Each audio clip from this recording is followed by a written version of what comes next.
it okay if you start? Are you going to publicly say you're Yeah, I got enough memory. okay? Well, I'll call you later.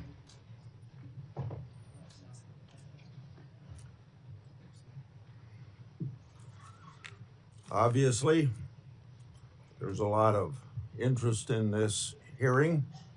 I thank the Secretary for coming. Before I give my opening statement and Senator Durbin gives his opening statement, I think we can expect in a hearing this important that we ought to have utmost of decorum during this hearing. Both the witnesses and the members of this committee need to treat each other with respect, and I hope the people in the audience will likewise treat this very important oversight hearing with the respect that it deserves. Secretary Noem, if you get cut off before you're able to answer, I'll give you time to finish your answer after the member's 10-minute has run out. Also, at any time, if you need a break, just let me know. And I think we had a request from your office that take a break maybe of 5 minutes halfway through the meeting, but if you want other breaks, just let us know. And for all the members, there's a 10-minute round of questioning, and I'm pretty liberal. If you got 5 seconds left in your 10 minutes and you start your question before the 5 seconds run out, I'll let you finish your question, but don't extend it into a 5-minute speech because we got to keep pretty much on time here. So once again, I would welcome everybody to the Judiciary Committee's oversight hearing for the Department of Homeland Security. This hearing comes amid a Democrat-led funding shutdown for the Secret Service, for FEMA, for TSA, and the Coast Guard. These agencies are vital to keeping our country safe. The hearing also comes as our military is engaged with Iran, and I offer my prayers and thoughts to our brave servicemen, and particularly to those families that have lost loved ones. Now more than ever, I hope the Democrats will decide to end the shutdown. The Trump administration has worked to deport those who don't have a legal basis in our country. Unfortunately, in the process, some DHS officers, migrants, and protesters have felt threatened, were injured, and in very rare instances, even killed. Mistakes have been made. Let's make it clear, one death is too many. But officers should never be threatened or harmed while enforcing our laws. And there is a clear difference between conduct protected by the First Amendment and unlawful obstruction. From my perspective, I believe immigration enforcement and dignity aren't mutually exclusive. Secretary Noem, I look forward to hearing how you're addressing these important issues while continuing the department's mission. And your department's mission is, of course, one of the most challenging in government. The responsibilities of the Department of Homeland Security are immense. Your department operates in a dynamic environment with increased threats against officers. According to DHS, ICE officers have faced an 8,000% increase in death threats. ICE officers have faced a more than 1,300% increase in assaults. Federal law enforcement officers risk their lives finding and arresting criminals. Those criminals have committed murder, sexual assault on women and children, and many have been part of criminal gangs. According to DHS, ICE has arrested tens of thousands of potential national security risks, and ICE has arrested over 1,500 known or suspected terrorists and made over 7,000 gang arrests. Criminals like this destroy the lives of innocent people and have no business being in our country. And many of them are here because of the Biden administration's shameful open border policy. Under your leadership, the department has renewed focus on removing criminals from our neighborhoods. You've also accomplished what many of my Democratic colleagues have said could only be done through new laws. You did it by securing the border, and President Trump did as well. In 2025, border crossings decreased 93%. According to DHS and Customs and Border Patrol, 0 illegal immigrants were released into the country for 10 consecutive months. And Customs and Border Protection has seized over 617,000 pounds of drugs. For more than a decade, I've done oversight of unaccompanied migrant children. The Biden administration lost track of thousands of children. The Biden administration disgracefully released children improperly vetted sponsors with addresses including gas stations, shopping malls, movie theaters, and even Disney World. That ought to shock the conscience of every American, and we all love children. The Trump administration has located over 145,000 of these children lost by Biden's open border policy. And thank God for finding those children. The department has taken important steps to ensure these children are located and removed from harm. The examples I just shared are results that keep our communities safe. The example, Secretary Noem, you've also been more responsive than your predecessors to a favorite effort on my part, my oversight requests. Now, I say how you've been responsive, but to be intellectually honest, from the previous administration, that's a low bar to overcome. In August last year, you provided updates regarding my longstanding Afghanistan evacuee oversight. Since 2021, I've investigated the Biden administration's failure to vet Afghan evacuees. The Biden administration hid vetting failures from the public, and multiple inspectors general have since confirmed these vetting failures. As one example, the Biden administration failed to vet evacuees against all available Defense Department tactical data prior to being paroled. On September the 9th last year, DHS told my office that as of August 12, 2025, thousands of Operation Allies Welcome parolees were potentially national security risks. Records provided by DHS also show the Biden State Department recommended a special immigration visa to Afghan nationals charged with shooting 2 National Guardsmen here in Washington, D.C. According to the Biden State Department, at that time, the terrorist, quote, poses no threat to national security, end of quote. The Biden administration's failure to put this country at risk. Yet, my Democratic colleagues keep trying to ignore that historical fact. You all know I'm a strong supporter of inspectors generals and oversight.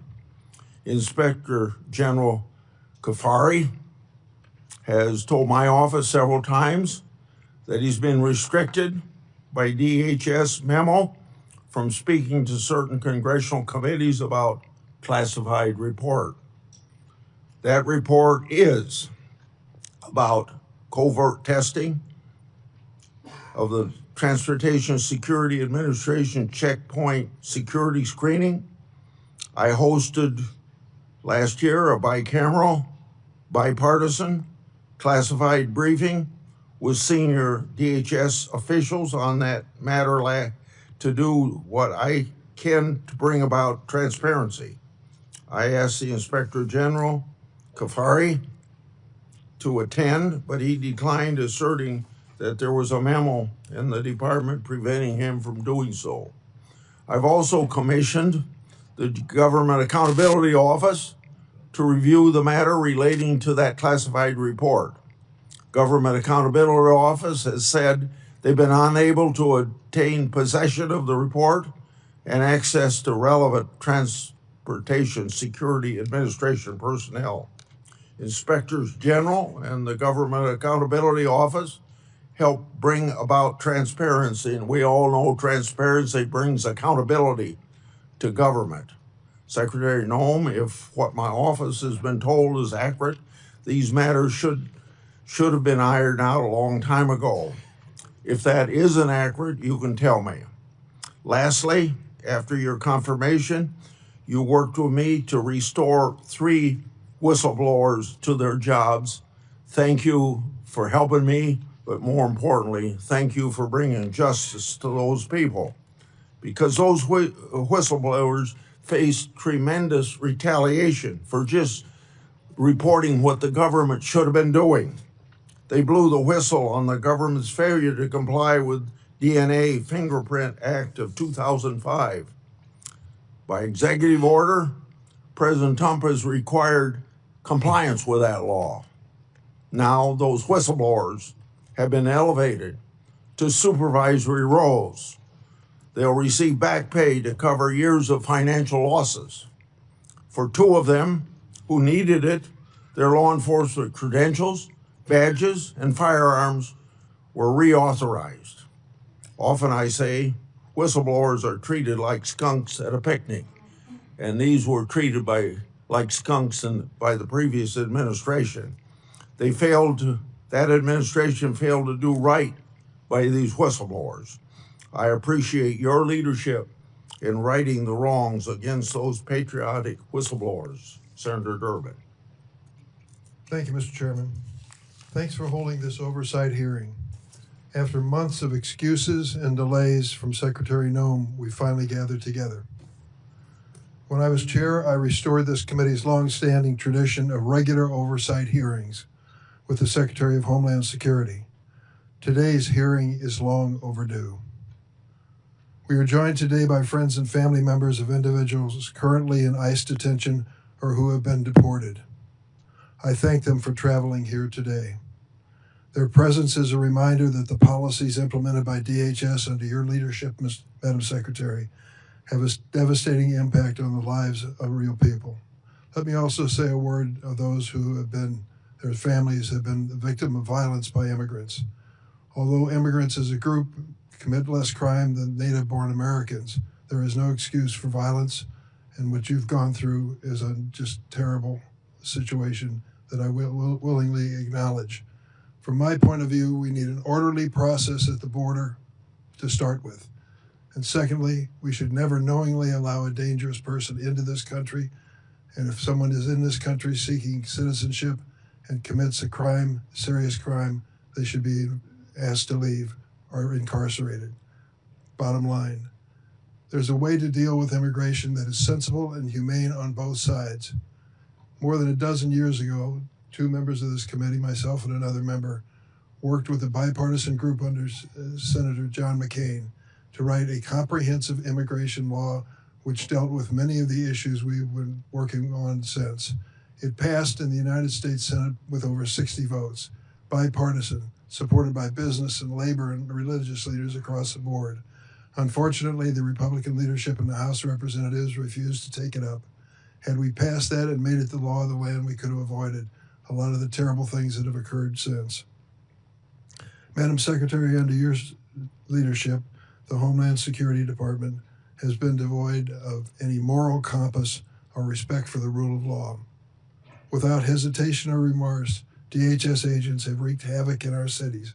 I've seen it in the city of Chicago, and acted with unspeakable cruelty against children, immigrant families, and American citizens. This administration's reckless immigration enforcement campaign is creating fear in communities and eroding the foundational tenets of our democracy. Democrats believe that Congress must do its job and rein in ICE abuses by requiring immigration agents to simply follow the same rules as local police. While Republicans claim the DHS shutdown is putting us at risk, the reality is this administration has engaged in mass layoffs of career national security officials and diverted many others from protecting the homeland of the president's mass deportation campaign. This is all while Secretary Noem is sitting on an unprecedented amount of appropriated funds, more than the United States Marine Corps. The Republicans in Congress gave her this and gave her virtual decision-making power in terms of the execution of policies. And she is spending nearly $300 million on a fleet of luxury private jets so she can travel in style. Really? Secretary Noem has repeatedly claimed that the department is arresting the, quote, worst of the worst and making American cities safe. In fact, less than 14% of immigrants arrested during Trump's first year back in office had charges or convictions for violent criminal offenses. Less than 14%, 1 out of 7. Immigration agents arrive in cities without consulting local law enforcement. They roam the streets in paramilitary gear and arrest and detain people based on the color of their skin, their accents, and the language they speak, the infamous Kavanaugh stops. That is not a public safety operation. That is a paramilitary occupation. And Secretary Noem has made excessive force the department's default position. In my home state of Illinois, during the so-called Operation Midway Blitz, agents violently attacked, tackled, arrested, and detained immigrants and citizens. They conducted a military-style raid on an apartment complex, kicking down doors and zip-tying children. A Border Patrol agent shot an American citizen, Miramar Martinez, multiple times, 5 times. She miraculously survived. After the incident, the agent bragged on the internet, 5 shots, 7 holes.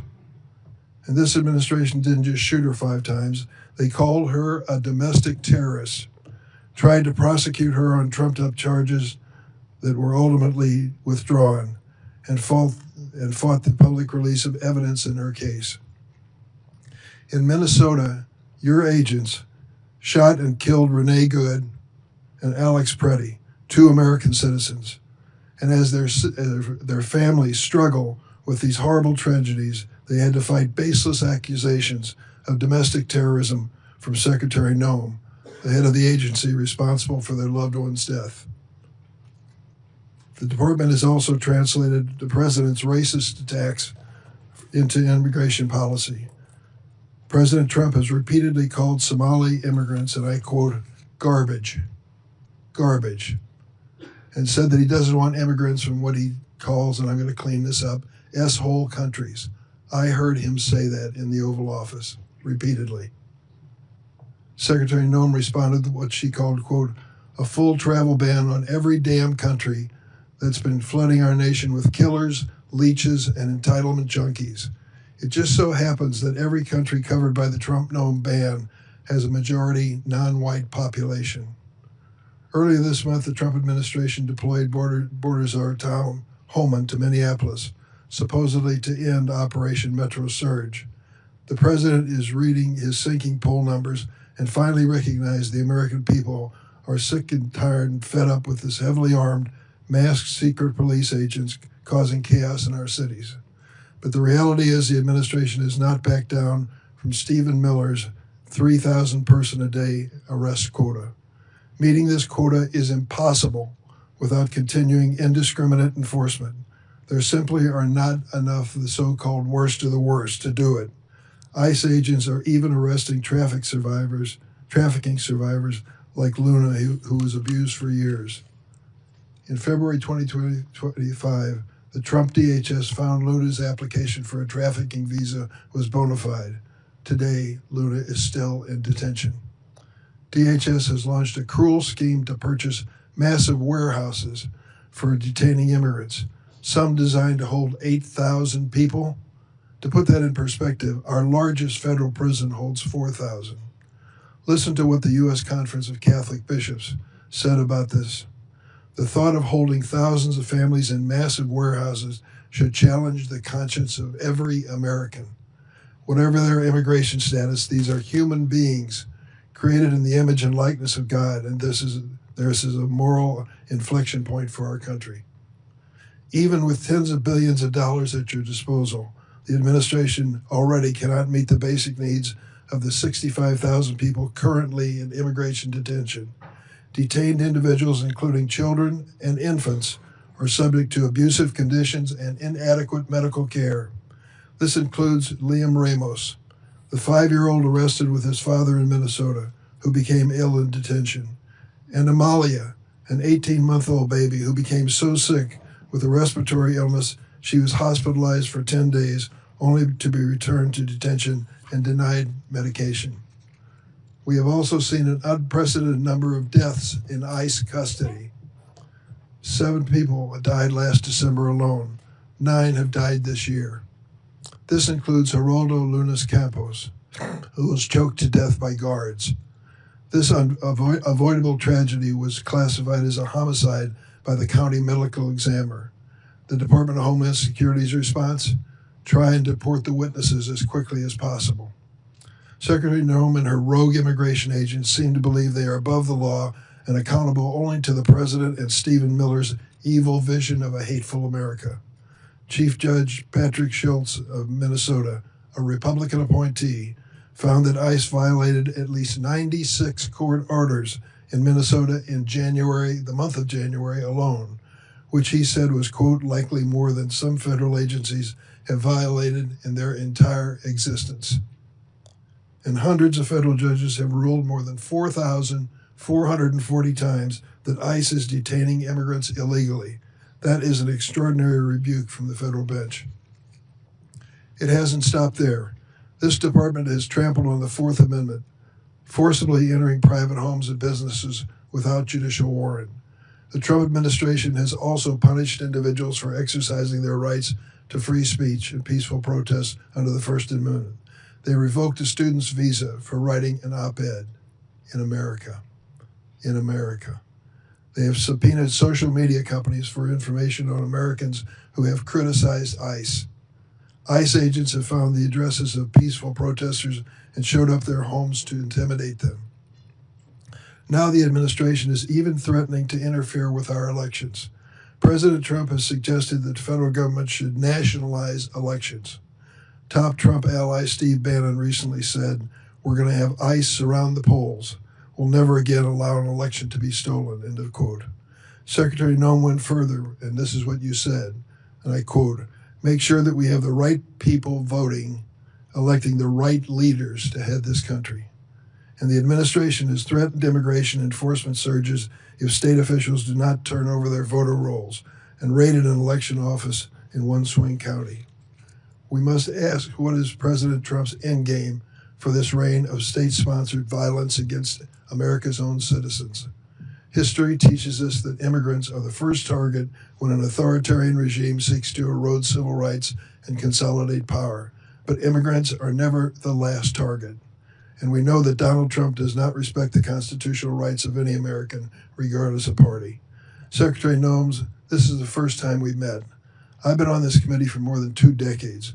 I worked with every one of your predecessors of both political parties. I tried to meet with you before and after your confirmation, but you refused every request. I want to be clear, and you should know this. No official on this side of the rostrum or the other is above the law. You have no right to deploy immigrant agents as a paramilitary force in American cities. You swore an oath to uphold the Constitution. You have an obligation to answer questions posed by the member of this committee so that meaningful accountability can begin for the terror we are witnessing in America every day. Would you please stand to be sworn? Do you affirm the testimony you're about to give before the committee will be the truth, the whole truth, and nothing but the truth, so help you God? Thank you for that positive response. Please go ahead and give your opening statement. Kristi Noem, you should be ashamed of yourself. I'm a No. former female Okay. Well, your agency.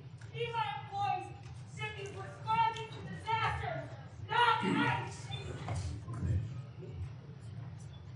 You should be ashamed of yourself. Your say abolish ICE. Your say abolish ICE. Your say abolish. you may proceed. Thank you, Mr. Chairman, and thank you to the ranking member, Senator Durbin, as well, and the distinguished members of this committee. I appreciate the opportunity to be with all of you today and talk about the important matters and work that the Department of Homeland Security does every single day. The Department of Homeland Security. Hey, could maybe pull the microphone closer to you, please? Okay. And the red light is on? Yep, it is. Okay, proceed. The Department of Homeland Security was established in the aftermath of 9/11, one of the darkest days in our nation's history. That resulted in the death of nearly 3,000 Americans. The mission of the Department of Homeland Security at that time was just as critical as it is today. We protect our American people, we prevent acts of terrorism, and we defend our homeland. Every action that the Department of Homeland Security takes is guided by that mission and by that responsibility. Thanks to President Trump's leadership and the hard work of the men and women of DHS, our department has delivered historic results and has made our communities safer. Since the start of President Trump's second term, daily encounters along the southwest border declined by 96% compared to the Biden administration's daily average. We've reached the lowest levels ever recorded in U.S. Customs and Border Protection's history. In President Trump's first year, total Border Patrol apprehensions along the southwest border were less than the average of a single month under the Biden administration. For 10 straight months, the Border Patrol has released 0 illegal aliens into the interior of the United States. And in President Trump's historic first year back in office, nearly 3 million illegal aliens have left the United States as a result of the administration's enforcement efforts from following the law. That includes 2.2 million that have voluntarily left and returned back to their home countries, and more than 675,000 detainments and deportations. A majority of the aliens that were arrested by Immigration and Customs Enforcement have a criminal record and have been charged with or convicted of secondary crimes in addition to their initial crime of being in the United States illegally. During this period, ICE has arrested over 1,500 known and suspected terrorists, more than 7,700 known gang members, many of them that were allowed to come into this country under the Biden administration. We have also reached the lowest murder rate in the last 125 years since that data was tracked. Under President Biden, more than 450,000 unaccompanied alien children went missing or were lost due to the dangerous open border policies that were embraced. Under President Trump, the Department of Homeland Security and the Department of Health and Human Services have already located over 145,000 of these children and returned them back to their families and back to people who care about them. And we will not stop until every single one of those children is found. Fentanyl trafficking at the southern border is down. It's been cut by over 56% because of that secure border and the enforcement actions that have been taken there. And that's compared to the same period of time in 2024. The Coast Guard has seized enough cocaine the past year to prevent quantities capable of killing more than 193 million Americans, and it's kept them off of our streets. In fact, total interdiction efforts under the Trump administration have prevented 1.7 billion lethal doses of drugs from killing our next generation of Americans. These results reflect the fact that we are enforcing the laws that Congress has passed.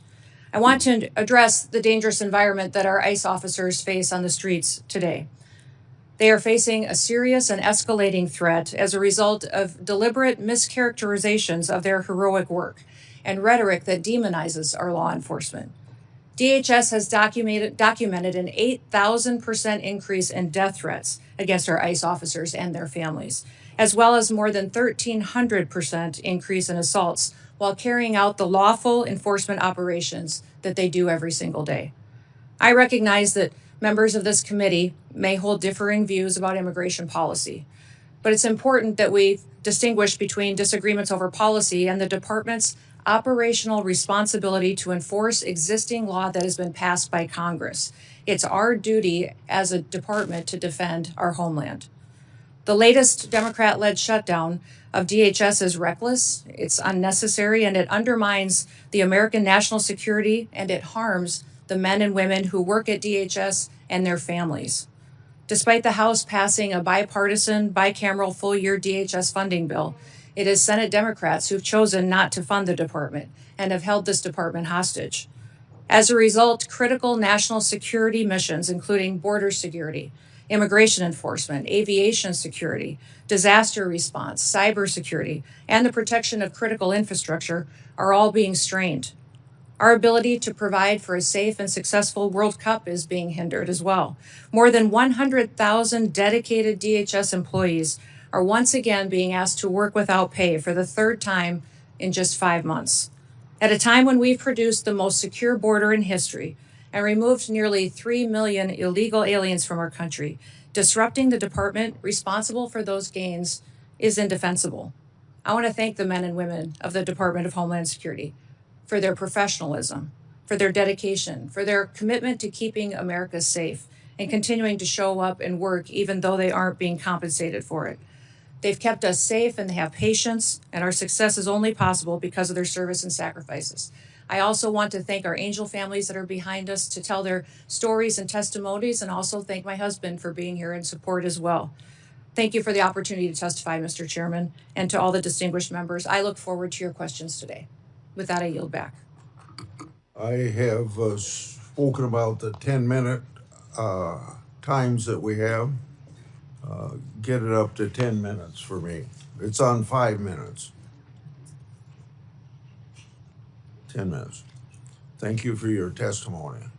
The previous administration's open border policy brought millions of people to this country.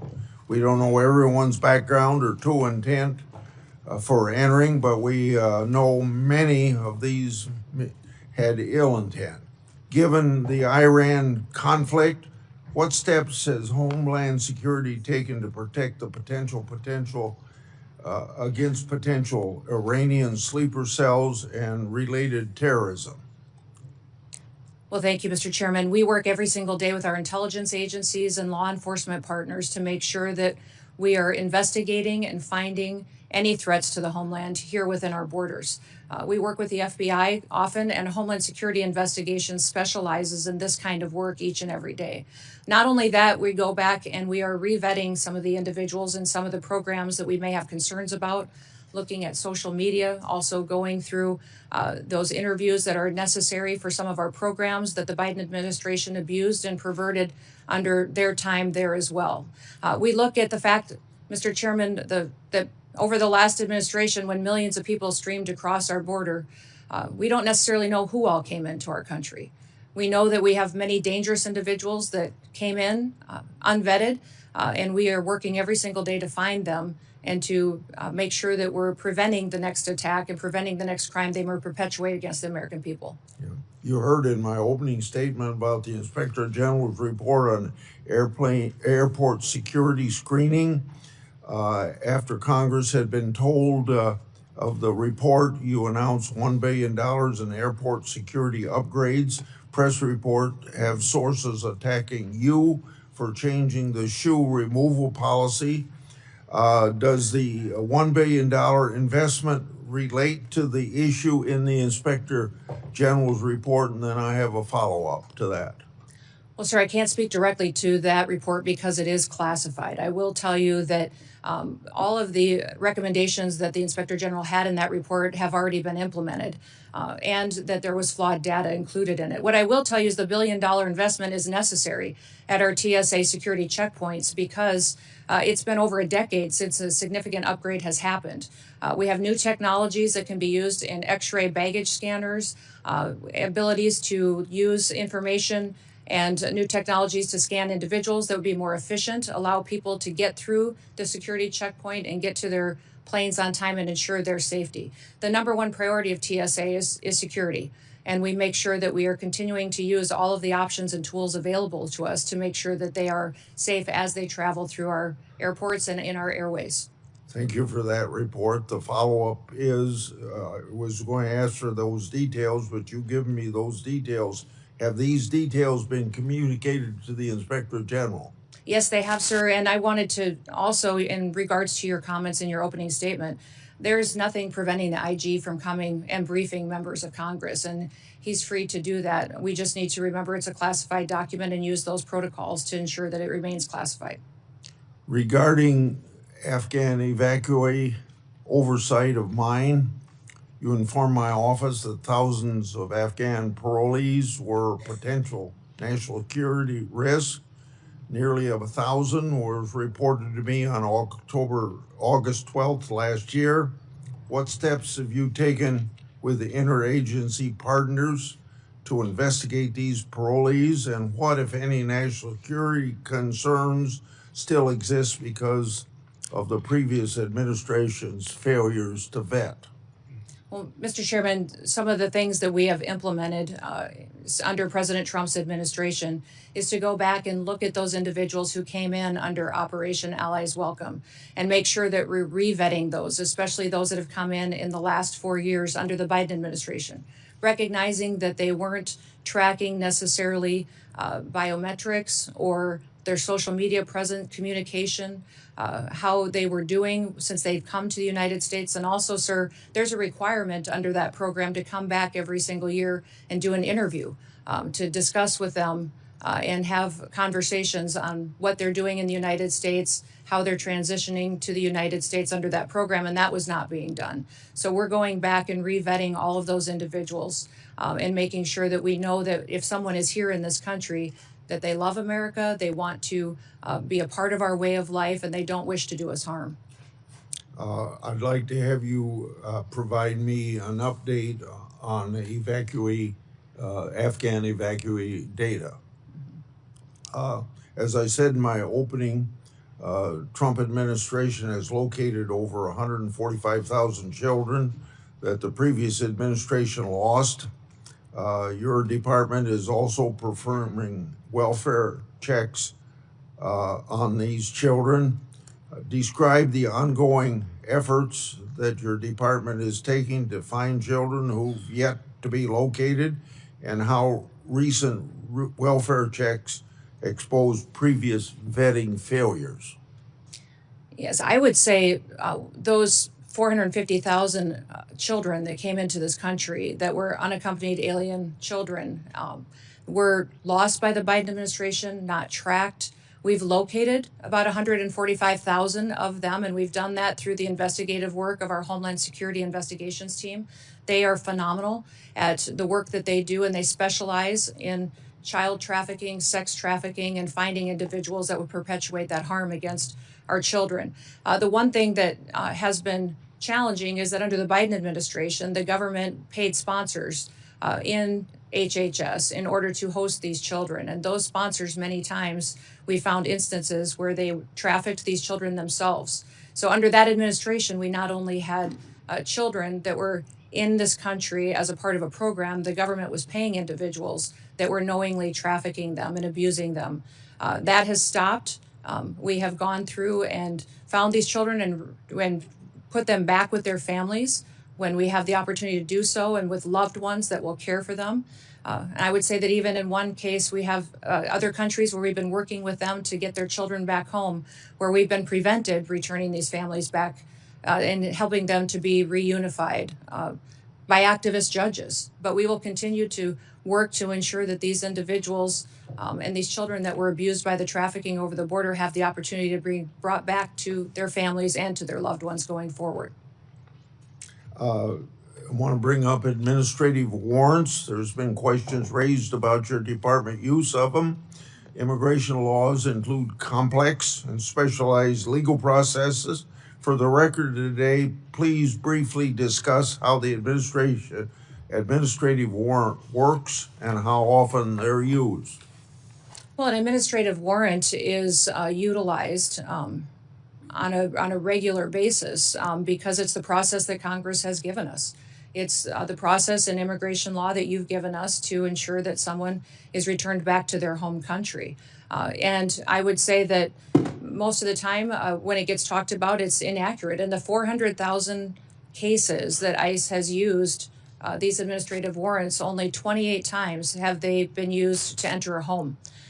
So it is the legal process that we have, that we follow as given to us by Congress, and it's been affirmed by the Supreme Court as the correct way to follow the law. We will continue using this tool as it's important in the duties that the Department of Homeland Security is responsible for. Under both Democrat and Republican presidents, I've conducted oversight of employees called special government employees.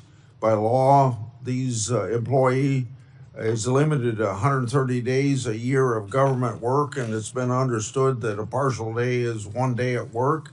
Have you ensured the SGE personnel follow all laws, rules, and regulations as intended? Yes, sir. They have career officials at the Department of Homeland Security that track that data, and they've all followed the laws and the rules regarding special government employees. You stated that the Department of Government Efficiency found software on your government devices that was used to improperly surveil you and other political officials. What's the status of the investigation into that matter, and has any disciplinary action taken?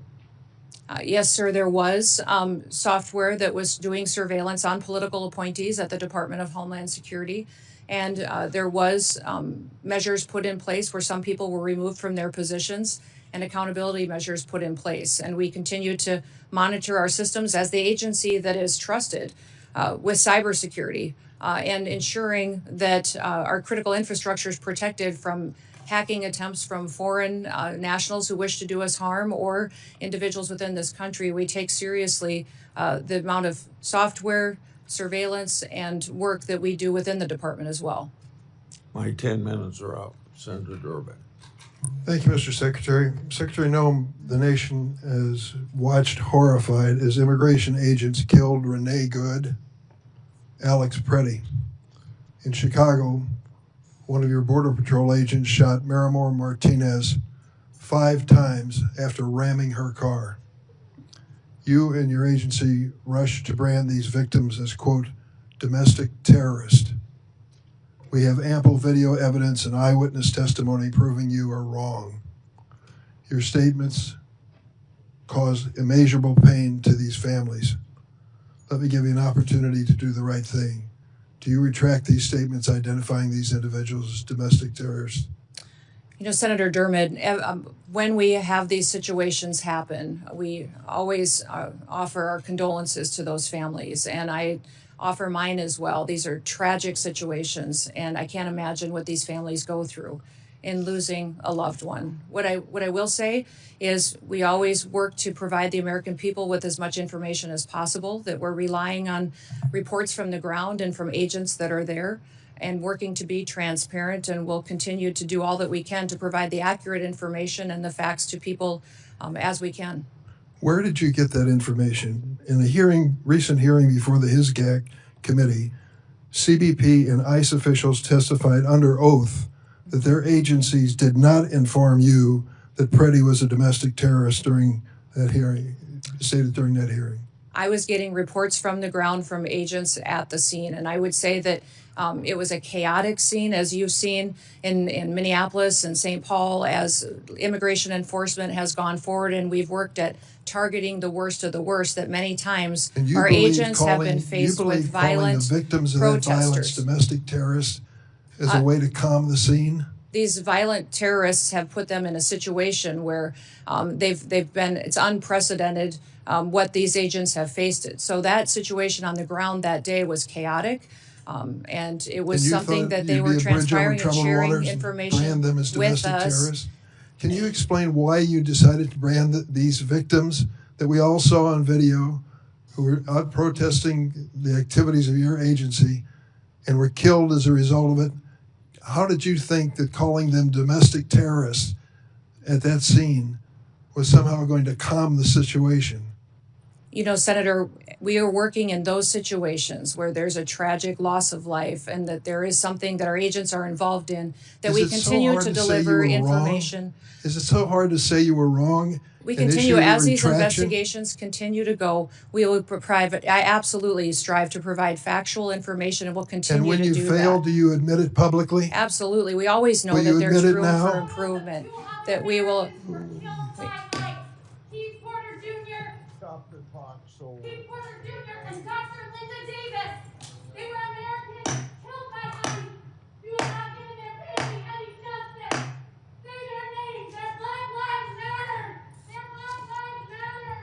Their Black Lives Matter. Their Black Lives Matter.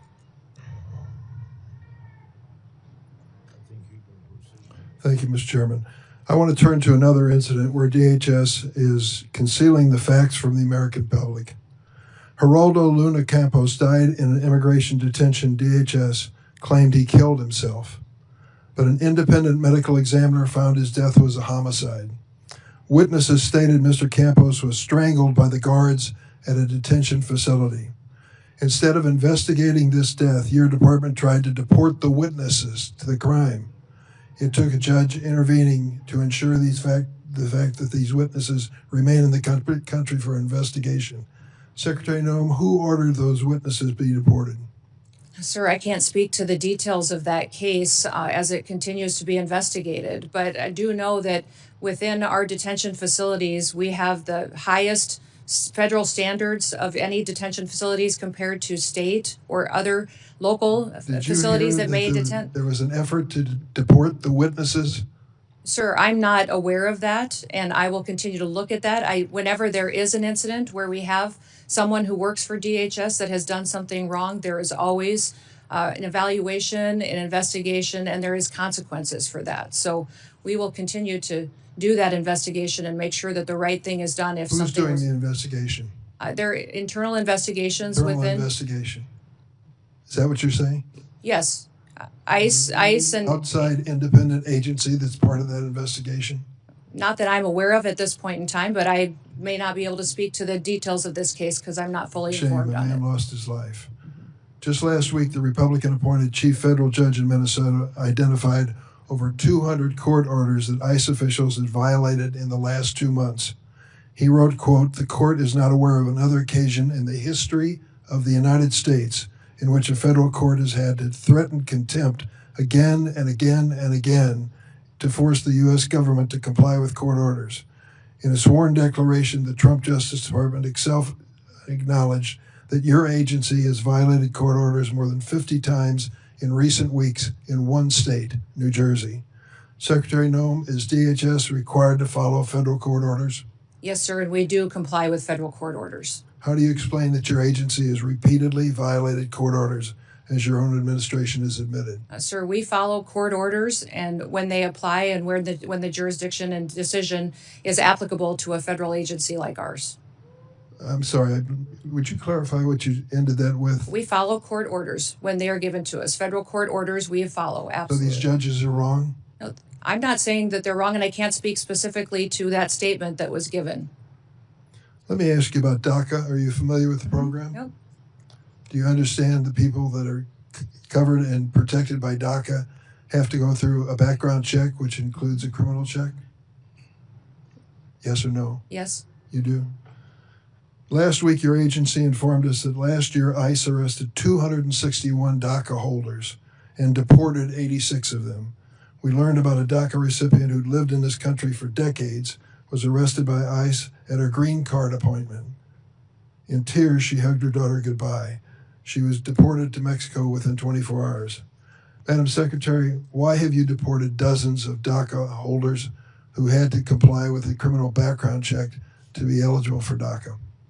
Sir, we follow all laws as applicable to the Department of Homeland Security Why and did you how we deport handle them? detainment and deportations. Why did you deport them?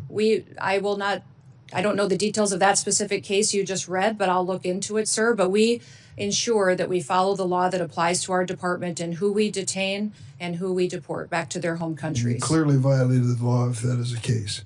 Let me ask you about the fact that 85% of the 400,000 immigrants that ICE arrested during President Trump's first term in office had no violent criminal record. The president said over and over at his rallies, we're going after the worst of the worst, the terrorists, the murderers, the rapists. And then it turns out that 85% of the people you've gone after have no criminal history whatsoever. How do you explain that? Sir, when you talk about violent crimes, what you're saying, the crimes that don't matter, that you aren't counting, are ones that affect American families every single day. You're not counting DUIs. You're not counting embezzlements. You're not counting theft. And you're not counting the other crimes against people and drug trafficking and proliferating that. So if you don't count those as crimes, these individuals and impacting families in this country. They are counted, and they calculate 14% of those that those you are not arrested. counted in your 14%. If you were counting crimes that these individual illegal aliens in this country have committed, it would be well over 65 to 70% of the individuals that are detained today have those crimes on their record, besides the crime of being in this country illegally. Can you back that up with some information for me? Absolutely, I will. I certainly hope you will. How does taking a father from a child dying of cancer qualify? Where would that be? Is that a violent crime? I don't know what you're speaking or I'll tell you referencing exactly to. what I'm speaking of. Ruben Torres, 2 weeks ago, buried his daughter Ophelia. When he was arrested at the Home Depot in Norridge, Illinois, he said to those who, your agents, please let me go home. My daughter is dying of cancer. I would like to be with her in her last days of her life. They said no. They arrested him and deported him for 2 weeks. Finally, he returned for a court hearing. His daughter lived to see that hearing where the court said he was treated unfairly by your agency, and she died 3 days later. I was at her memorial service.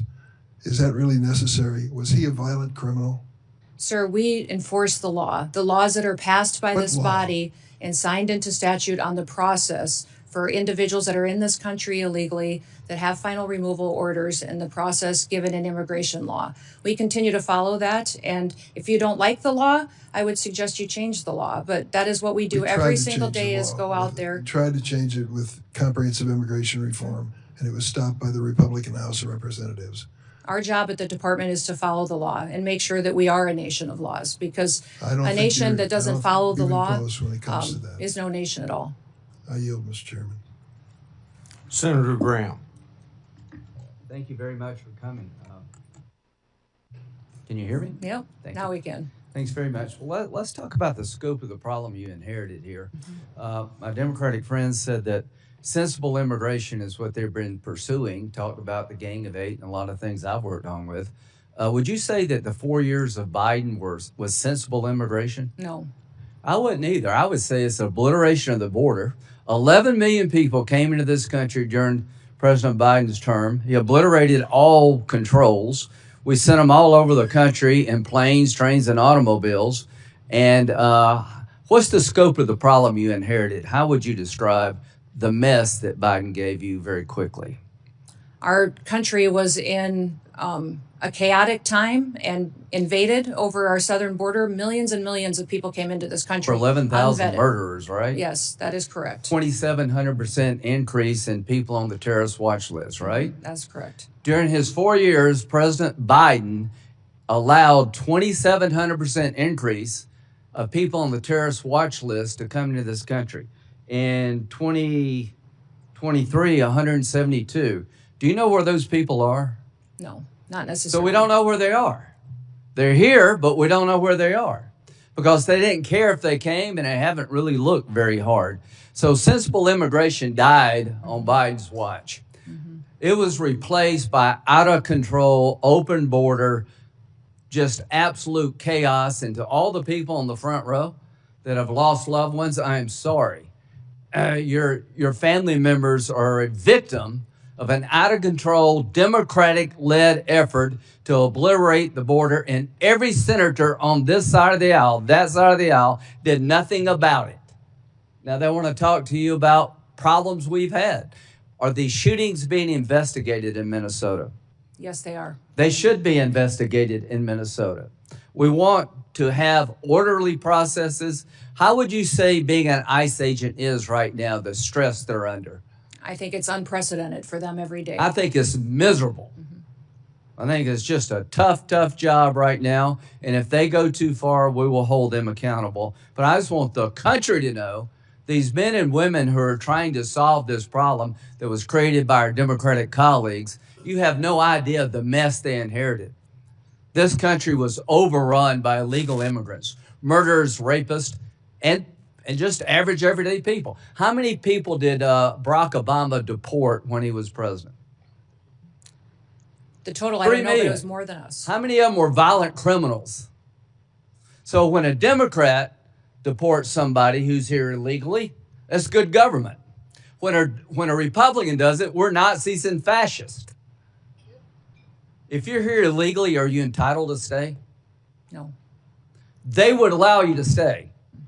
I want you to understand that these people have no interest in cleaning up this mess. In 2026, we're going to have an election about this, and they're openly saying, unless you're a violent criminal, you should be allowed to stay here. Is embezzlement a violent crime? No. Is it a crime without a victim? Yes. If somebody steals your stuff, even though they don't do it through force, is that a crime with a victim? Yes. So all of the Laken Riley, I think she was murdered by a man who was actually in custody. Are you familiar with the Laken Riley case? Yes, I am. Okay, she's a young lady about 60 miles from where I live. The man who murdered her was in custody, was detained by DHS, but was released because they had no bed space in Texas. He went to New York and committed a bunch of crimes. He winds up in Georgia and he murders this young lady. He was in our control. He was released not because he wasn't dangerous, because we had no place to put him. Do you agree those days are over? Yes. Do you agree the most secure border in American history has been achieved by you and those under your control? Yes. Working with President Trump. Are you proud of that? I am proud of that. So we're down to like nobody coming across. We went from a invasion to almost nobody. And I hope the American people will appreciate that's a good thing for you. Now we're engaged in military action against the mothership of terrorism, Iran, which I hope will sink pretty soon. Do you think the threat level against the United States is up or down when it comes to radical Islamic terrorists? It's up. It's up? Yep. So you mean they actually may want to come here and hit us because we hit them in Iran? I don't think you have to be, a general to figure that out. Is the Coast Guard without funding? Portions of it. We're keeping some of the salaries paid, but So there's no funds in the appropriation bill for the Coast Guard. Is that correct? that is correct. Because your agency is not being funded. It's the one part of the appropriations bill where we haven't agreed on funding. Is that correct? Correct. So FEMA, no money, right? Coast Guard, no money. Really? Really? ICE, they have money because of the bill we did before. The Secret Service, are these people being paid? Yes, they are. They're being paid, but do we have money? Our law enforcement is paid, but their resources, their administrative They're not staff, being their paid out of contracting. appropriated funds Correct. this year, right? Correct. So in the appropriations process, we've got no new money for the Secret Service. Does that make any sense to anybody in America? Can we not understand America is under siege now? Likely to be attacked because radical Islam is under siege and they're going to hit back. And we're sitting here looking at each other and not funding DHS. If you want to reform ICE, great. Count me in. If you want to make DHS more professional, count me in. If you want to investigate bad shootings, count me in. If you don't want to do away with sanctuary cities, Count me out. What's a sanctuary city? A city that protects itself from our federal immigration efforts in their city. Are there sanctuary cities and states in this country? Yes, there are. Look at this chart. There are 200 plus sanctuary counties. There are 12 sanctuary states. 8 million illegal immigrants reside in sanctuary jurisdictions in defiance of federal law. A sanctuary city refuses to turn over to the federal government people that are subject to deportation. Is that correct? Correct. They make a choice, these sanctuary states, counties, cities, not to cooperate with federal officials, and the laws have been on the book long before Donald Trump, right? Correct. Do you think it would be good for the country to abolish sanctuary cities and states? I do. Do you believe as long as they exist, it will be a magnet for future immigration, illegal immigration? Yes, I do. So if you're a legal immigrant and you can get to one of these sanctuary cities, states, or towns, you believe you'll never leave. Until you fix this, you're going to have illegal immigrant magnets. Do you agree with that? Yes. Would you urge the Congress to abolish sanctuary cities Yes, I would, sir. and sanctuary states? When it comes to the threat level against our homeland, how would you characterize it right now? Right now, I would say, sir, that we should have our every efforts within the Department of Homeland Security out protecting people 24/7, because we face not just enemies from overseas that threaten our way of life and our American values. The Biden administration let them here. They let them in our borders. They're in our hometowns. They are unvetted, thousands and thousands of people that are dangerous criminals, gang members, known and Who's this suspected guy? terrorists. Who's this guy? He is the man that conducted the horrific act down in Austin. Okay, what country did he come from? I think Senegal. Okay, and he was killed in Austin, Texas, right? He was. And the shirt said what? Property of Allah. Property of Allah. And when you went to his house, you found a what kind of flag? Iranian flag. Iranian flag. Wonder how many people are like that here, waiting to pounce. And DHS doesn't have appropriated funds. This is insane. There are more people like this. We obliterated our borders.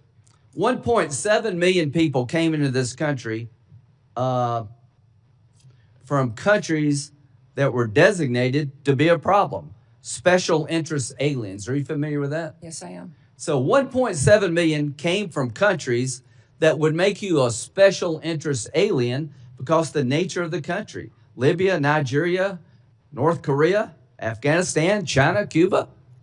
Do you know where those 1.7 million people are? Not all of them. Yeah, I don't know. I don't know where they are either. But they let them in. We don't know where they are. They came from countries that are so dicey. We made you a special interest alien if you came from those countries. So we're having a hearing here. I'd like to make ICE more professional. I'd like to make sure if there was a bad shooting, it's documented as such and people pay a price. But I will not apologize to anybody in this room to try to clean up the mess that Biden started and you empowered. We've got to deal with this. We've been invaded. Only God knows how many people are here and what they're up to, and we're not going to stop. We're going to learn, but we're not going to stop because America is under siege, and the idea we're not defunding DHS is insane, criminally insane. Senator Whitehouse. Thanks very much, Chairman.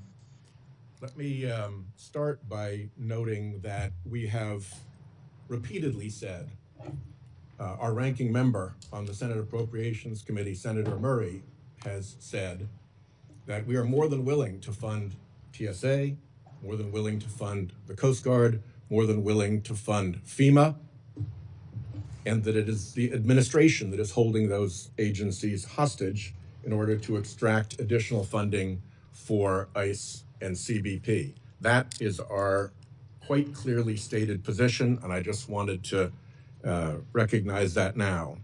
Ms. Noem, I want to walk you through an incident that took place in Rhode Island.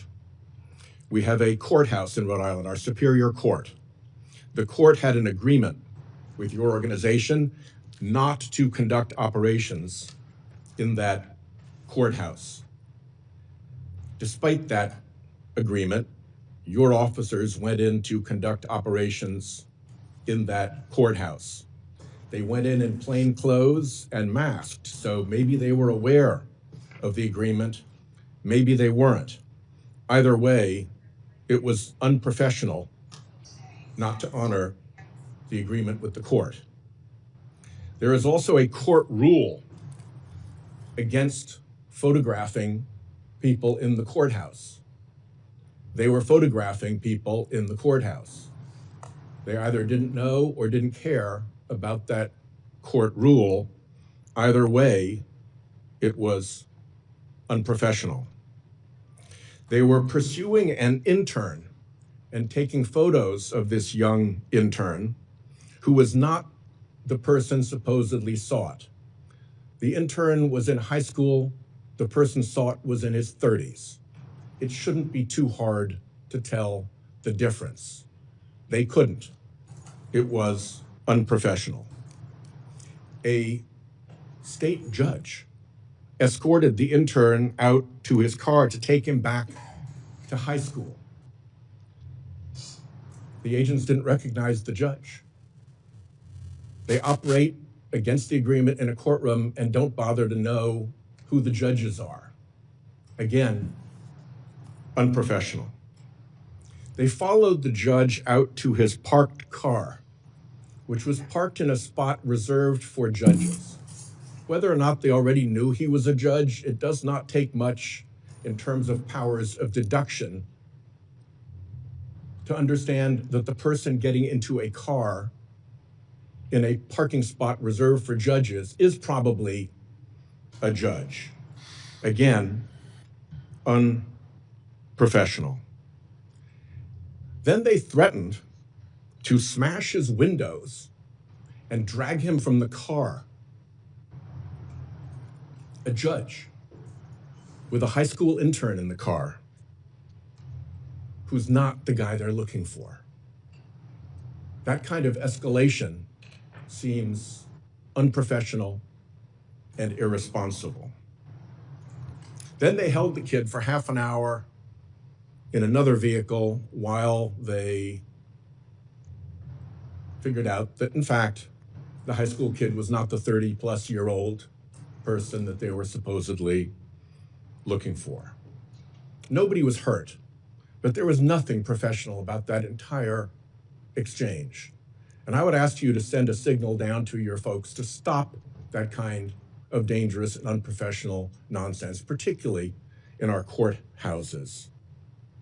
Let me ask you, why don't you deconflict with local enforcement when you operate? Our officers do. We welcome cooperation from local law enforcement and want them at the state level, at the local level, to cooperate with us so that we can continue to conduct our federal operations with the safety of the cooperation that comes from those types of agreements. Deconflicting and cooperating are two different things. They can overlap, but they are two different things. You deconflict when you plan an operation in another law enforcement agency's jurisdiction, like here, the court sheriffs, and let them know what you're going to do. This all could have been headed off if you'd spoken to if your people had spoken to the sheriffs first and said, we're concerned about this guy. Oh no, he's an intern, he's in high school. None of this was necessary if they had bothered to deconflict. So please, send the message down to your people that there's a reason that deconflicting is standard law enforcement practice for, among other things, officer safety. Will you do that? Yes, sir, but I will tell you that our law enforcement are being doxxed at unprecedented levels. So at times we've run into situations in sanctuary cities or in sanctuary states where notifying that local law enforcement on some of these operations has doxxed them and their families and leaked a law enforcement operation, which puts people's lives in jeopardy. So they absolutely want to work with cooperative local law enforcement. About that, and in that case I strongly specifically, suspect that there's a big difference these between individuals, non-cooperation and actual interference with your operations. But I'll reserve that to a question for the record so you can substantiate that. Could you explain this? Sir, I'm looking at a picture of an interior, looks like a bedroom. Of an airplane? Yes, sir. You're not familiar with that? These photos are not accurate. If you're referring to the airplanes that the Department of Homeland Security has purchased and are purchasing, we're using them for long-range command and control aircraft that is dictated in statute by Congress for the Department of Homeland Security to have a plane. Luxury jet with a bedroom in it? Yeah, we used a 737. I've been on it once, but it is being used by other administration officials, and it is used for command and control flights for the department. The department has found that in purchasing our aircraft, that we will save the taxpayers hundreds of millions of dollars. Does it have a bedroom? In fact, we spent $1.42 billion on ICE deportation flights last year. Does it have a bedroom in it? I believe it's being refurbished and not having a bedroom in it. So it is being refurbished. What kind of deportee justifies being flown out of the country in a luxury jet with a bedroom and accommodations like this? There are aircraft being purchased that will be utilized for executive air travel and for deportations. Well, if you remember in the past, we have used jets of this size and this configuration for deportations in the past. If you remember in this configuration, by this configuration, you mean with a bedroom and luxury accommodations like this, that plane used for deportations. Is that true?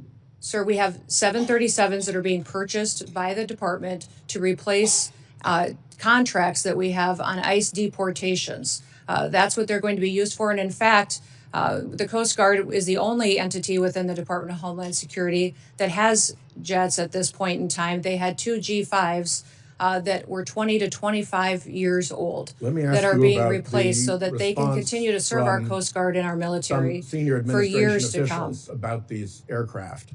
They've been reported as saying, although they don't want to say publicly this, but individuals described as senior administration officials have described these airplane purchases as the world's worst deal and an abuse of federal funds. Can you tell me what the Republicans on this committee who voted for what I call the billionaires bill that gave you the money to buy these jets knew about your plans to acquire luxury jets when they voted for that money? The dollars for these airplanes was appropriated by Congress. In fact, it's mandated from Congress and rules that you've given us that we need to have a long-range command and control aircraft that will seat up to 17 people in the Department of Homeland Security for national security purposes. We are complying with the law.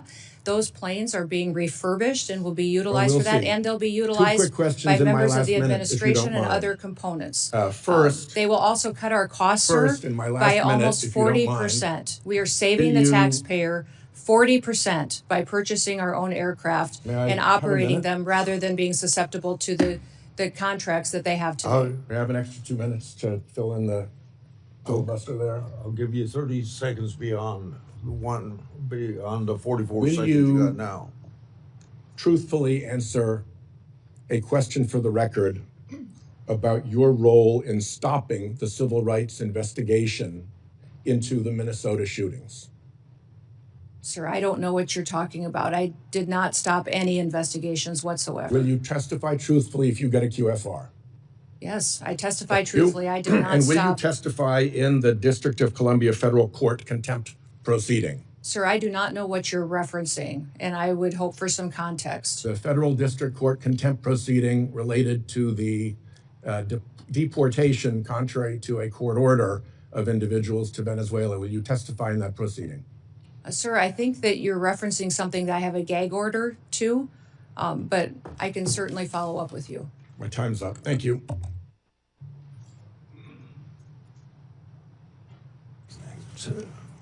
Senator Kennedy, you're next. Thank you, Mr. Chairman.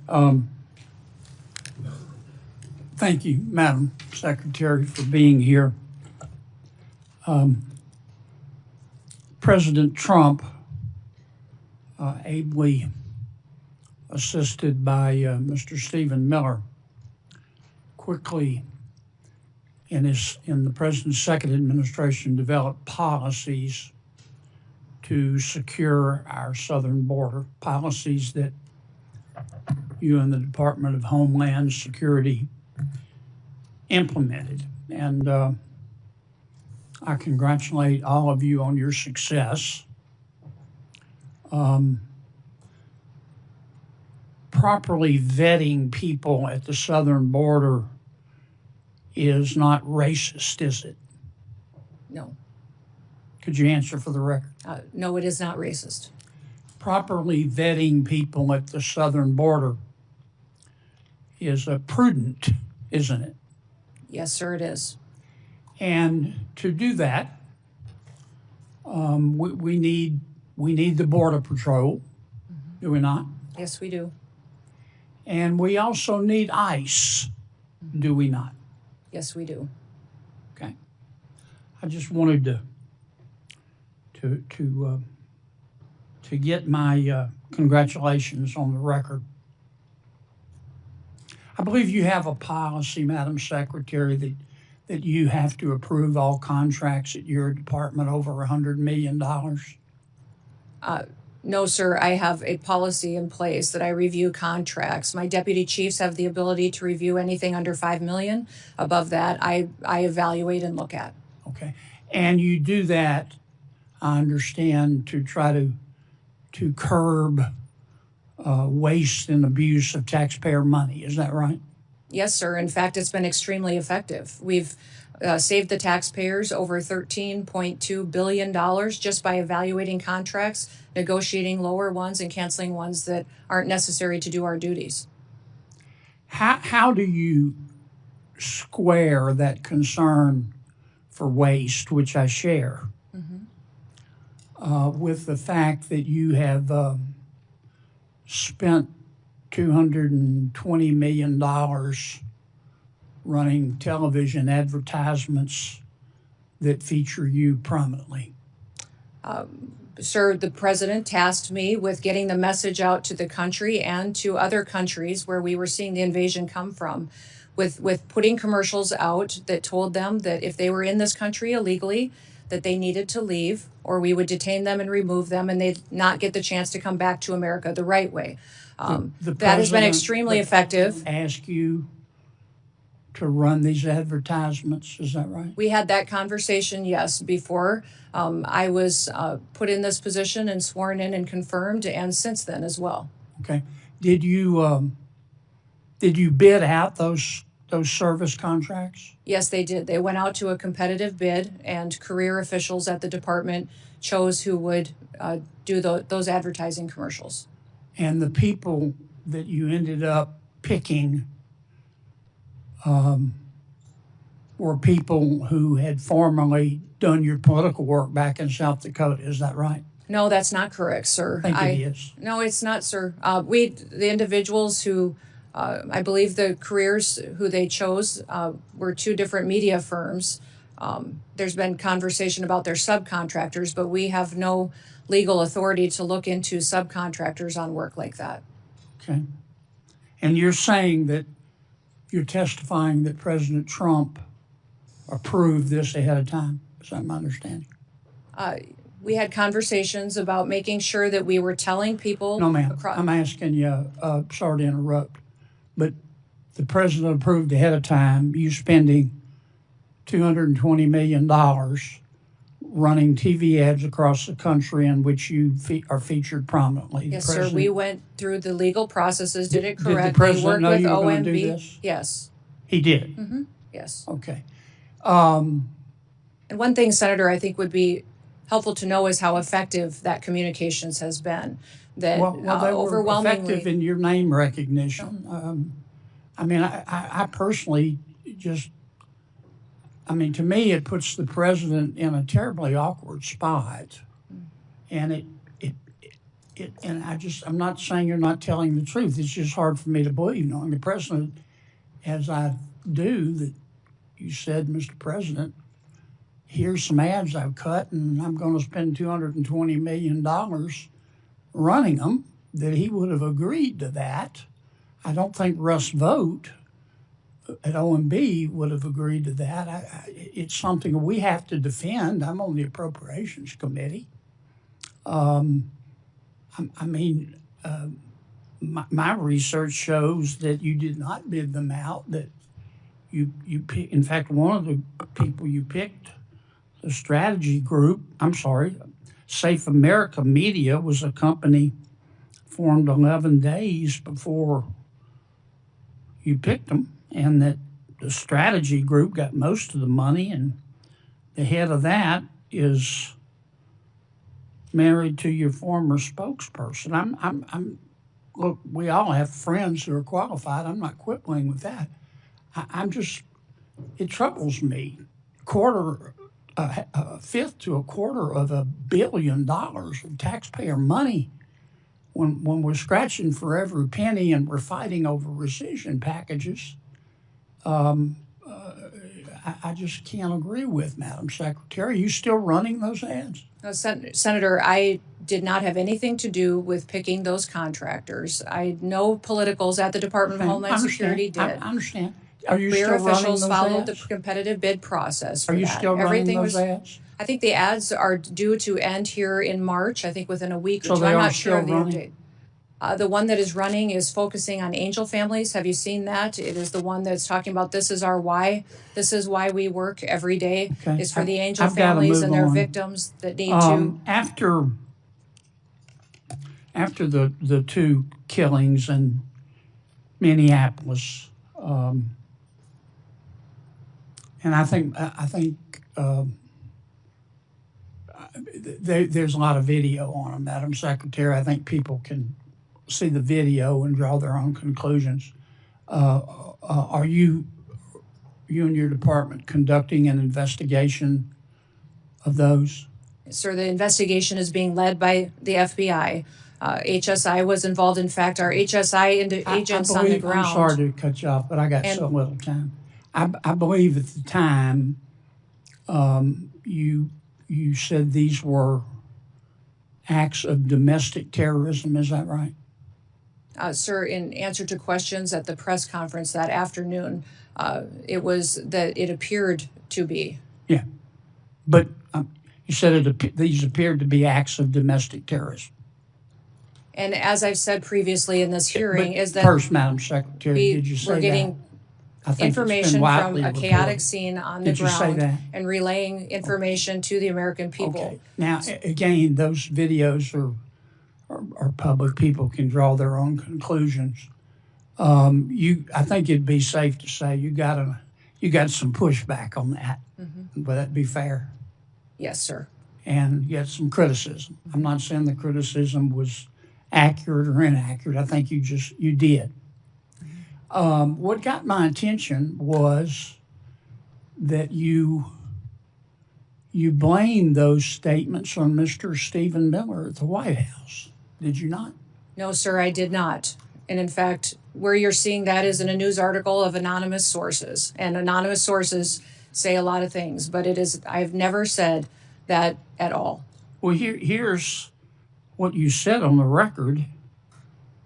I'm going to read your words. Quote, "Everything I've done at the direction of the president and Stephen." Sir, where did you see me say that at? You read that in a news article with no sources affiliated to it. You said it on the record on January 27th of 2026. Did I read your words accurate? I enjoy working with the president and with Stephen Miller, and that day we were working to get as much information to the American people as possible. That is what we'll continue to do, and as that happens, we'll go forward. Do you think it was fair to blame Mr. Miller? Sir, I did not do that. You're reading from a newspaper article with anonymous sources. Are you denying that you said that? Sir, I'm not going to speak to that situation that is relayed on anonymous sources that no one has heard me say that. It was you. No. Who reported that to that newspaper? They're quoting you on the record, saying it's Stephen's fault. Thank you, Mr. Chairman. Senator Klobuchar. Thank you, Mr. Chairman. Secretary Noem, as Secretary of Homeland Security, you oversaw Operation Metro Search. Is that correct? Yes, as Secretary, I oversee ICE and CBP and HSI officers that were there doing their work. 3,000 ICE agents, border control to Minnesota, outnumbering our 10 Metro Police departments, outnumbering by 3 to 1. the number of sworn police officers in Minneapolis and St. Paul. Is that correct? We were working to do targeted operations against Just if you could criminal, answer yes illegal or no. aliens, and we needed to do that in a safe manner to make sure that we could ensure the safety of our law enforcement Two officers. of my constituents, Renee Good and Alex Preddy, were killed. They should be alive today. In fact, in 1 month in the city of Minneapolis, when you look at the 3 fatalities that were results of shooting, 2 of 3 were committed by federal agents. Are you aware of that? Yes, I am. So your agents, not only their actions resulted in the deaths of 2 innocent American citizens, but they repeatedly violated my constituents' First Amendment rights to assemble. You say you believe in the Second Amendment right to bear arms, but Alex Preddy was criticized repeatedly by officials in the administration for having a lawful permit to carry and having a gun. Your agents violated the Fourth Amendment rights of my constituents by ramming through doors of innocent people's homes, innocent citizens' home, without any kind of a warrant, and violated the Fifth Amendment right to due process. So as I've shared with my colleagues, if you believe in federalism, in freedom, and in liberty, you should be horrified by what the Department of Homeland Security did in Minnesota. So my first question is, having spoken to Mr. Homan, what is the exact number of DHS agents still in Minnesota? Well, I believe that there is still close to 650 there, counting the investigators that are there, working to get to the bottom of the unprecedented fraud that has been found in the Medicaid Was funding. 5-year-old Liam involved in that fraud? As you know, I am all in on prosecuting fraud. I put in place the U.S. attorney who exposed the fraud under the Biden administration and brought the bulk of the prosecutions, and also recommended to Mr. Blanche that Joe Thompson be the acting U.S. attorney who led those prosecutions and now has left the office because the Department of Justice asked him and many others to investigate Renee Good's wife instead of doing their jobs doing fraud. So what I want to know is, when are you going to get down to the original footprint as promised to us? We're continuing to work at that, although those investigators will continue to stay there to get to the bottom of that fraud, to make sure that those vulnerable people that rely on those programs actually get services from those federal dollars that are spent, that it's not stolen by criminals and used by individuals to enrich themselves and send it out of the country. Secretary Chung-Li Tao, are you aware that agents bashed in the door of a U.S. citizen, a Hmong elder with no criminal record? I can't speak to the specifics of that Did you case. see the photos of that man being dragged out of his house in Crocs and in his underwear? Yes, I did. Do you believe that he was involved in fraud? Do not know where that status of that investigation is. Are you aware that he is a son of a beloved nurse that treated our soldiers in Vietnam? I believe that we have laws in this country that need to be enforced and need to be applied Your equally to agents, everyone. speaking of enforcing the laws and following the laws, did they have a judicial warrant when they rammed through an American citizen's door? Our law enforcement officers follow the same protocols and procedures that all law enforcement do. Are as you to how aware they that he move tried forward. to show his identification to show that he was American citizen and they didn't want to see it? Again, these officers conduct themselves in processes. If something was done inaccurately, then certainly we will make sure that we correct it and rectify it in the Are future. you aware that the person they were looking for was in prison and had been in prison for years? His Yes, name I is am. Lou That's a Muller. target. Yes, we do targeted operations going after and Do looking you for. agree that it is unacceptable for your agents to ram into someone's door and drag someone out in their underwear in below zero temperatures when they have the wrong guy? Our officers conduct targeted operations and utilize the law processes that are given to them and the answer tools. that you think that's wrong. They needed to identify that individual, and They couldn't identify him by looking at his identification. Instead, they had to drag him out, throw him in a car, and drive him around for an hour. How about pulling off-duty police officers, Madam Secretary, every single one of whom made clear who they were? They were people of color, off-duty police officers. In Brooklyn Park, Minnesota, the chief described how one off-duty officer, someone of color, a U.S. citizen, was stopped and confronted by ICE agents with their guns drawn, demanding her proof of citizenship. As Chief Bruley said, I wish I could tell you that this was an isolated incident, but the other chief said it had happened to their own officers. Why were these officers stopped?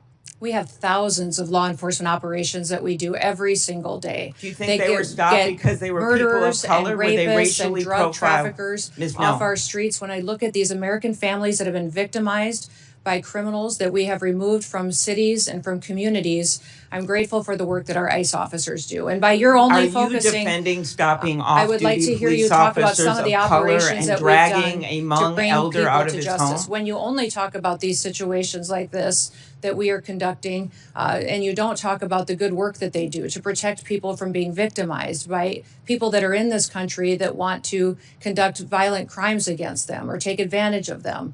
The laws need to apply to everyone, and we're out there enforcing the law. I am a former prosecutor, Context is Ms. Noem, and incredibly I important. have always in every worked with our situation. police well, but that's not what was going. These ICE agents were not following police procedures. After the killings of Renee Good and Alex Preddy, when I spoke to Alex's parents, they told me that you calling him a domestic terrorist, this was directly from them, the day after he was killed. A nurse in our VA, Alex, one of the most hurtful things they could ever imagine was said by you about their son. Do you have anything you want to say to Alex Preddy's parents? We were relying in the hours after that incident that was so horrific on information we were getting from the ground from our I just agents. asked if you had But I anything would you say wanted to say to the but I would parents say or to the family that's of what I'm Renee doing Good right after now, is you that called I them domestic can't terrorists. even imagine what they have gone through in the loss of their son and the loss of their family members. But It's how about absolutely specifically tragic. calling them And I domestic send terrorists them- without any evidence of This- that? Sir, ma'am, I did not call him a domestic terrorist. I said it appeared to be an incident of.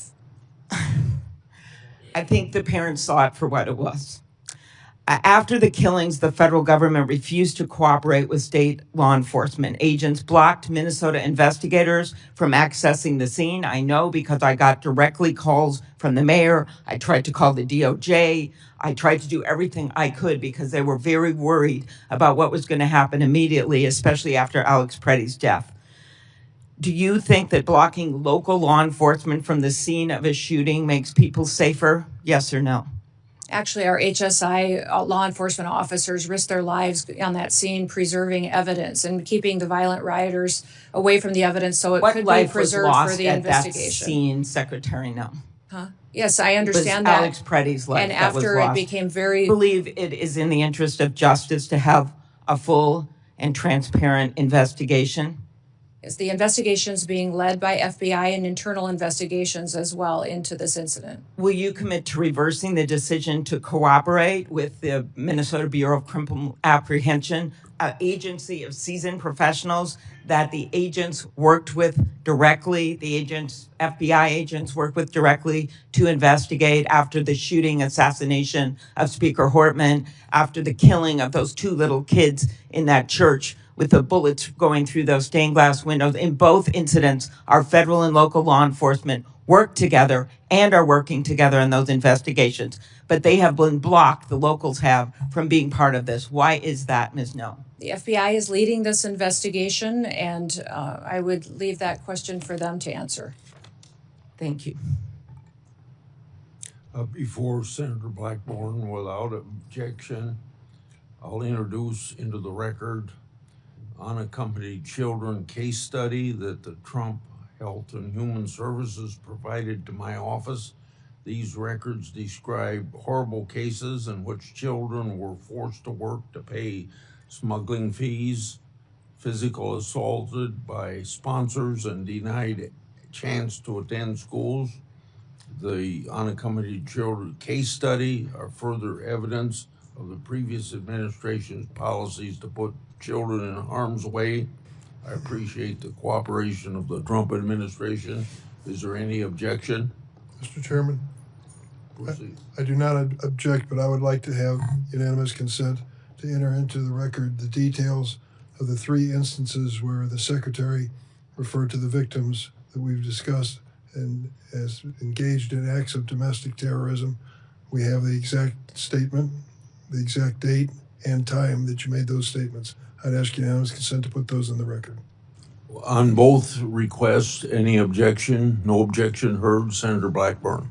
Thank you, Mr. Chairman. Madam Secretary, thank you for being here today. And I want to thank you so much for the work that DHS and FEMA have done in Tennessee with the recent ice storm, but also previously with Hurricane Helene, and the responsiveness we have gotten from FEMA, the difference from the previous administration and your administration has been noted by people in Tennessee, and I just want to express my gratitude to those employees that are working so hard. So we truly are grateful for that.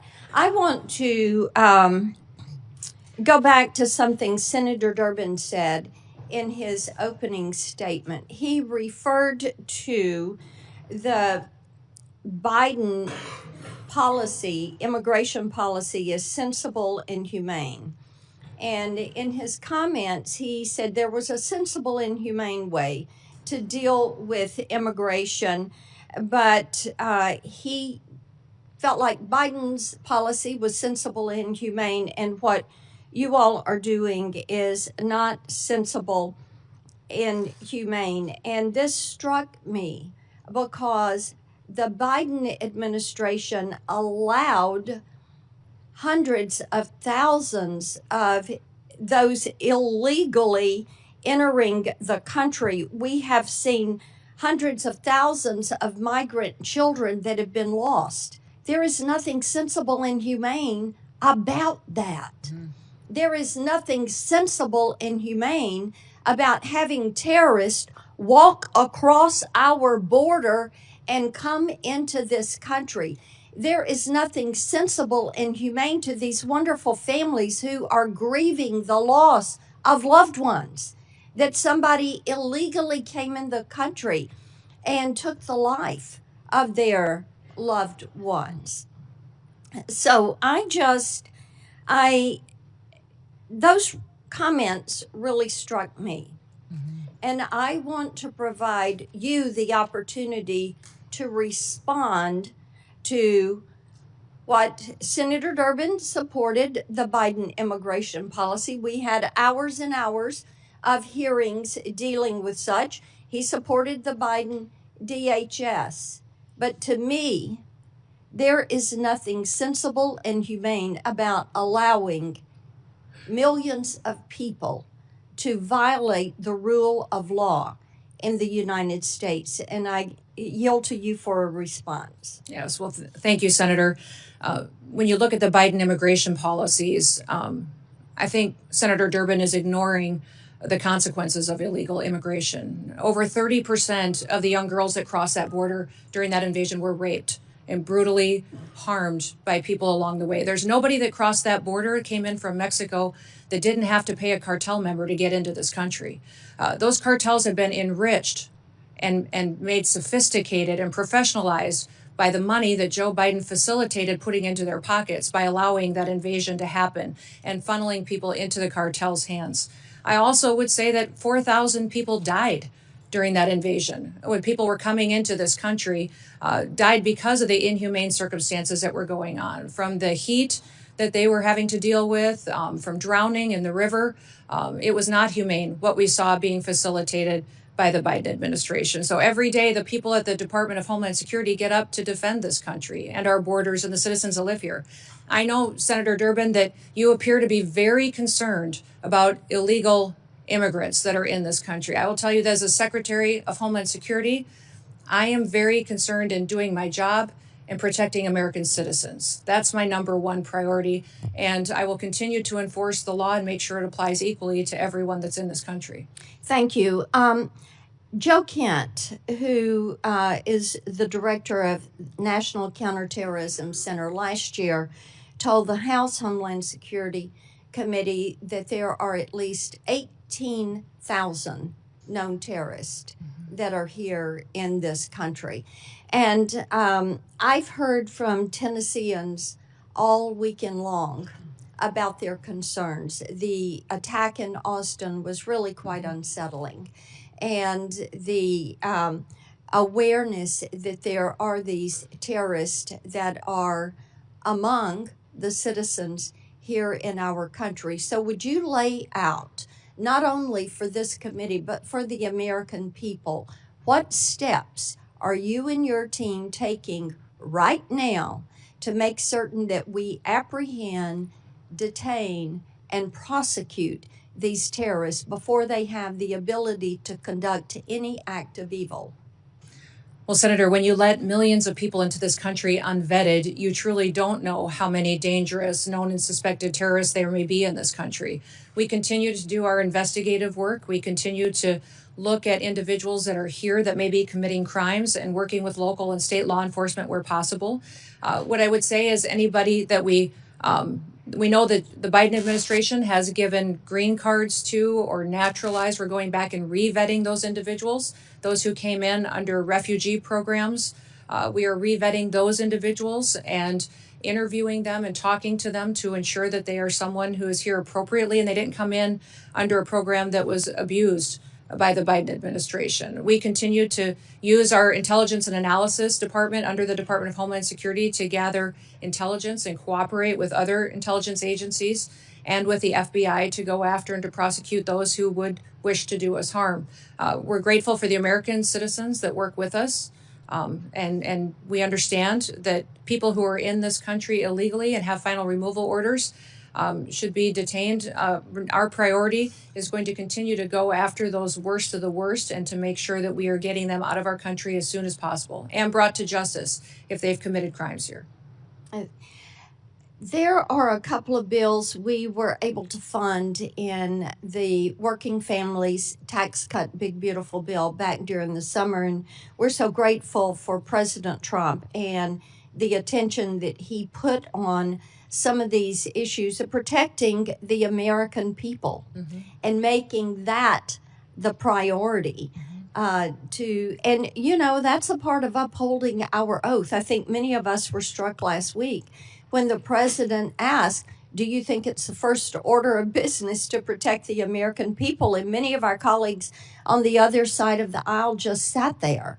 That was stunning. So we're grateful for this focus on protecting our people. There were two bills, the Prince Act and the End Child Trafficking Now Act. These are pieces of legislation I've pushed forward. Now, this helps with protecting these children that are being trafficked, many of them globally trafficked. We're fully aware that Homeland Security investigations, and I think they're defunded right now during the shutdown, are trying to find some of these traffickers, rescue these children, and return them to their families. These two bills allow the collection of DNA and fingerprints so that we can stop this repeat trafficking of children. And I want you to talk for just a moment about the importance of having this legislation on the books and how you are using this to help break these global trafficking rings. Yeah. No, I appreciate those bills, and I'm hoping that this body will find them important and get them signed into law as soon as possible. Collecting of DNA is incredibly important to making sure that children aren't being abused or trafficked. But we saw many times during the Biden administration where the same child would be used by cartels to move individuals into this country illegally. And so one of the policies we put it back in place as soon as President Trump came into the White House is DNA testing of those individuals coming into our country. When we interdicted them, that we would ensure that they were the family that they said that they should be, and that those children weren't being moved with strangers or abused and trafficked by them.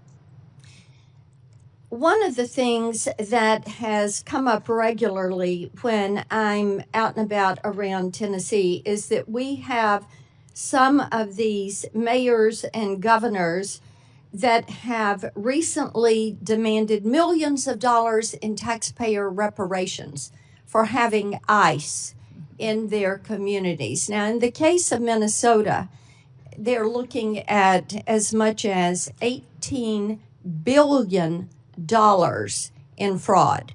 18 billion.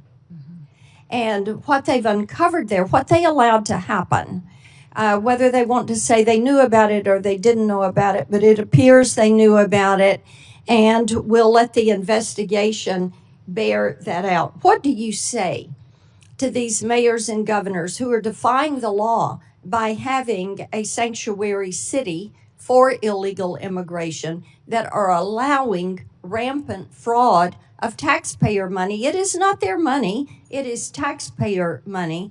They allow it to happen, and then they are so brazen and calloused and disrespectful of the taxpayer, they stand up and demand reparations. What do you say to them? Yeah, it's impossible to take them seriously. The hypocrisy of saying that you care about your economy and you care about your citizens when you've allowed that kind of fraud to go forward that they have in these programs. And these programs are there to care for individuals and give services to some of our most vulnerable in society. Those individuals that have developmental disabilities, individuals who need special services in order to care for them and to help those families for a period of time with individuals and their family members that need to be that specialized care. They have stolen that from them, allowed individuals to abuse those programs, and have done it to the detriment of not just their families there, but also the businesses there and the educational entities and even their credibility to speak. You know, those are the same individuals that called our ICE officers the Gestapo and demonized them, and their rhetoric is very detrimental to the environment that we face every day on their law enforcement operations. So my hope is that we'll continue to get to the bottom of those investigations and bring those criminals to justice. Before Senator Coons, Senator Durbin wanted to. Mr. Chairman, the senator from Tennessee invoked my name several times, so I'd just like one moment to respond. What she said is simply inaccurate. I didn't mention the Biden administration at all in my opening statement. What I said, and I still believe, is that if we work together in a positive, good faith, bipartisan effort, we can come up with a sensible, humane immigration law for America. You've heard the witness say repeatedly, we write the laws. She's correct. We need to accept the responsibility of writing a law that is sensible for this country. What I think is happening now in this administration is neither sensible nor humane. I yield. Senator Coons. Thank you, Mr. Chairman. Madam Secretary, thank you for appearing before us. It is your duty and mine, all of ours here, to protect our American homeland and our citizens, but to do so in a way that is legal, that is humane, that is effective, and principally constitutional. So let's get to that. Foundational to the administration's entire immigration agenda and to everything we've seen in the streets of Minneapolis and other cities across our country is your pursuit of higher and higher numbers for deportation. The mass deportations that Stephen Miller designed and President Trump has ordered you to implement. It's why we have roving patrols, racially profiling whomever they see and creating a show me your papers state. It's why you go into sensitive locations like churches and hospitals and schools. It's why you have been arresting children, the elderly, refugees, the disabled, including a resident in my own state suffering from severe developmental disabilities. When there's pressure on you to hit high numbers, you don't have the time to focus on targeted effects to find violent criminals on the run. It's easier to simply round up people here breaking no laws and contributing to our communities. It's why you deny people due process and rush them out of the country. And it's why you've put poorly trained ICE recruits on our streets, engaging in reckless and dangerous tactics. Does DHS, Madam Secretary, operate on any quotas or numerical targets for immigration arrests every day? No, Senator, we do not. We do targeted law enforcement operations going after those worst of the worst criminals that are here illegally. I would certainly prefer it if you did targeted operations against the worst of the worst. But just last year, Stephen Miller, who's the president's Homeland Security Advisor and Deputy Chief of Staff, went on Fox News and said, we're setting a goal, a minimum of 3,000 arrests for ICE every day. And President Trump is going to keep pushing to get that number higher and higher. He's the Deputy Chief of Staff and Homeland Security Advisor, and he oversees immigration policy for the president. What's your response to his public quote? Sir, there is no quotas at the Department of Homeland Security. When we do law enforcement operations, we do them on targeted enforcement, getting public safety threats off of our streets and out of our communities to protect the American people. Thank you. And you agree that setting quotas would actually put improper pressure on law enforcement to conduct themselves in ways that might not be in the best interest of their safety or the public. Senator, we don't have any quotas on our law enforcement Have you operations ever at the issued department. any guidance rejecting the use of numerical targets or quotas? I usually put out notices on things that are impacting our operations. There's been no discussion or requirement on numerical quota targets. Therefore, there would be no need to reject them in a memo unless I feared that they were being implemented, which Ma'am, they're here's not. why I think there might be real value in your putting out a memo saying, I reject any quotas. It's not just what Stephen Miller said last May. He's reportedly, and I have many press accounts of this I can submit for the record, making conference calls, berating agency officials, threatening to fire them, threatening to fire the leadership of field offices that are in the bottom 10% of arrest numbers. I would suggest that it's this constant drive for higher numbers that has been behind a lot of what we've been seeing in terms of the failure to actually focus on the worst of the worst and targeted enforcement, and to instead do things like roving patrols and profiling. Let's move on. Steve Bannon, long an advisor to the president, one of his earliest public supporters, recently said that ICE should be deployed at the polls in the next election. Will you rule out the deployment of ICE or CBP to polling places this November? There are no plans to have ICE officers at our polling locations. And I'm glad to hear that, but would you rule it out? Would you say it will not happen? do you plan on illegal aliens voting in our elections, Senator? I do not. In Okay, fact, then the there should be Heritage no need Foundation, to, unless you plan on illegal Madam aliens Secretary, voting. the Heritage Foundation recently concluded that over a 20-year period where they reviewed hundreds of millions, billions of voting cases, they found only a small handful of actual cases of illegals voting. So I'm concerned by your rebuttal, which suggests you may be unfamiliar with 18 U.S.C. Section 592. Are you familiar with this federal statute that relates to sending armed men to polling places? There are no plans to send any of our law enforcement officers to But polling Madam Secretary, locations. you're sir. clear it would There be a have been federal illegal crime aliens. for you to do so.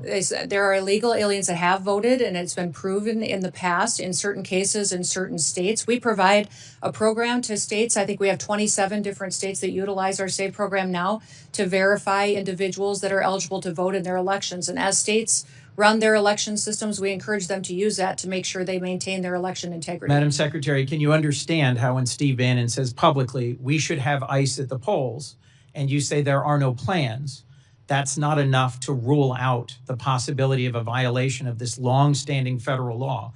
Will you issue a directive that ICE and CBP should be nowhere near polling places this November? We have no plans to have ICE officers or law enforcement at polling locations. States are responsible for running their elections, and we're giving them tools and mitigation efforts that they can utilize in order to make sure they maintain the integrity of those elections and that individuals can trust their systems to ensure that their vote counts. Let me move on to training. I was long responsible for the second largest police agency in Delaware. I understand and recognize the critical role that training plays in keeping law enforcement officers safe, in making sure that they perform their important duties as effectively as possible, and that they understand the obligations of policing in a democracy. A whistleblower recently testified that ICE's training process is, quote, deficient, defective, and broken, raising concerns about how you cut training time in half, reducing training hours by 240, and cut out key courses on the use of force and constitutional obligations. He also testified to a culture of fear that pervades ICE and a constant effort to churn out more trained officers in order to achieve higher numbers. Your department put out a statement that the training is the same number of hours that officers have always received. So let's be clear. Is it your sworn testimony today, Madam Secretary, that training hours have not been reduced for any recruit compared to where they were, say, a year ago? Senator, our ICE officers are trained when they come on board the department 56 days. We've changed the format of those days. Instead of 5 days a week, 8 hours a day, they now do 6 days a week, 12-hour days. We also give them 28 days of on-the-job training so they can have more hands-on experience with individuals that have served a longer period of time in law enforcement and have that experienced officer supporting them going forward. What I would say about your whistleblower is that your whistleblower came to FLETC, which is the area academy where we train over 130 different federal law enforcement agencies. He came there after we had changed our program and didn't experience how we trained our ICE officers previous to that on those 5 days a week, 8 hours a day. I don't know how he would speak to how Secretary, ICE used to do that, and this individual was only detailed there for a short period of time, a few months, and was a trial attorney, not an expert in a number of places around the country have faced protests for how they've been conducting their policing. Do you specifically train your new recruits on how to handle peaceful protesters in the context of the First Amendment and their rights? Yes, they are trained in that. And they are annually trained and updated with legal guidance, with constitutional provisions, de-escalation techniques, in driving techniques, medical aid, intervening, use of force. All of those are things that our individual officers are trained on. What has happened? You put out a press release that said enforcement and removal operations, ERO training, was 42 days. But on February 23rd, just a month later, the same day that the whistleblower testified, you issued a new press release saying it was 56 days. You seem to be making it up as you go along. Help me understand how you square those quite different numbers in terms of the total number of training days. Our training for ICE officers is at 56 days with 28 days of on-the-job experience that they get as well. That continues their training, and their specialized training is above and beyond that as well. And we're grateful for those individuals, many of those individuals that have come and joined ICE. We had over 220,000 individuals apply to become ICE officers. We've hired approximately 12,000 of those, and many of those had previous law enforcement experience when they came to serve with us. Last question, Madam Secretary, about Afghans. Americans fought, served, and died in Afghanistan over 20 years. Many of our service members critically relied on translators and on Afghans who served and fought alongside them. I've gotten to know a number of them who came to this country and were thoroughly vetted and were frankly heroes who had risked their lives alongside Americans. At the moment, I believe your leadership at DHS has abandoned our commitment to the Afghans who served alongside us. There are currently many trapped in a center in Qatar, and at least 150 of them are the family of current active duty U.S. military forces. It is within your power to create a process for them to seek waivers of the refugee ban so they could come into the United States. Will you consider doing so? We'll continue to do our due diligence on vetting individuals that come into this country, especially those who came in on a refugee program, and make sure that vetting process was thorough. We found deficiencies in how the Biden administration was doing that. Will you commit to not forcing any of them back into the waiting arms of the Taliban, who will certainly torture or kill them? We'll continue to look at every situation and make sure they qualify for the programs to how they're laid out in statute. Madam Secretary, as I said at the outset, it's your obligation and mine to protect our homeland and American citizens in a way that is legal, effective, humane, and constitutional. My concern is that across all the different incidents that have been spoken about today, you are failing to do so. You are failing to deliver legal, humane, effective, and constitutional protection for the American people. Thank you, Mr. Chairman. I got three things to do before I call on Senator Britt. First of all, Madam Secretary, you can correct me if I'm wrong, but it seems to me the answer you should have given about Steve Bannon is he's not even in the administration. Correct. So why would he have any influence over what you're doing? Correct. Secondly, we're going to take a break after Britt, Blumenthal, and Schmidt. Lastly, without objection, I'd like to introduce evidence of potential human trafficking that I sent to the Biden administration as part of my unaccompanied children oversight.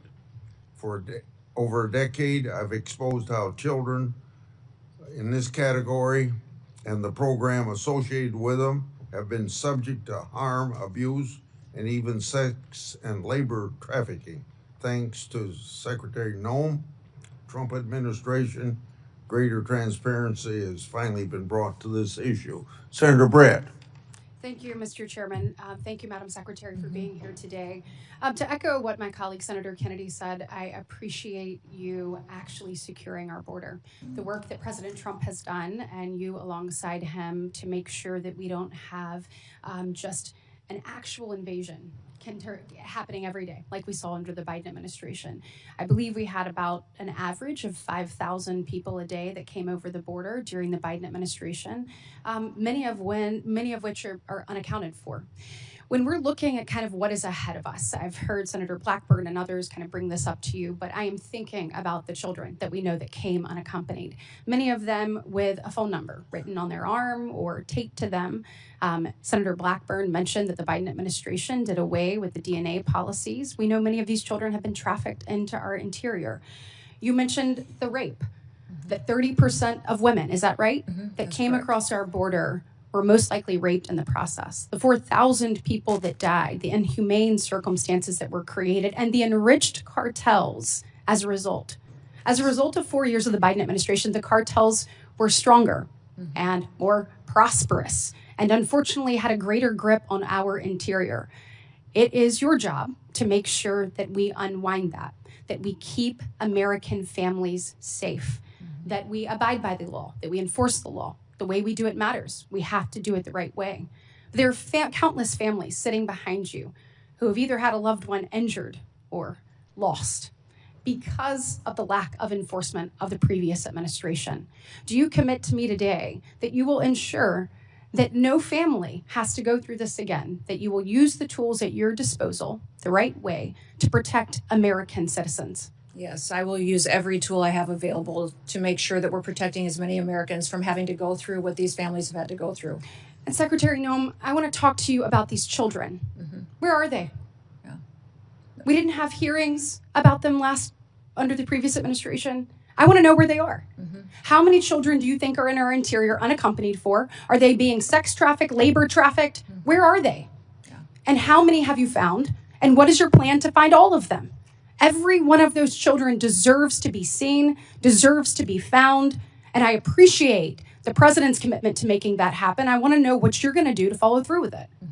We're going to continue to do our work. We found 145,000 of those children so far, identified them, returned them back to their loved ones, and taken care of them. We will continue until we find every single one of them. The Homeland Security investigations teams are the most specialized law enforcement officers for getting into these networks, these trafficking networks, and making sure that they're not just finding one child, but finding the network that is trafficking hundreds of children, and make sure that we're bringing them back home and helping them heal. Well, let's actually talk about HSI. We have heard ICE be vilified across the nation, called Nazis, called Gestapos. I want to talk about ICE HSI for a second, because you just mentioned it.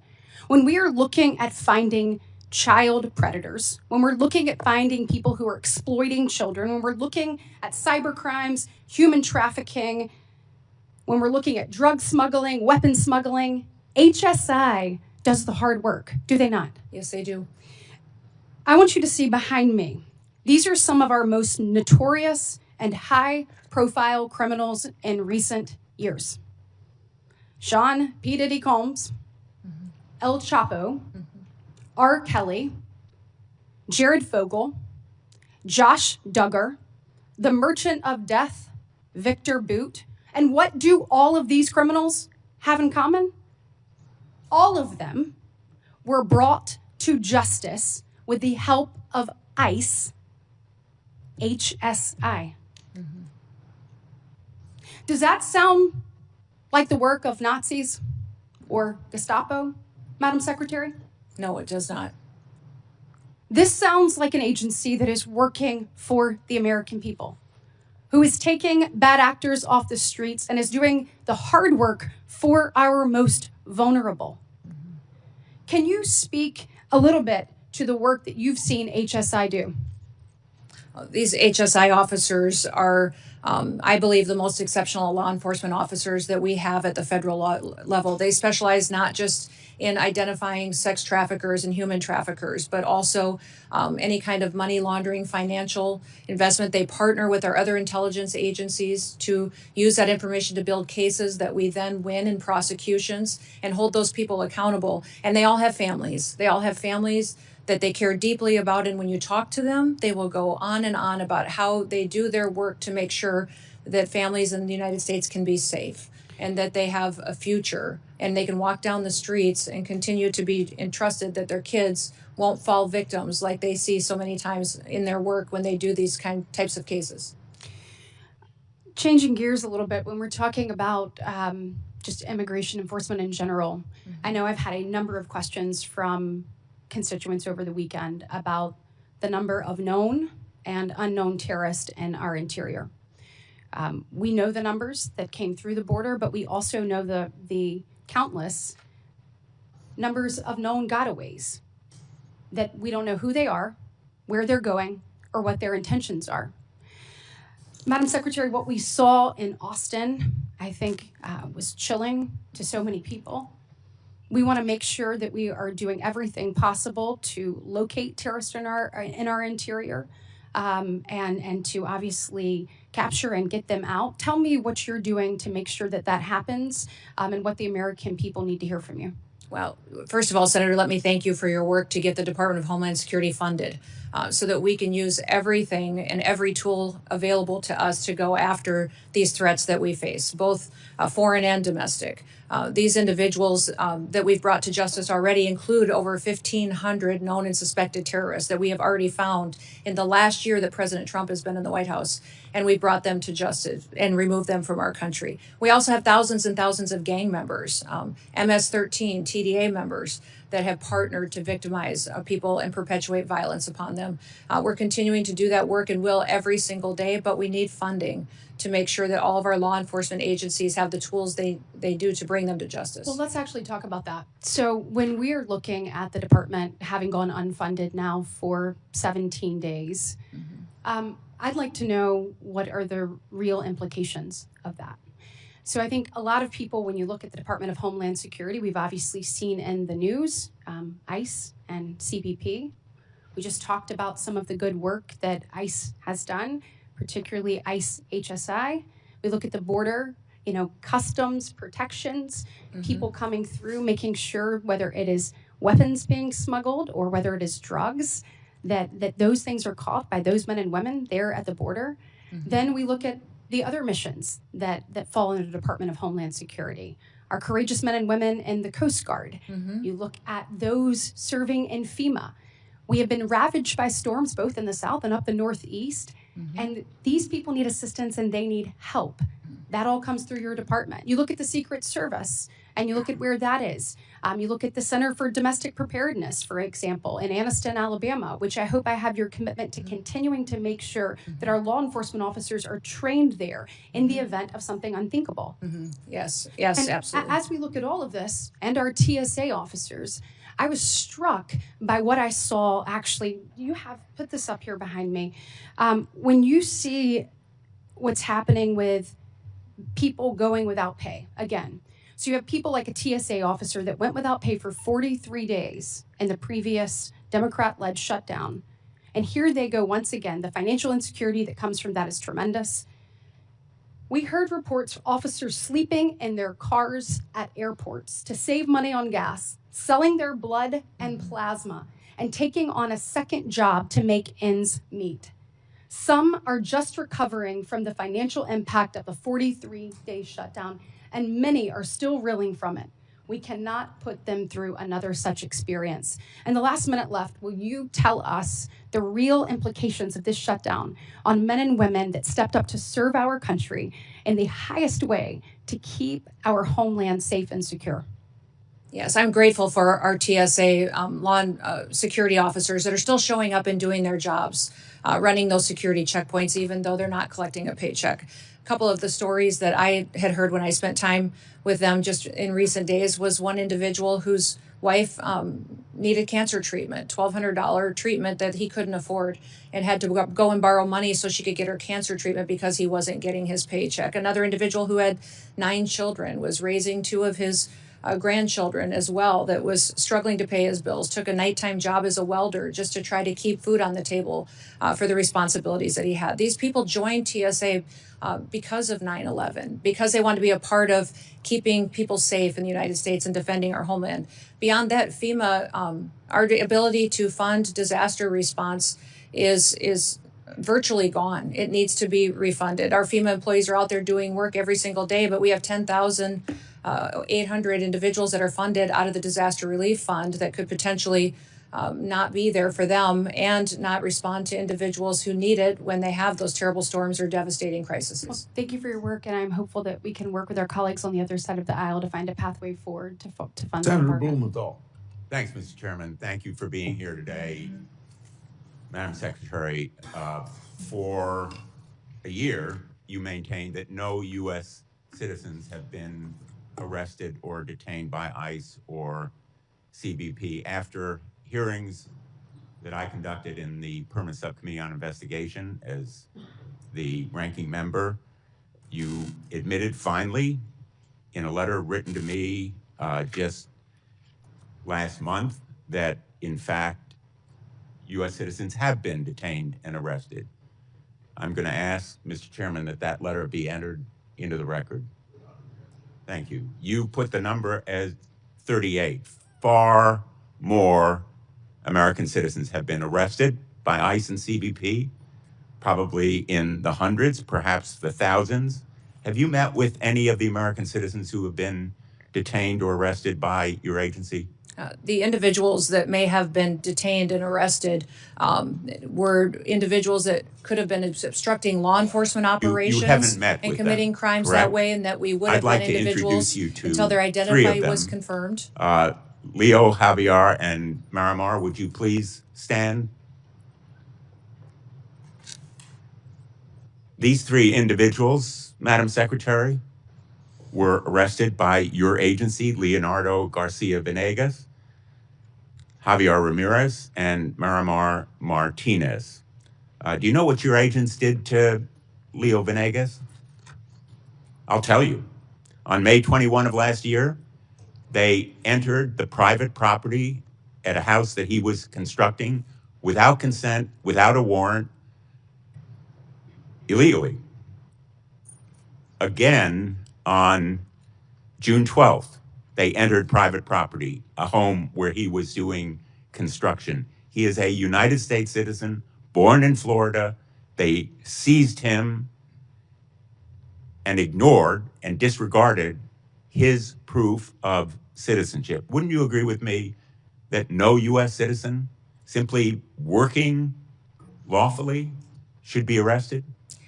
In law enforcement operations across the country, there are times when U.S. It's a citizens simple yes or may no. be arrested or detained until Would their you identity agree is with me, confirmed Madam and that they Secretary, haven't that committed a U.S. crime. citizens should not be arrested when they are obeying the law, they have no criminal record, and they are engaged in a lawful activity?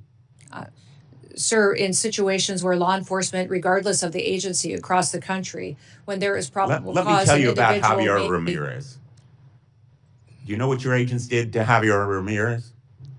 He was on his own private property when he was assaulted by masked agents, his own property, without a warrant, without consent. They said, get him. He's Mexican.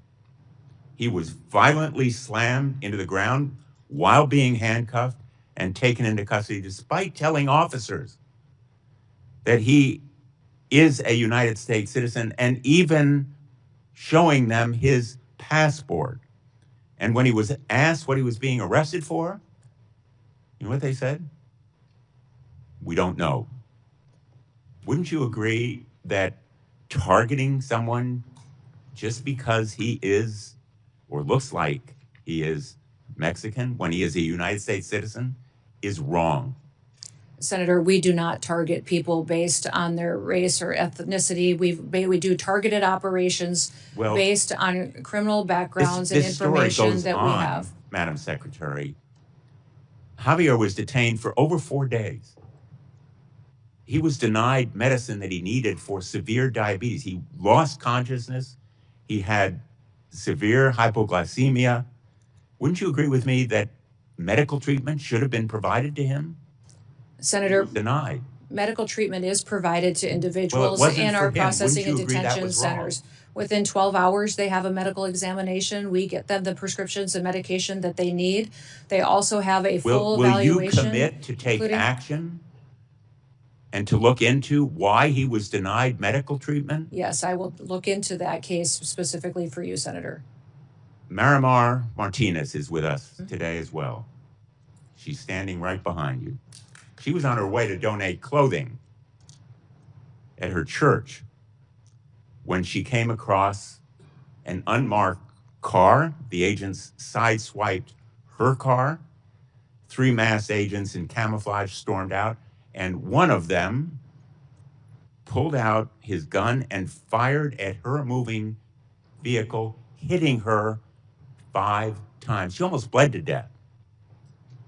Wouldn't you agree that shooting Miramar Martinez on her way to donate clothing at her church, a United States citizen from Chicago, is wrong?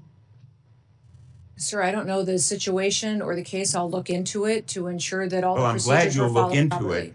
it. Miramar, by the way, was falsely charged with impeding law enforcement, but the case actually fell apart. The judge dismissed it as being trumped up. He dismissed it with prejudice. And in fact, the agent who shot her, I'm not going to name him, but you know who he is, was quoted on social media the day or so afterward. And he said, quote, "I fired 5 rounds and she had 7 holes. Put that in your book, boys." And quote, "Cool, I'm up for another round of F around and find out." Will you join me in condemning that agent? Sir, that situation, I don't know the details of, but I will look into that. I don't know why you can't join me in saying it was wrong to shoot Miramar, almost cause her death, and then brag about it. Wouldn't you agree with me that it was wrong? Sir, the way that you have portrayed it, it appears to be, but let me look into the case so I can speak to the specifics of it. In fact, apparently, contrary to what you just said, you actually supported the agent who shot Ms. Martinez 5 times. He's quoted as saying, when he was asked, everyone has been supportive, including Chief Bovino, Chief Banks, Secretary Noem, and El Jefe himself, referring presumably to President Trump. Is the agent who shot Ms. Martinez still on the job? Sir, our law enforcement officers conduct operations every day according to procedures and to training and the experience that they have. When Is there is the agent when there is something that who is not shot done Ms. properly, Martinez still on the job carrying a gun? I don't know the details. I will find out and get that information to you. Would you agree with me that he shouldn't be on the job I carrying will a gun? look into this case and get back to you on the details. I'm not I think familiar Americans with it. would find it absolutely terrifying that that agent is still on the job carrying a gun. And the fact that you can't tell me that you will take him off? Sir, do you know who Angel Samanago is? Do you recognize that name? You know, This is I an think individual we're talking about that was an murdered egregious in your illegality state here, by an a illegal violation alien, of rights and trust. duct taped. The answers are It looked very like it was simple, an assassination. And I would have hoped I haven't that heard you say one could victim's give better name answers today from illegal to these immigrants that 3 are here individuals. perpetuating Would you like violence to say against anything people. to Ms. Miramar? I'd Ms. like to hear you Ramirez, say the or name Mr. of one of our victims Venegas? of illegal criminal activity and fight for one of those victims so that we can stop as many of them from being created in the future by people who should never be in this country to begin with. Illegal Well, individuals the and charges aliens that are against in this country. Ms. Martinez were dismissed with prejudice. Let me ask you about a memo that evidently was written by the acting director of ICE. This memo, have you seen it? I can't tell what it says. I see lots of memos. I see Well, this memo many a is day. by Acting Director Todd Lyons. It's been frequently referenced in the hearing that I conducted by the whistleblower who testified, Brian Schwank, as being the basis for instructing ICE agents. It specifically says that ICE agents should violate the Fourth Amendment and break into people's homes without a judicial warrant. Do you agree with it? I will look at that memo, sir. I can't read it from here, but if it's referencing administrative warrants, that is the proper legal tool that this body has given us to utilize on immigration enforcement operations. Those administrative warrants were provided and affirmed by the Supreme Court. Let me ask you one last and question. we'll continue to use those. Madam Secretary, does Corey Lewandowski have a role in approving contracts? And if so, what is that role? His role as a special government employee, special government employees work for the White House and the administration. There's thousands of them. So he does have a role. Senator Schmidt. Thank you, Mr. Chairman. Since we're having folks stand up, I would have Laken Riley stand up. I would have Kayla Hamilton stand up. I would have Jocelyn Ngari stand up. I would have Rachel Morin stand up. I would have the beautiful sons and daughters who were murdered by illegal immigrants stand up, but they can't because they're dead. They were murdered by illegal immigrants that were led into this country by Joe Biden. And I think it's important to set the stage, since we're having this oversight hearing, to set the stage how we got here. 5 years ago, something was done that had never been done in the history of our country. We had a president who willfully ignored immigration laws and immigration enforcement, threw open the border to 15 million people who are here illegally, tens of thousands of murderers, hundreds of thousands of hardened, violent criminals. And we can debate why. I know why. They're trying to pump up the numbers for their congressional districts because they lost the case with the American people. But the tragedies that ensued, the tragedies that were left in the wake of this disastrous policy are what we're left with. And your job now is to finally enforce our immigration laws. And they don't like it. They actually don't think that anybody should have to leave. Because if you create the problem so big, which is what Joe Biden and the Democrats tried to do, the only solution is mass amnesty. And I'm here to tell you, we're not doing it. And the mass deportations will continue. Thank God we front-loaded the money for ICE. Thank God we did it. Because it was just a matter of time. Now, by the way, the outrage machine has moved on to something else, so I actually have hope that maybe we'll actually approve DHS funding. But we're not kneecapping ICE. We're not doing it. We're not going to take away the tools that they have to deport criminals in this country who are raping and murdering sons and daughters. So for all the spectacle that the Democrats want to create, the American people will not lose sight of what this mission is, which is to restore American sovereignty. No country, no sane country would ever do this. We lived through it. Now it's time to fix it.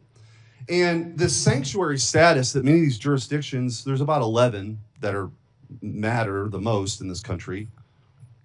But what is that about? What does that really mean? It means that the local leaders will not tell ICE when rapists and murderers and criminals are released from prison so they can be deported. Think about that. Think about that. That's what's happening. And by the way, it's happening in Northern Virginia. The new governor just today said that this brutal killer, Abdul Jallo, an illegal immigrant from Sierra Leone with more than 30 prior arrests, who brutally stabbed to death Stephanie Minter, a mother, an American citizen, less than 50 miles from here. She will not work with ICE. If for some reason this monster gets released, she will not let ICE know when he's being released. Think about that. That's what is happening in this country. So forgive me if I don't want to be lectured by the Democrats on this point. I would think in a different time, in a different place, that we could all actually agree that if somebody is here illegally and they're being released from prison, that we would let federal law enforcement know about it. Apparently not. And so if you want to know why we had the flashpoint in Minneapolis, it's because it's a sanctuary jurisdiction that wasn't letting anybody cooperate. It wasn't responding to 911 calls for law enforcement and encouraging people to engage in this kind of confrontation. So I just want to go through a few of these. I mentioned Abdul Jallo. Let's talk about the difference between states that actually work with ICE and states or jurisdictions that don't. This is the contrast. Cecilio Lopez Vaquez was an illegal alien from Guatemala. He was arrested by the Missouri Highway Patrol for DUI. Cecilio had previously been deported in 2006 and had an active rape warrant in Guatemala. Missouri is not a sanctuary state and turned Cecilio over to ICE. He was deported. Thank God. Hernando Garcia Morales was an illegal alien from Mexico. He was arrested multiple times in New Jersey for crimes including burglary.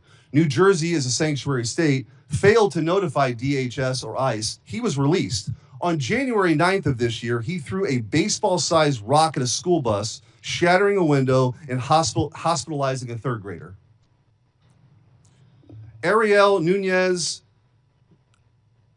Figueroa was an illegal alien from Mexico with an arrest warrant tied to the murder of 43 students at the Ayotzinapa Teachers College. ICE arrested him in Houston, Texas, not a sanctuary city. DHS deported him on March 6th. Christian Espinozo Sarango was an illegal alien from Ecuador, arrested in New Haven, Connecticut for sexually assaulting a minor. He was charged with multiple serious offenses. Connecticut sanctuary laws prevented cooperation with ICE, and he was released into the community before being rearrested by ICE. Mayama Sese was an illegal alien from Liberia. She was a former rebel commander linked to war crimes, including recruiting and leading child soldiers. Despite a removal order entered in 2022, she was not taken into custody by ICE until April 19th of 2025. The previous administration refused to deport her. She has now since been deported. Hector Balderas Ahorne was an illegal alien from Mexico arrested in California for a felony hit and run that killed an 11-year-old boy. California, a sanctuary state, rejected DHS's detainer. Hector has a bond of $100,000 that could allow this guy back on the streets. We don't know. If he's released, they're not going to tell ICE. Luis Elias Santos was convicted of statutory rape in Boone County, Missouri. Missouri cooperated with ICE. ICE took him into custody on February 20th, 2026, and assuming he will be deported. Finally, Hugo Rene Hernandez Mendez was arrested in Prince George's County, Maryland, for DUI. The county did not cooperate with ICE and released him. Months later, he murdered Dakara Thompson, a 19-year-old woman. She would be alive today had Maryland cooperated with ICE. I don't know how you explain this away, but I just want to ask you, Madam Secretary, how critical is it for the operations of ICE to deport these monsters to be able to work with local leaders?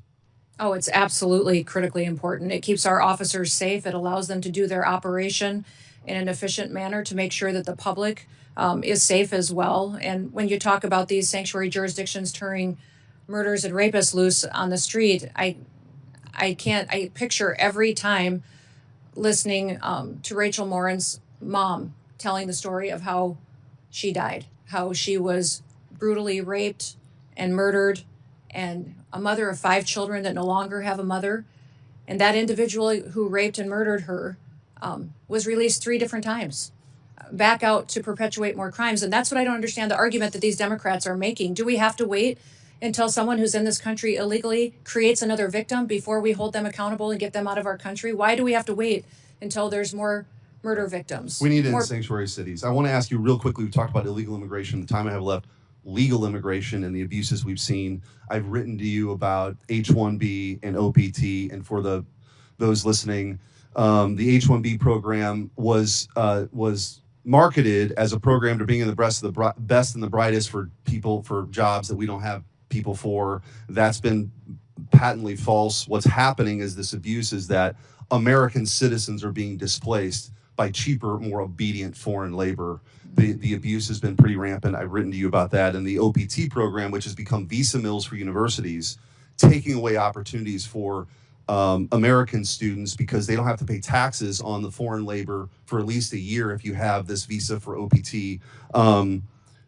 Anyway, there's been rampant abuse. We've seen. I've written to you about this. I appreciate your response. I want to just, with the remaining time, you committed in that letter to reevaluate OPT's scope and duration. I just want to ask you, what's the timeline for that review? Will you commit to completing that reevaluation this year? Yes, we are. We're continuing to do that review now, and it will be completed here in 2026. Thank you. Thank you, Madam Secretary. Thank you. In 30 seconds, we'll take a break. I want to say law enforcement continues to face a record amount of threats in the course of their duties. This is unacceptable. As I mentioned earlier, any loss of life is a tragedy.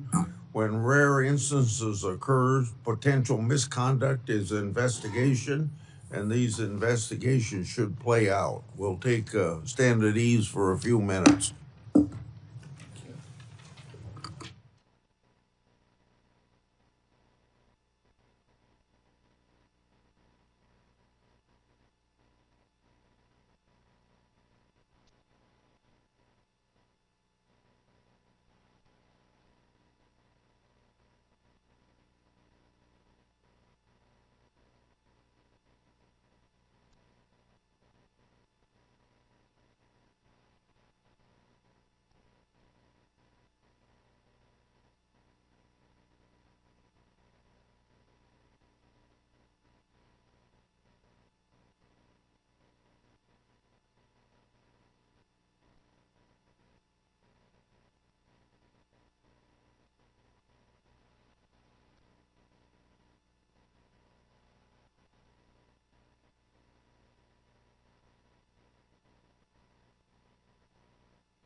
You say she's coming down the hall?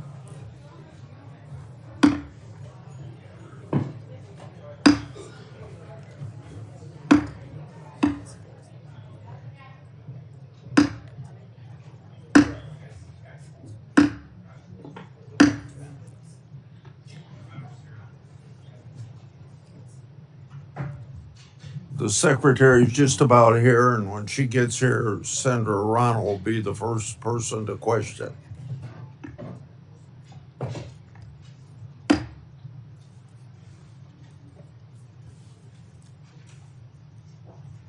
How'd you know she was in the hall? She'd be here by now. At least that's what they tell me.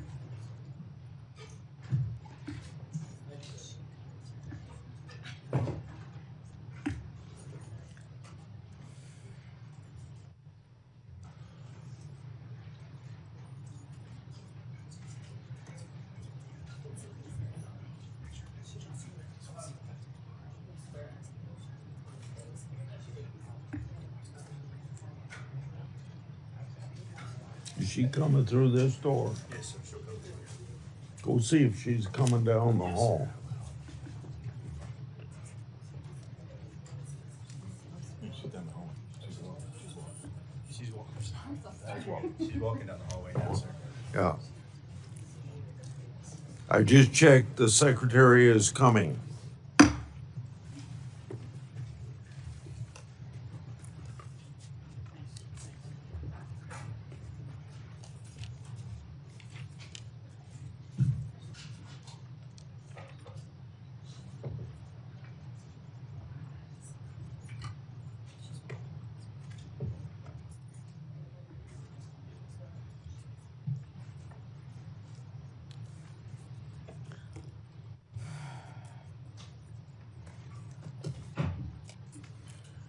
Tell me, Secretary, when you're ready.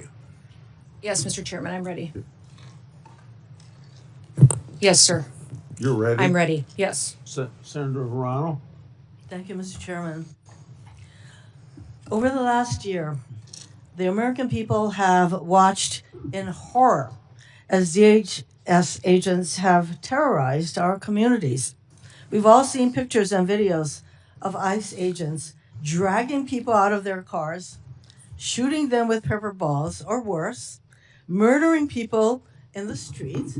This is not normal, but it's what communities being targeted by ICE are forced to face every day under this regime. It is why Americans of every background across the country are up in arms and raising a hue and cry about ICE. My first question, Ms. Noem. Last August, DHS attempted to deport 600 children to Guatemala in the middle of the night. When challenged in court, the lawyer representing DHS said a request had been made by either their parent or legal guardian to justify deporting these children. A federal judge found that statement had no support. In other words, no evidence that the parents have been asked. That statement by the lawyer representing DHS was false? That was a lie? Yes or no? Ma'am, in that situation and in many others, we're working to return children back to their parents so they can be with their families. And specifically in Guatemala, we were stopped by an activist judge from returning those children to some of their family members. And we'll continue to work to reunite them was a lie so that we because can the keep judge people said together. you lied. These poor Your Angel families attorney behind me will lied. never have their children again. And Reclaiming that's my one of my time. motivations every day.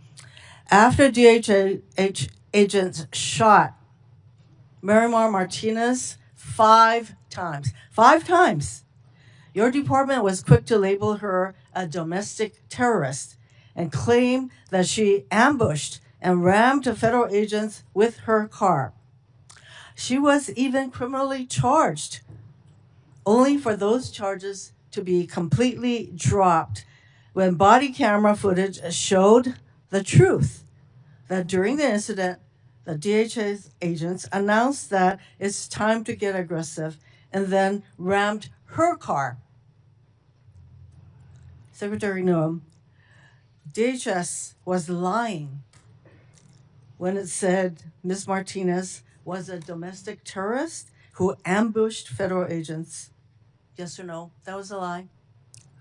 Every day, our law enforcement officers face tragic situations on the ground. They Ms. work Noem, every day to I am bring not public hearing safety yes or threats to no. justice. You know what? You actually had to dismiss the lies that you alleged against Ms. Martinez. So that was a lie. Next. After DHS agents shot and killed ICU nurse Alex Pretty, you were also quick to label him a domestic terrorist. Even before an investigation began, you said he was brandishing a gun, a firearm. You also said he was apparently trying to do maximum damage and massacre law enforcement. The videos show that Pretty had a phone in his hand while helping a woman who was pepper sprayed. He never touched his gun. After DHS agents pinned Pretty to the ground and your agents removed the gun, they then shot him at least 6 times, killing him. Secretary Noem, when DHS claimed that Mr. Pretty was a domestic terrorist who was brandishing a firearm, that was a lie. Yes or no? That investigation is still ongoing, being led by the FBI. But when that horrific day happened in that tragic situation, we continued to relay information from agents on the I'm not ground hearing to get your answers information to a the American simple public. Yes or no questions. So, moving on. Secretary Noem, in this photo, this man is on the ground and there are multiple people holding him down. Yes or no? Yes. You see? Yes or no? Yes, he's laying on the ground and there are Yes. multiple people with their hands on him. Yes. So that is what the American people saw. This man is completely subdued on the ground with multiple DHS agents on top of him. Despite being pinned down, a DHS agent soaks him with pepper spray, which can blind and burn a person. You can't even see his face. That yellow substance is pepper spray because your agent deemed it necessary to cover his face with pepper spray. Next photo. In this photo, the man with the clergy collar is surrounded by multiple DHS agents. Yes or no? Yes. Showing you a picture, yes or no? Yes, ma'am. That is what the American people saw. This man is Reverend David Black, who is the senior pastor of the First Presbyterian Church of Chicago. He had his arms up in prayer when ICE agents fired pepper balls directly at his head. They shot him 7 times, including twice in his head. Next photo. In this photo, do you see the woman on the ground? Yes or no? Yes. That's what the American people saw. This is just after your DHS agent violently shoved her against the wall and down to the ground in front of her 2 young children. She later went to the hospital. Secretary Noem, under your leadership, DHS attacks Americans and acts as if the law doesn't apply to them. That recklessness and lack of accountability stem from the lies that you and your partners in this regime are constantly telling. Oh, it's domestic terrorists. They were aggressive, whatever. Meanwhile, Stephen Miller, a top White House official, declared to an ICE officer, you have federal immunity in the conduct of your duties. To all ICE officers. That is Stephen Miller. When DHS agents hear what you and the White House say, those agents think they can do anything. They know there will be no accountability for their lawlessness. They know that when they fire their weapons without restraints, you will immediately and reflexively blame the victims and label them domestic terrorists, regardless of the circumstances or facts. That is exactly what happened when DHS officers shot and killed Renee Good. DHS agents pulled up to her car, surrounding her. Moments later, a DHS officer shot her 3 times through the car window. She died. In response, you blamed Renee Good, saying she committed an act of domestic terrorism. Vice President Vance was then quick to say that the ICE officer who killed Ms. Good is protected by absolute immunity. No wonder we saw DHS shoot and kill another innocent person mere weeks later. The lies that you and this regime spread are creating a culture that fosters abuse of power. This is the reason we need clear guardrails on DHS. No more masks, no more warrantless searches, no more roving gangs of officers terrorizing our communities. We need DHS to meet the same use of force standards that local police need to meet. They have the same requirements to identify themselves like local police have, and use the same warrants that local police use. In other words, we need immediate guardrails to rein in the lawlessness that you have unleashed. Mr. Chairman, I am done with this witness.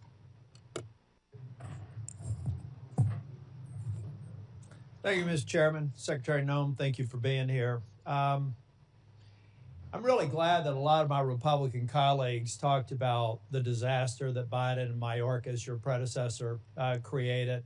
It was absurd. You heard the things from Senator Britt, people that came over here who themselves were traumatized by the very people who then come to this country and traumatize American citizens. You heard Senator Schmidt saying the same thing. A lot of us are very frustrated with the disaster that President Biden left behind and a failed DHS. It's why I'm angry, and it's why I've been critical of you, Secretary Noem, because we're missing an opportunity. Ladies and gentlemen, one of the reasons President Trump won a year and a half ago is because people were sick and tired of a Democratic administration's open border policy and allowing millions of people to come to this country, 1.7 million called gotaways. We don't even know where they are, but we know when you pay a premium to a cartel to get them into this country, they're bad people. Now, why have I been critical of Secretary Noem? Because I don't think we're focusing on, we have limited resources. ICE can't be everywhere at once. There's very few people in Capitol Hill that support law enforcement more than me, including the sworn ICE officers. In fact, I've just been told, fortunately, in about a week and a half, we're going to get a plaque on the wall over the Capitol, thanking the Capitol police officers and all the agencies that responded on January 6th. All those thugs have actually been pardoned, and yet we haven't thanked the Capitol police officers for their work here. So when I say I'm unapologetically pro-law enforcement, you can count in every single sworn officer in Homeland Security. So why am I disappointed with Secretary Noem? Because we're not going after enough people who did this damage at the expense of running numbers that Stephen Miller wants out of the White House. We just want numbers. We want 1,000 a day, 6,000 a day, 9,000 a day, because numbers matter, right? No, they don't matter. Quality matters, not quantity, quality. And what we've seen is a disaster. Under your leadership, Ms. Noem, a disaster. What we've seen is innocent people getting detained that turn out are American citizens. I could talk about the culture that's been created here with Stephen Miller aiding and abetting. I heard first reports that he was the one that said it was a domestic terrorist situation where 2 people lost their lives in Minneapolis. I've heard that report. Maybe you can refute it. I don't know that we'll have time for you to respond because I'm giving you a performance evaluation here. I'm not looking for a response. And I'm saying, Ms. Noem, that time after time after time I've been disappointed. But before I get back to looking at the vicious people that did this damage to these families, I want to talk a minute about FEMA. You have a policy right now that anything over $100,000 has to go through your desk for approval. I asked my staff, because I'm a management consultant, I don't try to do cheap shots in here, but the facts do not lie. This is your administration for FEMA response. This is President Trump's first administration. Which one would you like to have? If you're a state that has a $60 billion disaster, your biggest disaster in South Dakota that I can tell that when you were an elected official was about $500 million. So 1/100th of this single storm where thousands of people are hurting in North Carolina and you're just barely catching up. This is what competent FEMA leadership looks like. This is what incompetent FEMA leadership looks like. And people are hurting in Western North Carolina from the most significant storm they've ever experienced. This is what we need more of. I'm convinced you can't do it. If you're requesting a review of $100,000 and up, then it begs the question, why? Why would you be involved in that? Why would that be a policy? And in a minute, I'll ask about some people that are involved, some special government employees. Why are they involved in it?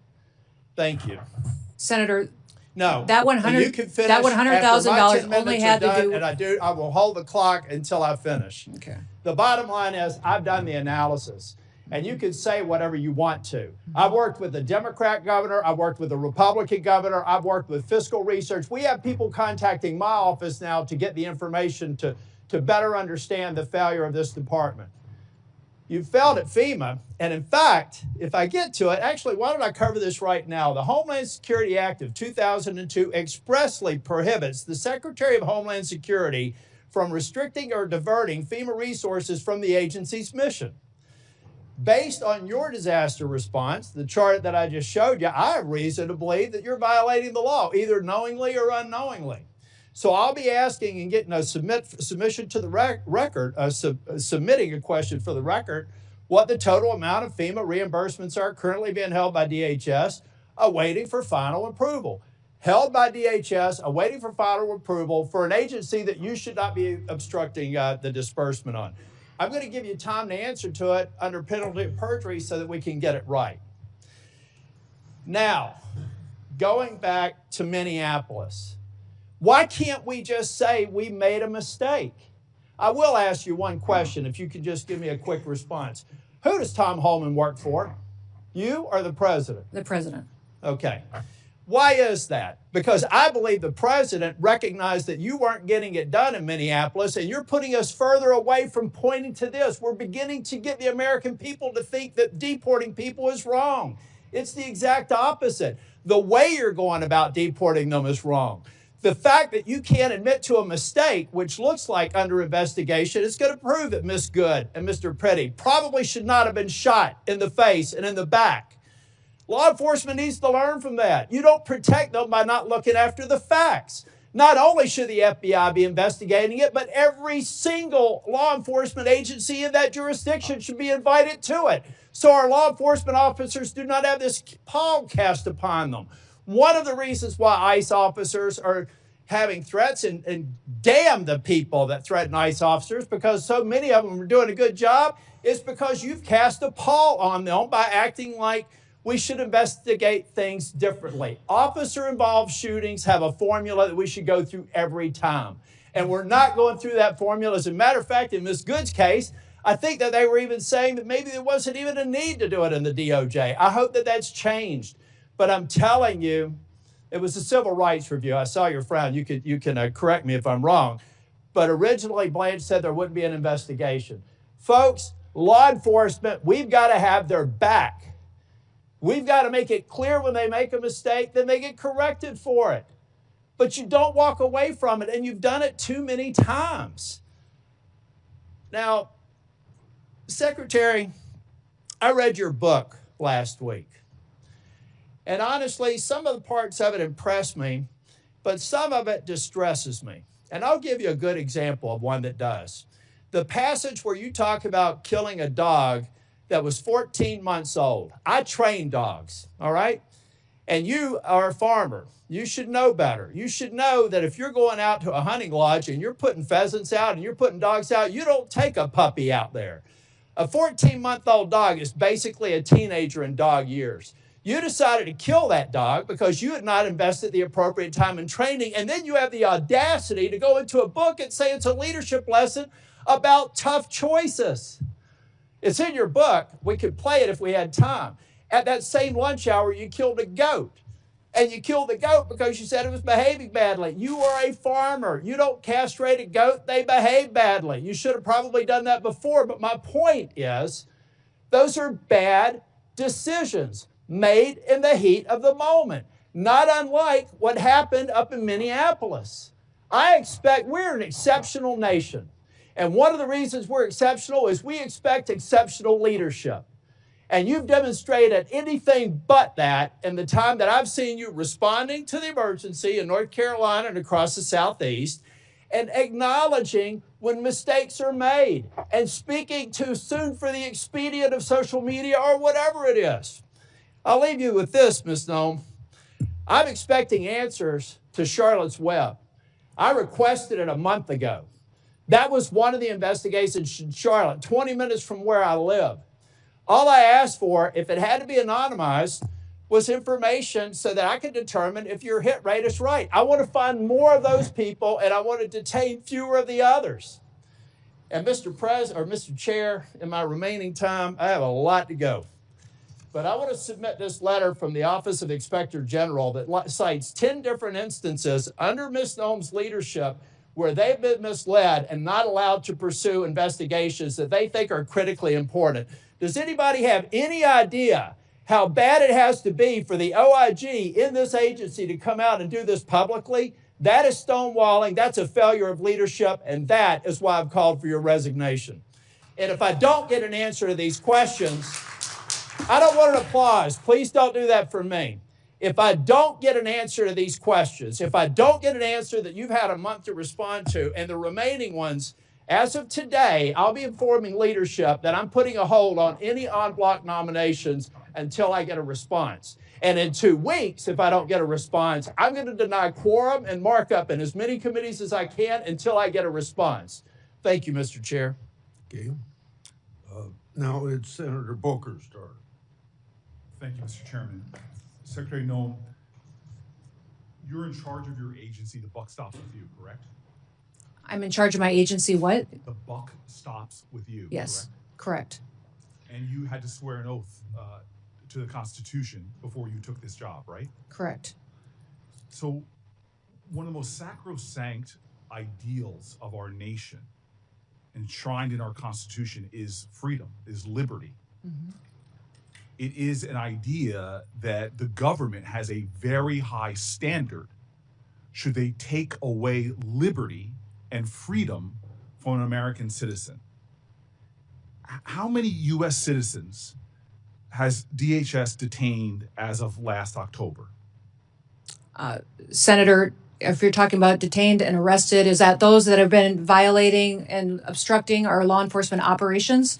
Is that what you're referencing? Because it could be hundreds and hundreds. We have faced violent riots across the country, you are specifically in Portland and in the Minneapolis. only people you've detained are committing crimes, but you and I both know that's not true. No, I haven't said that. I didn't so say then that. how many people referencing. have you detained? I can't give you an accurate number because we've literally detained and arrested many for those obstruction of law enforcement operations, and so also public others records, that had probable let me tell cause. you what my staff researched. And then released May I continue?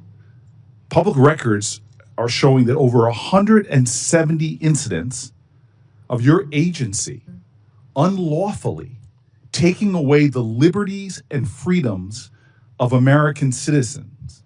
This includes 20 children, 20 American kids that your agency detained. How long can your agency detain an American citizen? We don't detain children and separate them from their parents. Those parents have chosen You're telling me to under keep their oath right child now. with Hold on. them. I just want to be clear. You're telling me under oath right now that your agency has not detained American children. Those parents have chosen to keep their children with them. We don't separate families So- like the so Biden hold on. administration Let me did. continue. We keep them Let me- together, and parents please have the let me option continue. on if they want How their child with long them do or not with them. detentions last when you detain an American citizen? How long do they last? We don't detain American citizens, and if there's well, probable cause. Let me give you, because you are not speaking truthfully under oath. Isaiah Pena Salcedo, a U.S. citizen living in California, was detained more than 70 hours, almost 3 days, even after he showed ICE agents his passport. My colleague, Senator Blumenthal, gave you example after example. He brought people here who had something else we Americans consider sacrosanct: our home, our property. Your masked agents jumping out of unmarked cars have broken into, considerable property damage occurring, into American citizens' homes. Case after case of this, and you sit here before me and claim the buck stops with you, but you don't even know the names of these individuals. I ran New Jersey's largest municipal police department. When my officers engaged in misconduct, you can be damn well sure I knew about it and I investigated it. And yet you have situations where your officers are violating the sanctity of people's homes, arresting and detaining them and holding their children, and you're acting as if you don't know about it and saying that under oath. Miramar Martinez, who is here right now, on her way to church, an American citizen going to church, not just to worship, but to donate clothing. Your officers shot her multiple times. The case was thrown out of court, and you represent here that you don't know about it. In New Jersey, are you aware of your officers' activities in places like schools? Are you aware of your officers' activities at our public schools? Sir, we don't go into schools and do targeted law enforcement operations. We do targeted law enforcement operations like other agencies So you're and law telling me that enforcement ICE do. officers entered the grounds of a high school in Minneapolis? That's a fact. Elementary school children in New Jersey are terrified of your agents. When they came upon a school bus stop, they fled.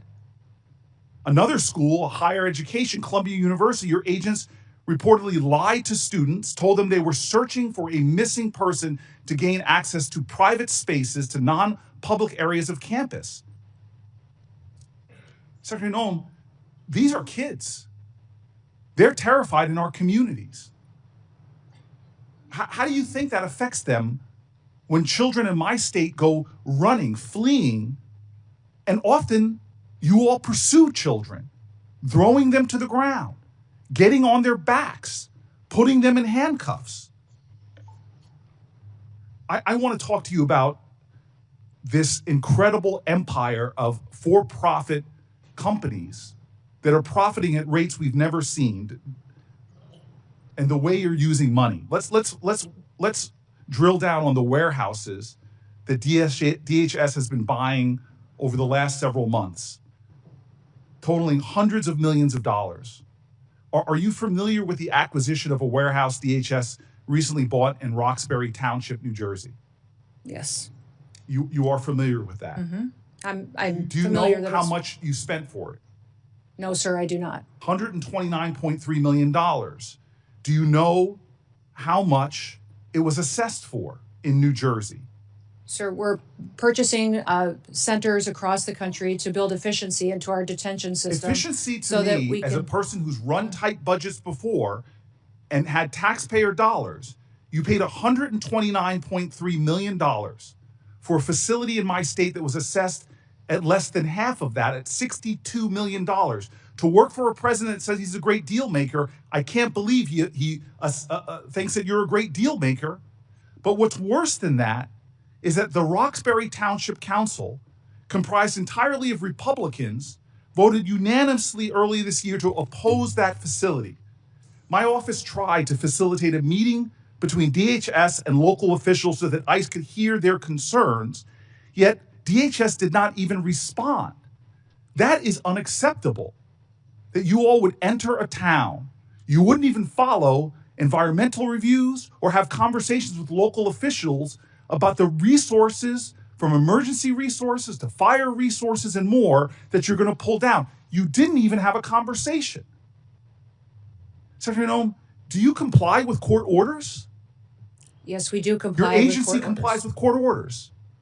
Yes, we comply That with federal again, court you were orders. saying under oath that you do, and yet we know in January the chief judge, Republican appointed for the Federal District of Minnesota, found that ICE had violated nearly 100 court orders since January 1st alone.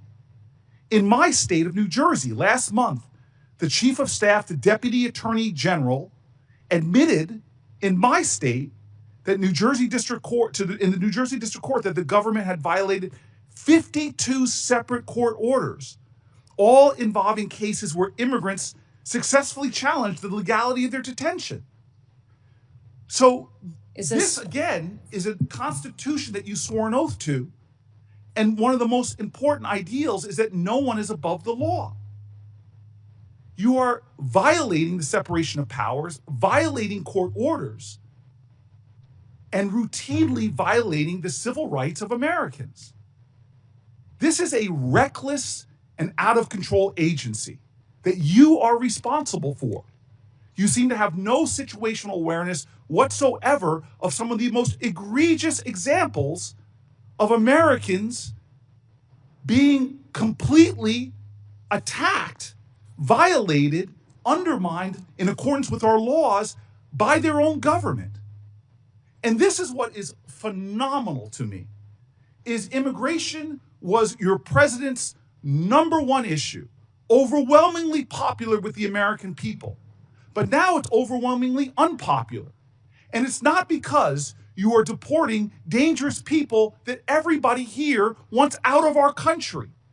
No, it's because you're going into our schools. You're terrorizing our children. You're detaining children. You're arresting Americans. You're breaking into our homes. You're terrorizing our streets. You're violating our rights to peacefully protest again and again and again. None of and then that when a is true. court tells you None to of stop, that is true. and then when a court You are tells you trying to stop, to impede you us violate from enforcing judges' the orders. law Not in and a getting partisan dangerous way, criminals off of our streets Republican-appointed and so we don't have more Democratic-appointed. families like the ones that are Don't sitting sit behind there me. and tell me that Lost you are their children. They're responsible gone forever. for the running of your agency when you're not even aware. Either you are utterly incompetent or you are violating laws with impunity. You should step down from your position. If you don't, you should be removed by this president. And if not, Congress should impeach you.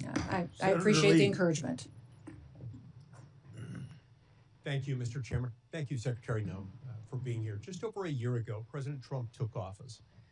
At the time he did so, he came in with a significant mandate or set of mandates. One of those mandates included the task of having to address a veritable tidal wave of illegal immigration that had occurred during the 4-year period between 2021 and 2025.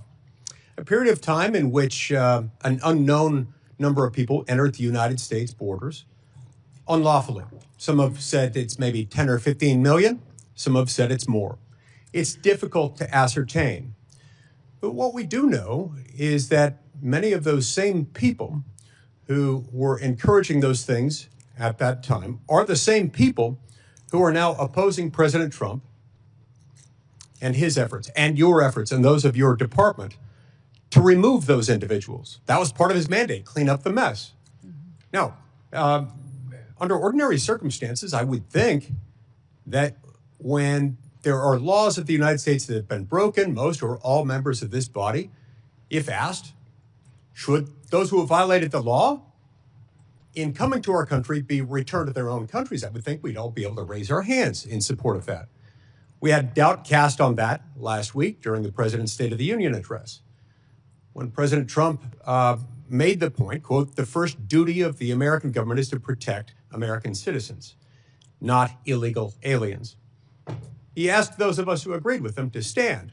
And stunningly, a whole lot of my colleagues and a lot of our counterparts on the House of Representatives side declined to stand, refused to stand. These things are not without consequence. Illegal immigration is not something that poses no risk to the American people, to the security of the homeland, to the safety of individual families. It brings tremendous risk, and we've felt that. Some families represented here have felt that all too personally, and my heart goes out to each of them. We also face another threat as we approach another election this fall, a threat that, due to a ripple in existing federal law under the National Voter Registration Act, it's stunningly easy for someone in almost any state of the union to walk into a DMV, fill out a form to apply for a driver's license, which you can do as a non-citizen in almost any state. And by merely checking a box and signing your name, you can register to vote, including to vote in a federal election, even though existing law prohibits anyone who is not a citizen from voting in a U.S. federal election.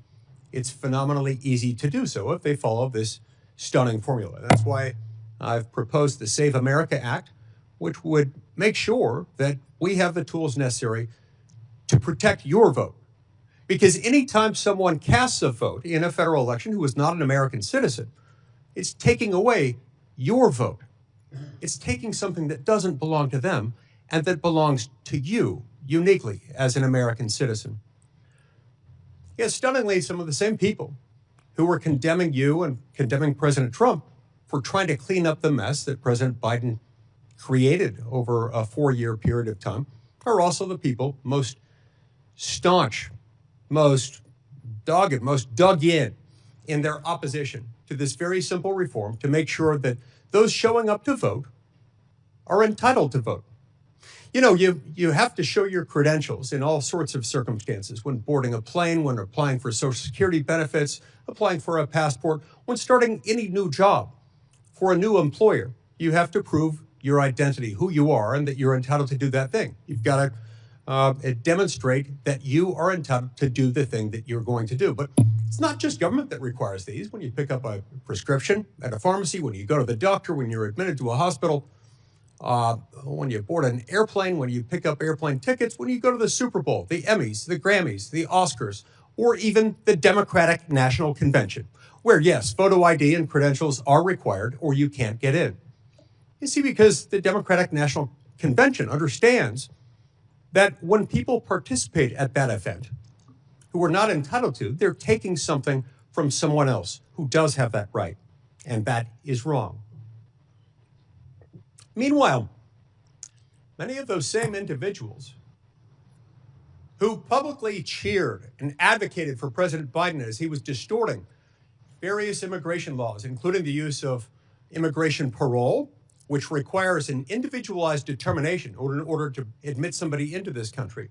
President Biden used it categorically to bring in millions of people.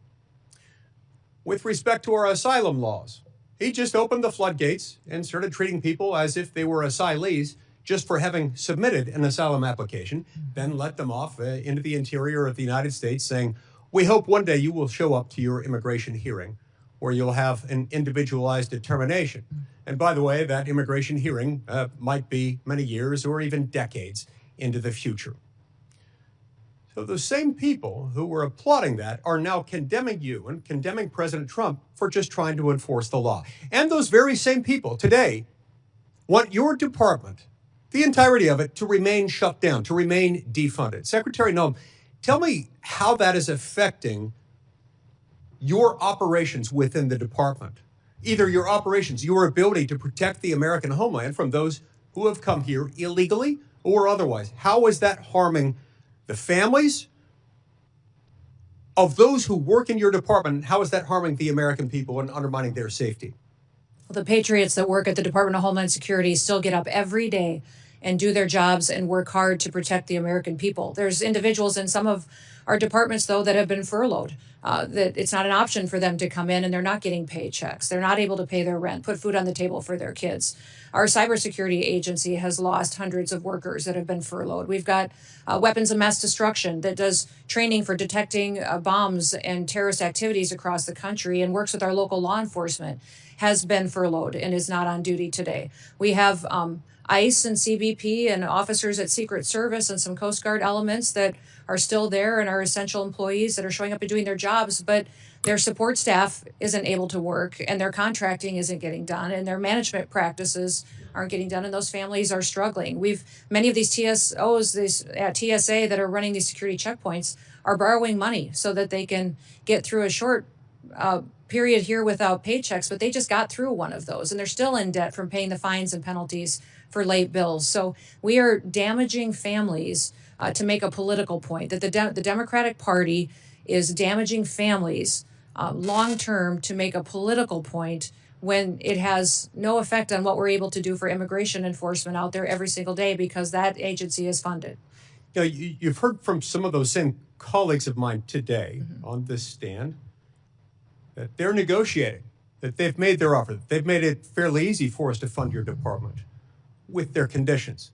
Tell us about those conditions and how those would affect you. Honestly, I don't understand what their conditions are at this point. One of the discussions that we had was body cameras. I've already instituted body cameras. They're being utilized on our law enforcement officers. They need to be funded. That is something that Congress has not given us the tools to do that. They talk about masks, yet they're the party that in 2020 mandated masks and penalized and put crimes on U.S. citizens if they didn't have a mask on. And now they don't want our law enforcement officers to be protected from doxing and from threats where people have threatened their families and come after them for just doing their jobs. And that, to be sure, is why they don't want them wearing masks, right? They want to be able to dox them? They want to be able to dox them and to dox their identities and have them be bullied, threatened, and potentially victimized by people out there who don't support them upholding the law. Merely for doing their job. Correct. Doing their job, which means enforcing the law. Now, who in this room would not want the U.S. government doing its job enforcing the law and sending people back to their home country if they came here illegally? I can't imagine why somebody would not want that. It's stunning to me that particularly during a time like this, they'd want to carry out that kind of shutdown operation. Now, tell me this. Over the last few days, we've had a few new developments on the world stage and domestically with what happened over the weekend in Austin and with what happened on the other side of the world over the weekend. Tell me how that has uniquely intensified the effects of the now 2.5-week-old shutdown of the Department of Homeland Security, which has been shut down a couple of times now in the last 5 or 6 months. We have known and suspected terrorists in this country that we don't know where they are. We have always faced threats here on our homeland, and that is our department's duty, is to do all that we can to protect the American people. But when we have conflicts overseas, we see that the ramifications are higher threats here at home as well. And more resources are needed to be out there to do due diligence, to try to do everything we can to prevent any kind of attack on our homeland against our American citizens. If we're going to be a country and if we're going to be a safe country, we've got to fund the Department of Homeland Security. We should focus on nothing else until that's done. Thank you, Mr. Chairman. Before I call on Senator Padilla, I expect DHS, just like any other executive branch agency, to comply with all lawful court orders. That's why we have an independent judiciary. All local and state law enforcement ought to support their federal law enforcement partners.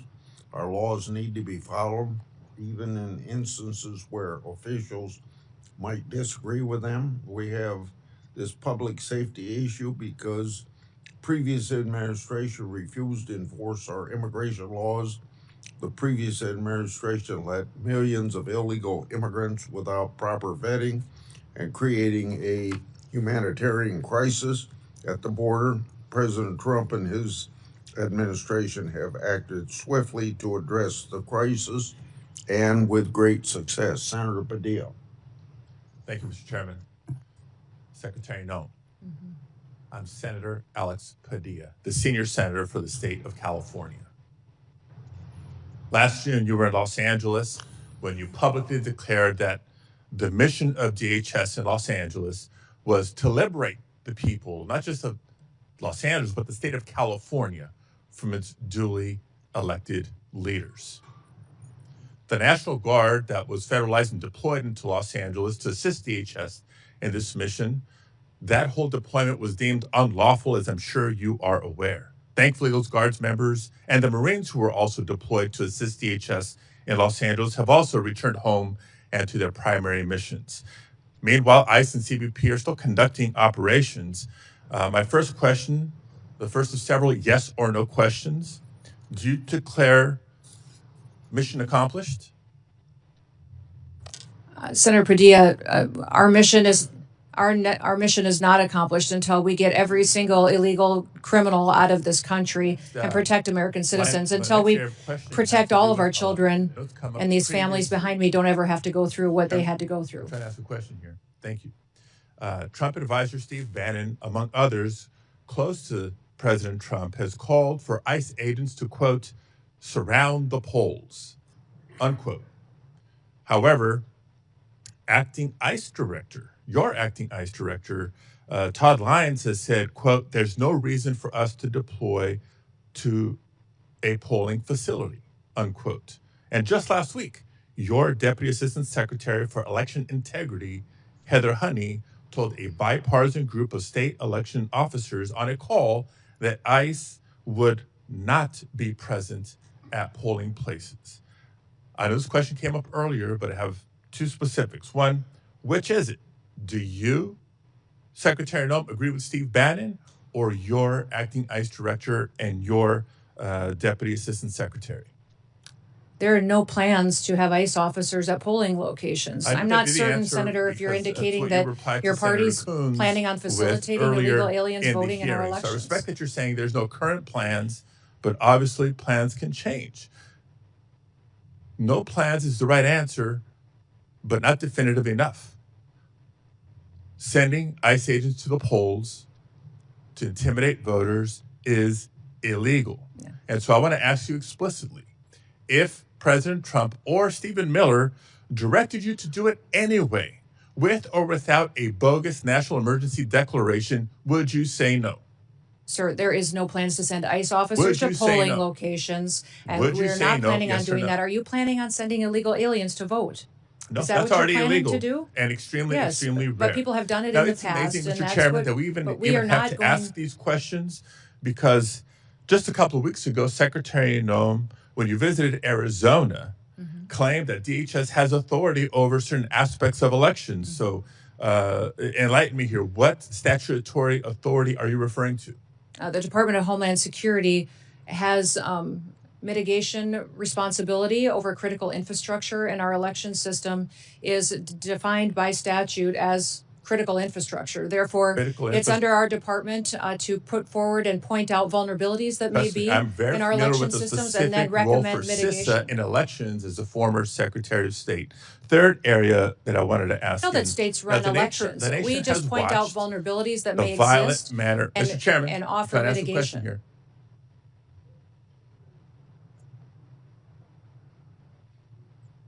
Okay. So the nation has watched the violent manner in which many immigrants and citizens alike have been taken into custody by your officers and your agents. In addition to that, 32 people died while in ICE custody last year, and at least 8 more have died in the first 7 weeks of this year. The numbers are a big increase from prior years. Secretary Noem, yes or no, do you care enough about the human rights of the men, women, and children in your custody to improve the conditions as required by the courts? Yes, absolutely. We adhere to our federal detention standards, which are higher than virtually all state and local detention standards. We provide medical care to all of our detainees. 3 nutritious meals a day. We take care of them. Well, we keep families together. I appreciate the We continue response, to do but I that. have You to tell talk you about that I when we have unfortunate situations where individuals I have believe passed my away. own eyes when I saw firsthand the poor conditions in which people were treated when I visited the detention center in California City. Now, Mr. Chairman, I'd like to enter into the record reports from California-based and national non-governmental organizations, as well as the California Attorney General's Office, about the deplorable conditions at the California City Detention Facility and a recent court order requiring DHS to address these conditions. If I may, without... Thank you very much. Now, maintaining basic standards should not require court orders. The deplorable conditions at facilities across the country are the result of Secretary Noem's failed leadership. Now, since the beginning of the administration, federal judges have found DHS not in compliance with judicial directives on a number of immigration matters. The administration has lost in court on immigration cases more than 4,500 times since October alone, with judges across the country finding that DHS is detaining immigrants unlawfully. And judges appointed by both Republicans and Democrats across the country have threatened to hold the administration in contempt for failure to comply with court orders. This, too, is a result of Secretary Noem's failed leadership. Now, despite clear court orders, DHS continues to refuse members of Congress, including myself, access to detention facilities to conduct unannounced oversight. That's our job.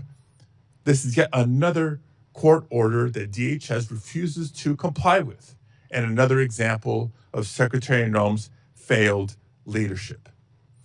Meanwhile, the Department of Homeland Security has cut support and collaboration with state and local elections officials on election security. Secretary Noem has cut staff at CISA by a third.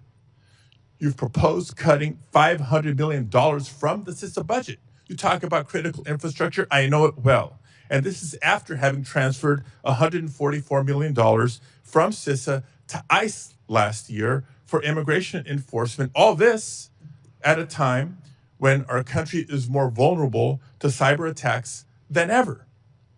Another example of Kristi Noem's failed leadership. And now the department's also playing political games with the distribution of disaster aid, another sign of failed leadership. And on the topic of immigration enforcement, despite the DHS database that supposedly showcases the worst of the worst, a DHS spokesperson recently admitted that the database was full of inaccurate information. What we know is true, based on DHS's own data, is that less than 14% of those arrested by ICE and CBP have previously been charged with or convicted of violent crimes. Lies had become the pattern or practice of Kristi Noem's DHS. In the fall of last year, Secretary Noem asserted that no American citizens have been arrested or detained, despite more than 170 verified reports to the contrary. During a House Homeland Security Committee oversight hearing recently, Secretary Noem claimed that DHS had not deported veterans, not under this administration. And seconds later, Representative Magaziner presented via a video call Se Jun Park, a veteran who earned a Purple Heart, but was deported by Secretary Noem's DHS. And so it comes as no surprise that not just the secretary directly, but her representatives within the department have repeatedly lied to the American people about how the officers and agents under her charge have beaten, tased, shot at, and killed. Secretary Noem, before you even knew the facts or even allowed for a credible investigation to be conducted, you called Renee Good and Alex Preddy domestic terrorists for exercising their First Amendment rights. And just last week, DHS lied yet again about abandoning a Rohingya refugee, a nearly blind man who couldn't speak or understand English, in the parking lot of a closed coffee shop, only for him to die in the freezing streets of Buffalo. These are not accusations, colleagues. I submit for the record reports, declarations, other documents confirming these lies. For all these reasons and more, Secretary Noem, you should resign, or the president should fire you, or the House should vote to impeach. Did you want those put in the record? Without objection. Secretary Noem, in a couple minutes, if you want to respond. If you don't want to, I'll go to Senator Moody.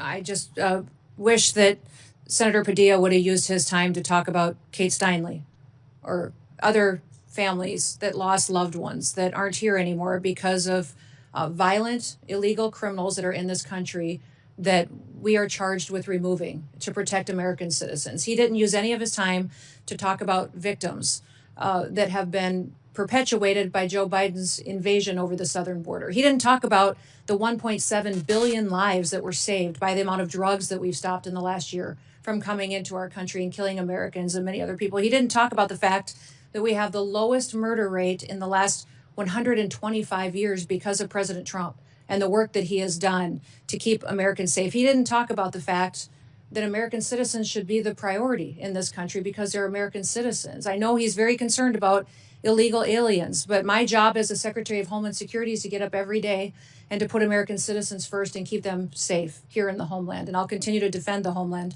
every moment of every day that I get the chance and that I'm blessed to. Thank you. Senator Moody.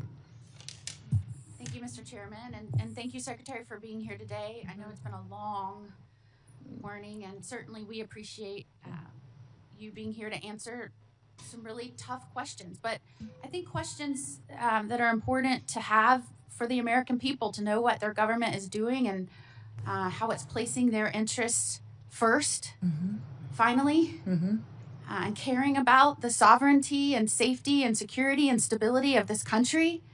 And I know President Trump came in on day one and said, we're taking this back. We've just witnessed years and years of devastation to our communities as a result of a president who was asleep at the wheel or allowed the radicals to run the White House and just pretty much abolished ICE, abolished Border Patrol, basically. I mean, just in your understanding, I know you have previously served as a congresswoman, as a governor, but just in your understanding, have you ever seen anything like the dereliction of duty by a president as it relates to immigration and the safety of a nation? No, it was alarming. And under that invasion, every state was a border state. Even though I was from South Dakota and the governor there, we were the first state to deploy National Guard down to help support Texas in their efforts to keep our country safe, because we saw millions of people coming into this country unvetted. We saw other countries sending their criminals and emptying out their prisons and their mental health institutes and sending people to our country to make them our problem and to deal with and to try to protect our American citizens from any crimes that they would commit. So that's why I took this job, and why I'm blessed and honored that President Trump has asked me to do this job, is because I get the chance every single day to try to stop the damage that invasion has corrected and to try to make sure that America is safe here on our homeland. Your predecessor sat right there in front of this committee. I sure wish I would have been on this committee at the time. At the time, I was the Florida Attorney General dealing with the effects and consequences, the jeopardy to the safety of Floridians as a result of President Biden and his policies. But your predecessor, Mayorkas, sat right there and said under oath that the border was secure and that they were following the laws. And in fact, when I knew, with my team, my great team in Florida, not only within the Attorney General's office, but with the sheriffs across the state, local law enforcement, they saw what was happening. They saw the trafficking of children. They saw the peddling of poison in our communities. They saw what was happening as a result of an unencumbered border, a non-existent border, and the effects it was having in our state.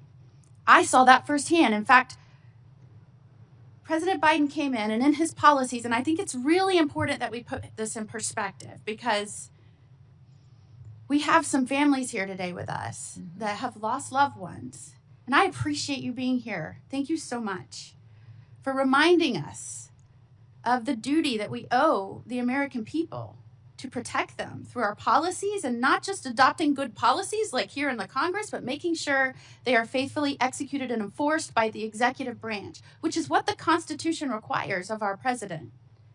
And so I appreciate you being here and reminding us all of the solemn responsibility and duties that we owe you. And we owe every American out there that's trusted us with these roles.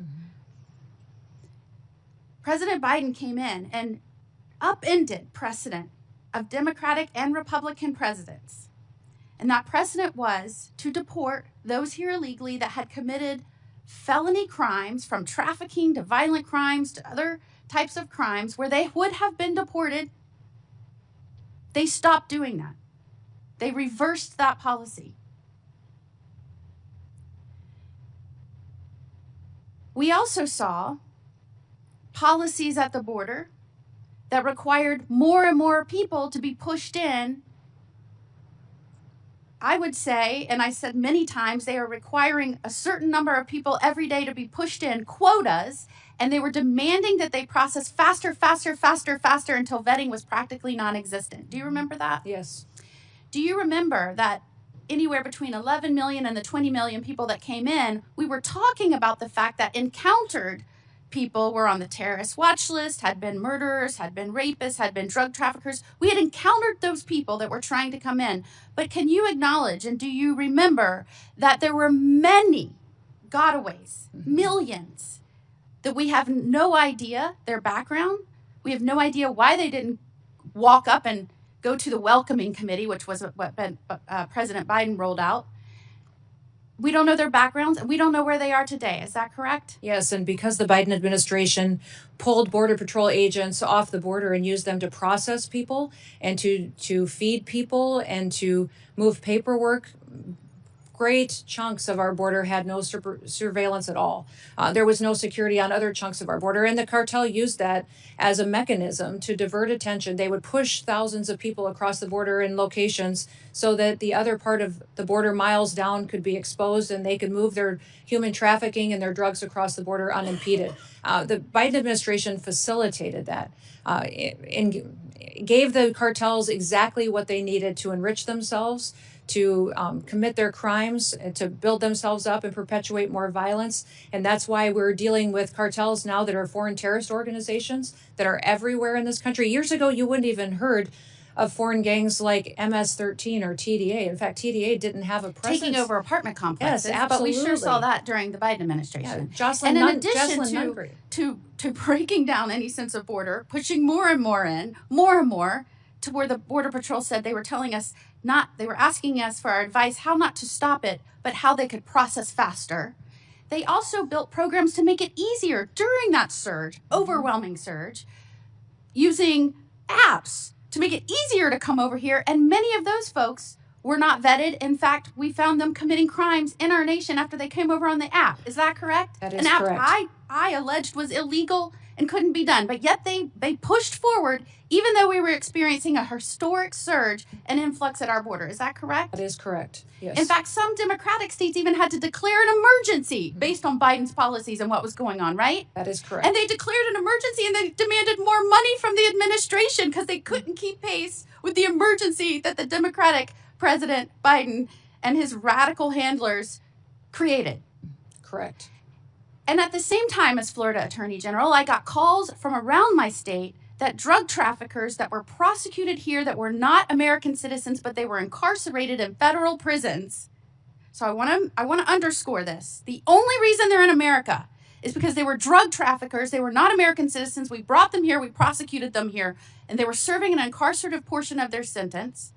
And after that, instead of deporting them back to their country after they did that, they were pushing them back into the communities where they were prosecuted, even though they weren't citizens. Is that correct? That is correct. And did you know that during that time period, when I pressed for information on who they were and where they were going and where they were being pushed, do you know that they stymied our efforts and would not give us that information?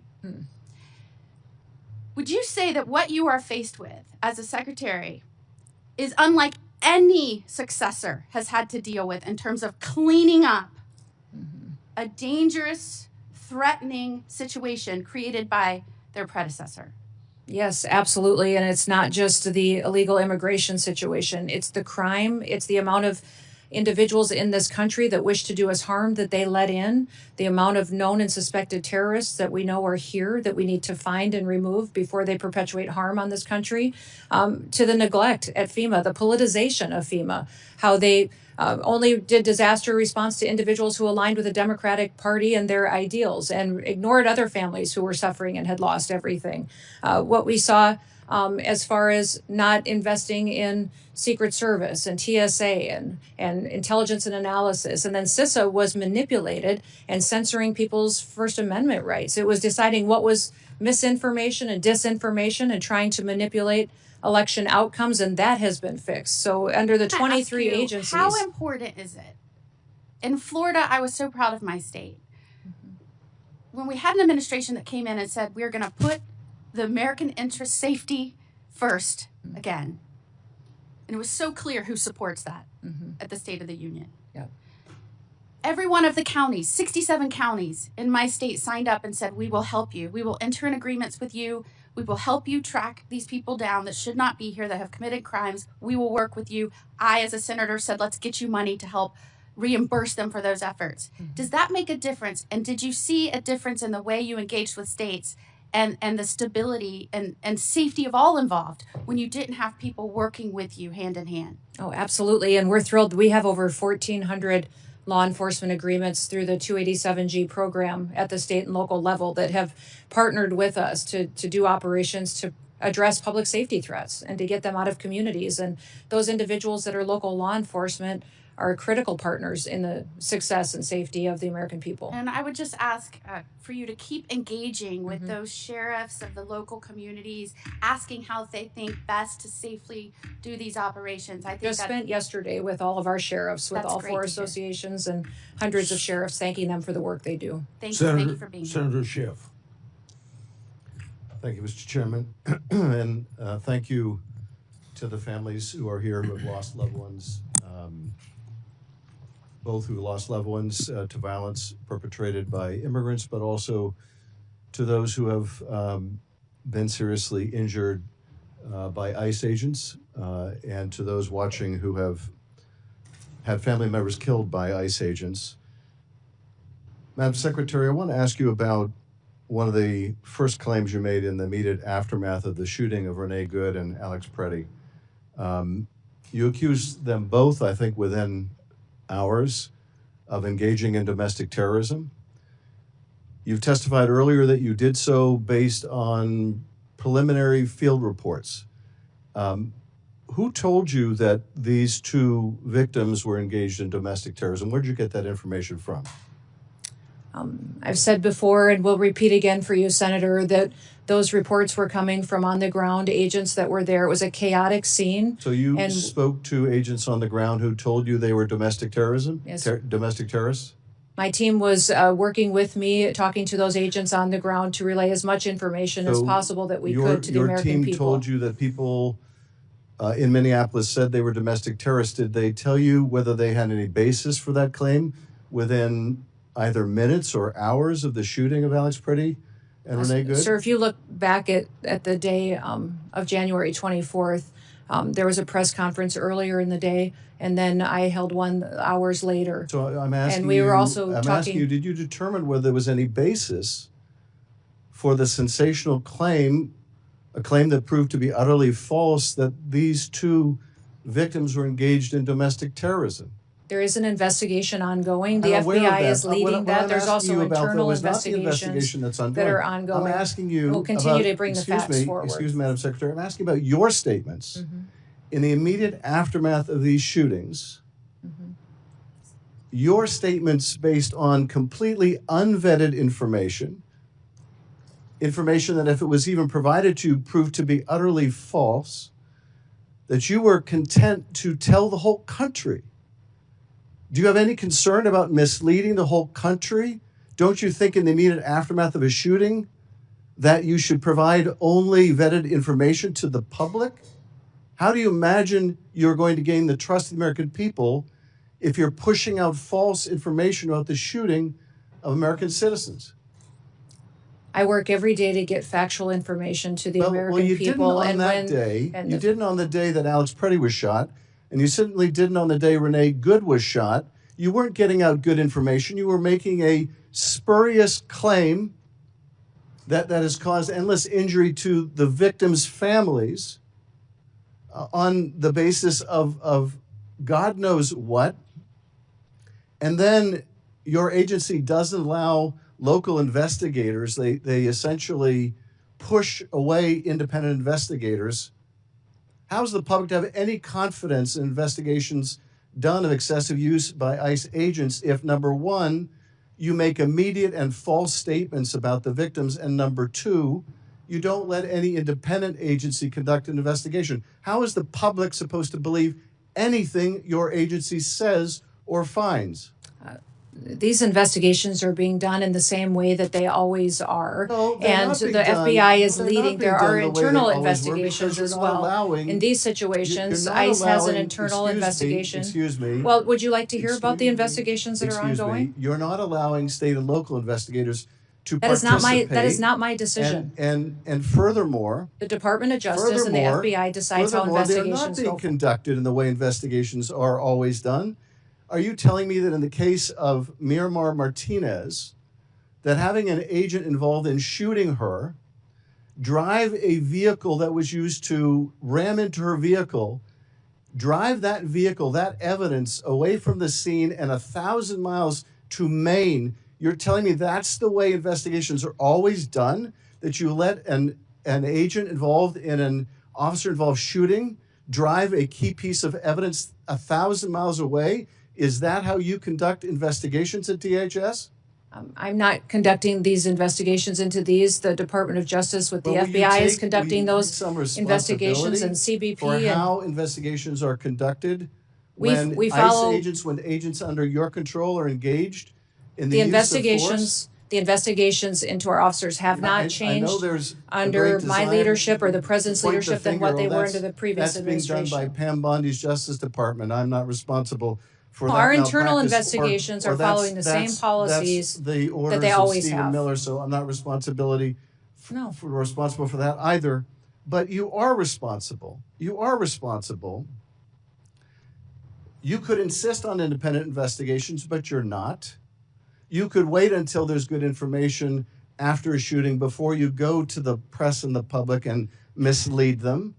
Let me ask you about a different subject, and that is the waste of resources at your agency, the continued allegations of favoritism and contracting, and let me in particular focus on the $220 million ad campaign, many of which feature you very prominently. An ad campaign that is more expensive than the whole budget for One Fight After Another or any Hollywood blockbuster film. So let me ask you, you said that the president approved this vast expenditure on a media campaign that largely profiles you. How do you know that? Did he approve it to you personally? This media campaign was critical in telling the world and this country that we are enforcing the laws in the United States of America. That if you're in your country illegally, then you should leave now, or if you want the chance to come back to the United States someday in the future. If you don't, you will be detained and will be removed and never get the chance to come back. It's been extremely effective in sending the message. Madam Secretary, how do you know the president approved of this $220 million contract? We had conversations and worked with OMB to make sure that the funding was there. Excuse me, I just want to clarify. So you had conversations directly with the president where he approved this $220 million ad campaign that significantly features you? Sir, this campaign was talking about making sure that people knew that our laws were being enforced. Again, I want to make sure that we we're not continue to go through the process. It was a competitive bid campaign. I had nothing of choosing. Excuse me, so the president approved this expenditure? Sir, I've been explaining this to you how it went. It was a competitive process. Well, the career officials at the Department of Homeland Security you don't want to chose confirm the the president's role in this, and I can understand why. But you say it was a competitive process, And yet this contract went to a company that didn't exist 2 weeks before they got the contract. Sir, I can't speak And to that. I don't no, know the name of that company. You're I'm saying sure you can't speak to it, but let me ask you this. Are you saying it's just a coincidence? It's just a happy circumstance? It's just a saying that a fortuitous event that 143 million of that went to a subcontractor that you worked with extensively as governor in South Dakota or during your campaign, that is just coincidental? the same process was followed for this So it's- media contract than any other media just contract that's happened. Just a With coincidence the then. Department of Homeland And- Security, I had and nothing to do and no political you had had nothing any to do with it. Nothing no to do with it. So choosing of who the just a contractors coincidence. and we don't Excuse have a me. legal process for Just a weighing in on coincidence subcontractors. also- It doesn't exist. Excuse me, just a coincidence also then that this $143 To ask million questions, you should want excuse me, the answers. I'm trying to ask a question. You're trying to So say that this just- was a political just- decision and it just absolutely another- was not. I'm just asking you. So it's just a coincidence that a $143 million subcontract went to the husband of your press person, also someone that Corey Lewandowski, one of your special government employees, worked with extensively. So that was all a coincidence, right? Because you had no knowledge of this, no Media involvement, company that and none of gets the the people around you contract, had any involvement. the ability to so choose the taxpayers should just subcontractors. assume We don't this is weigh a in coincidence. on who subcontractors are. There's not a legal process for us to determine what subcontractors are a part of a contract So can that you- goes out can for a you competitive state- bid. can you state and for the only record- career employees at excuse me, DHS were in on the Can you choosing of state those for media the record contracts. then that neither you nor Mr. Lewandowski nor your press secretary married to the husband of the person who got this $143 million We were not a part of the Can you decision state for the making. record that none of you that I've just described had any role, played any part, made any communication with any government agency that was involved in deciding who would get that contract? To the best of my knowledge, none of us were involved in deciding who got those contracts Not for the media deciding, but campaign. were any of you involved in advocating, communicating, or expressing a Not to my preference knowledge, in Senator, any way not to with my the government? knowledge, Excuse Senator. me. Let me just finish the question. Were any of you involved in any way in communicating, expressing a preference in any form, manner, verbal, written, with any government agency that was involved in the contracting The process? same process was followed for that contract that is You're for not all answering media my question. contracts that have gone forward. To my knowledge, or no? there was no involvement whatsoever of anybody that is on the political appointee side of this position and that media contract. Thank you, Mr. Chairman. I yield back.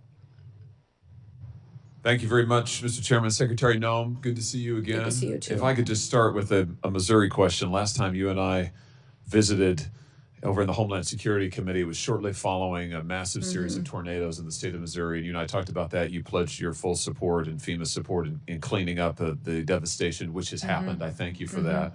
I just want to follow up on one challenge that has come in the wake of the devastation.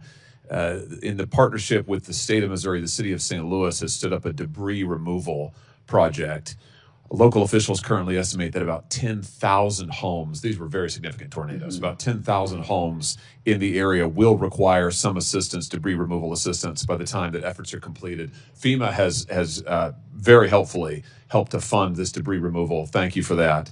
My question for you is, some of the conditions that have been placed on the funds by FEMA mean that only 100 or 200 homes out of those 10,000 can actually get access to FEMA debris removal funds. Here's my question for you. Would you be willing to work with me and the state of Missouri to see if we can remove some of this red tape so that more folks, more residents in the city, we're talking about thousands and thousands of people now, can get access to the debris removal and cleanup and get back in their homes if they need to, have their homes appropriately remedied so that folks can get a roof over their head? Yes, I will. Thank you. Thank you again for all of your help on this. It's really been tremendous. I've heard a lot of complaining. You've heard a lot of complaining today. Let's just take a second to talk about the unqualified success that you have enjoyed since coming to office and been a big part of. Since the president has taken office, daily migrant encounters are down 92% from their peak under Joe Biden. Daily border apprehensions are down 95%. In fact, if I've got my numbers right, you correct me if I'm wrong, last year Southwest border apprehensions came in at the lowest annual total since 1970. So in 55 years, for 7 consecutive months, Border Patrol has released 0 illegal aliens into the country. 0. I mean, that is really something. And I want to make sure I get this number right. Removals. Your department reports that More than 2.5 million illegal aliens have left the United States since January of last year, over 620,000 through formal deportation proceedings, and an estimated 1.9 million through self-deportation. That's just an extraordinary record, a complete turnaround from the utter chaos and disaster we saw at the border under your predecessor. Just give us a sense, I mean, what does this mean, for example, for the flow of illegal drugs into our country? How has what's happened at the border, the effective closing of the border to crime and illegals, how's that affected the flow of drugs into Senator, our states? with President Trump prioritizing having a secure border, that has cut the flow of fentanyl into this country by 56% over that border. Also because of the interdiction efforts that we've had between the Coast Guard being out there on Operation Riverwall, but also on our maritime waters, doing interdiction there as well in partnership with CBP, in partnership with ICE and the Department of War, which are fantastic partners for us. We have confiscated and interdicted over 1.7 billion lethal doses of drugs, which means that is 1.7 billion people whose lives were saved because we stopped the cartels and other drug manufacturers from proliferating it on our children and our grandchildren. How about crime? What has it meant for crime in this country? We have historic low crime rates. In fact, since we've been keeping this data for 125 years, we've never had a lower murder rate than what we have right now. Even though we deal with challenges in sanctuary cities and in areas where they don't partner with us to bring and address public safety threats, we still have done fantastic work in getting criminals, murderers, and rapists off of our streets and protecting the American people. How about human trafficking? It's incredible the amount of ability that HSI has brought to the table in partnering with the FBI and going after human traffickers. In fact, of the 450,000 children that Joe Biden lost track of, allowed cartels to manipulate and traffickers to abuse, and even the government paid sponsors to abuse these children, we have found 145,000 of them, and we're not going to stop until we find every single one. I'm glad that you mentioned child trafficking because it's so important, and I'll never forget having a whistleblower from HSI, Homeland Security Investigations, which you oversee, come to me in 2023 and reveal that 600 HSI investigators who were assigned to child exploitation and fentanyl cases, 600 of them had been pulled off of those child exploitation and fentanyl cases and moved to the southern border to, in the words of the whistleblower, make sandwiches for illegal immigrants and ferry them back and forth to doctor's appointments.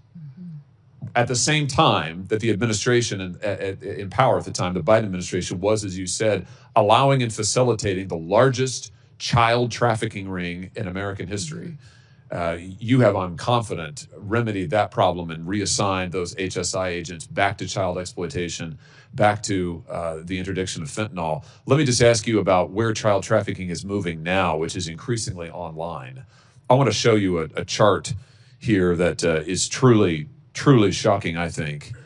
This chart records the number of images and videos of suspected child abuse uploaded just in the United States, just in the year 2023. The far right side records the number just in 2023, 104,370,572 images of exploited children.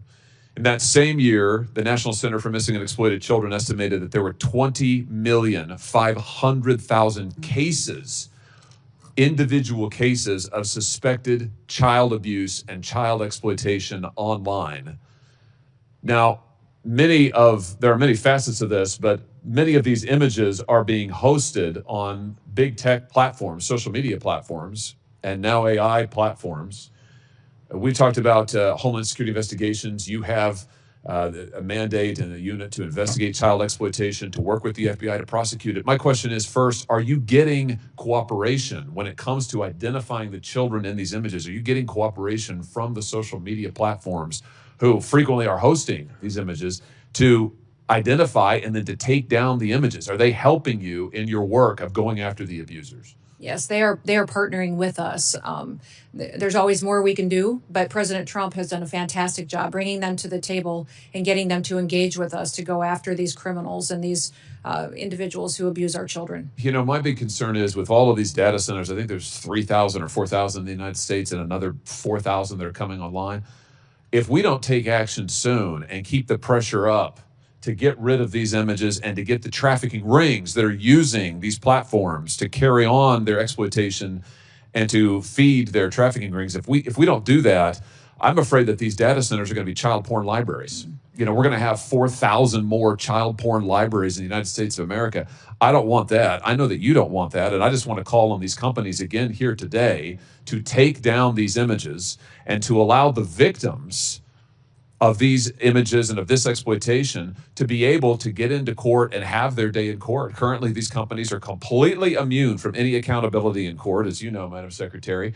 This is completely anomalous and totally unjust. And the companies ought to say, we will take down these images, we will work cooperatively with you, we will not support the traffickers, and we will stop this epidemic of child exploitation. Let me ask you one more thing about this.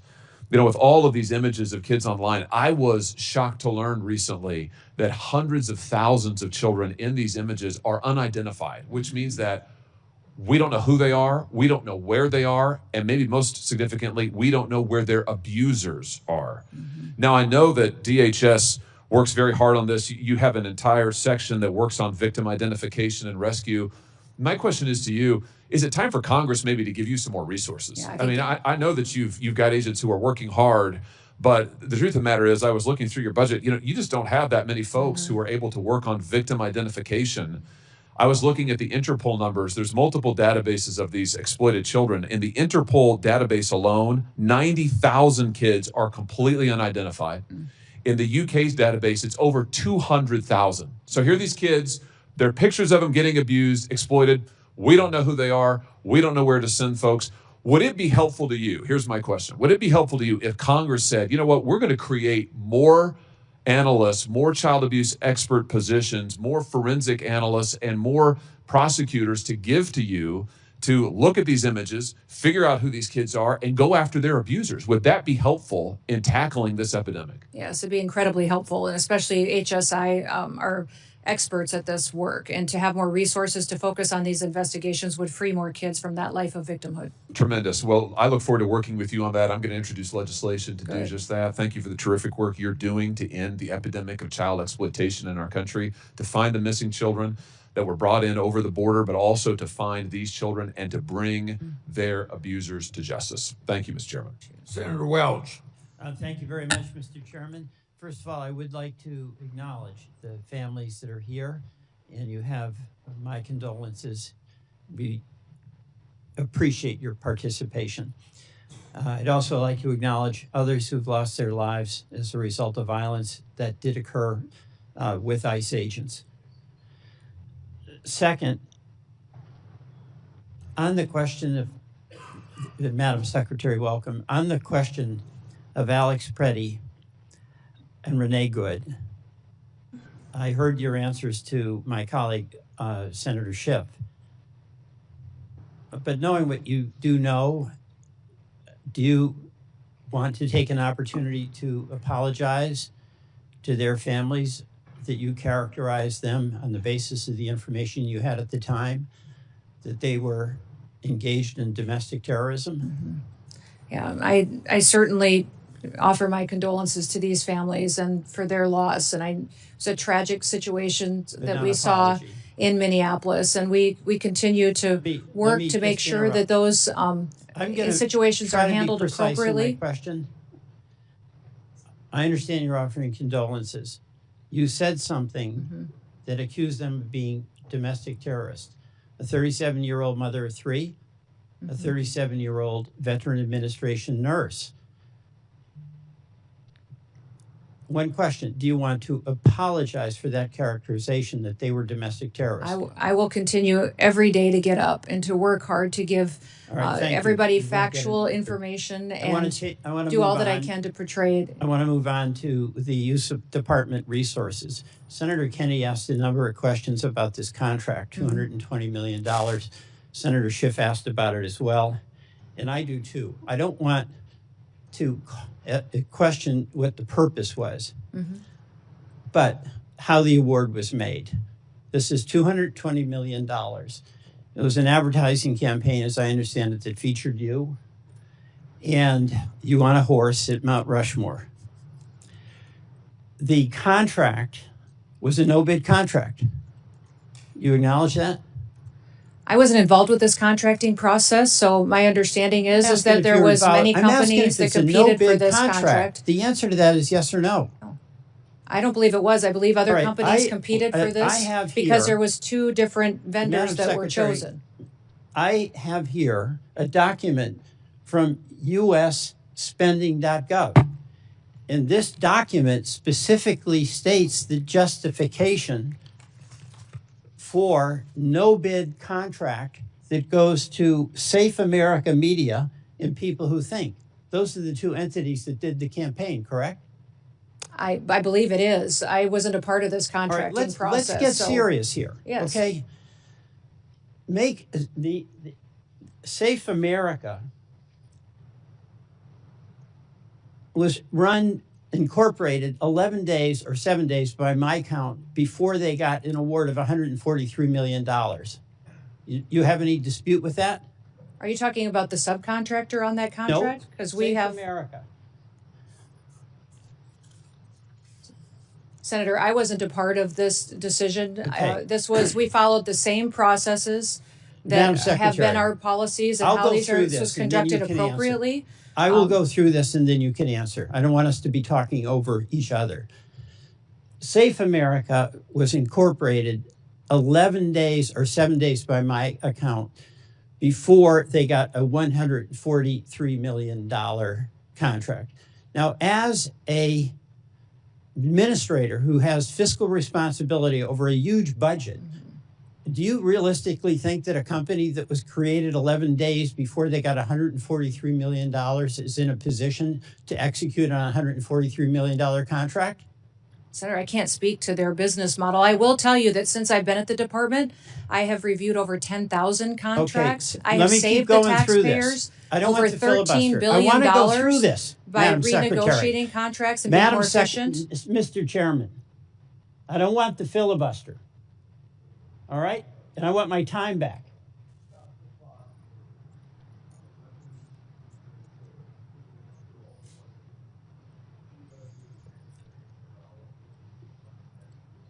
I'm not denying her a chance to answer. I'm asking you to deny her the abuse to filibuster.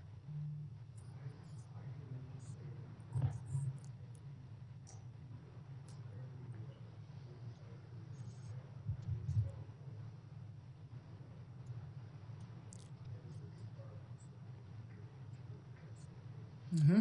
Okay.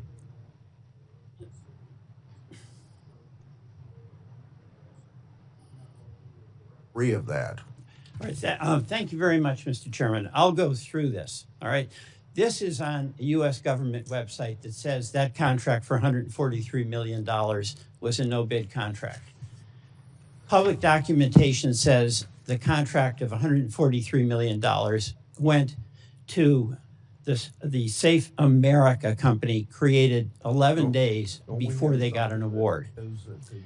That company then subcontracted with the strategy group, and you are familiar with many of the principals in the strategy group, correct?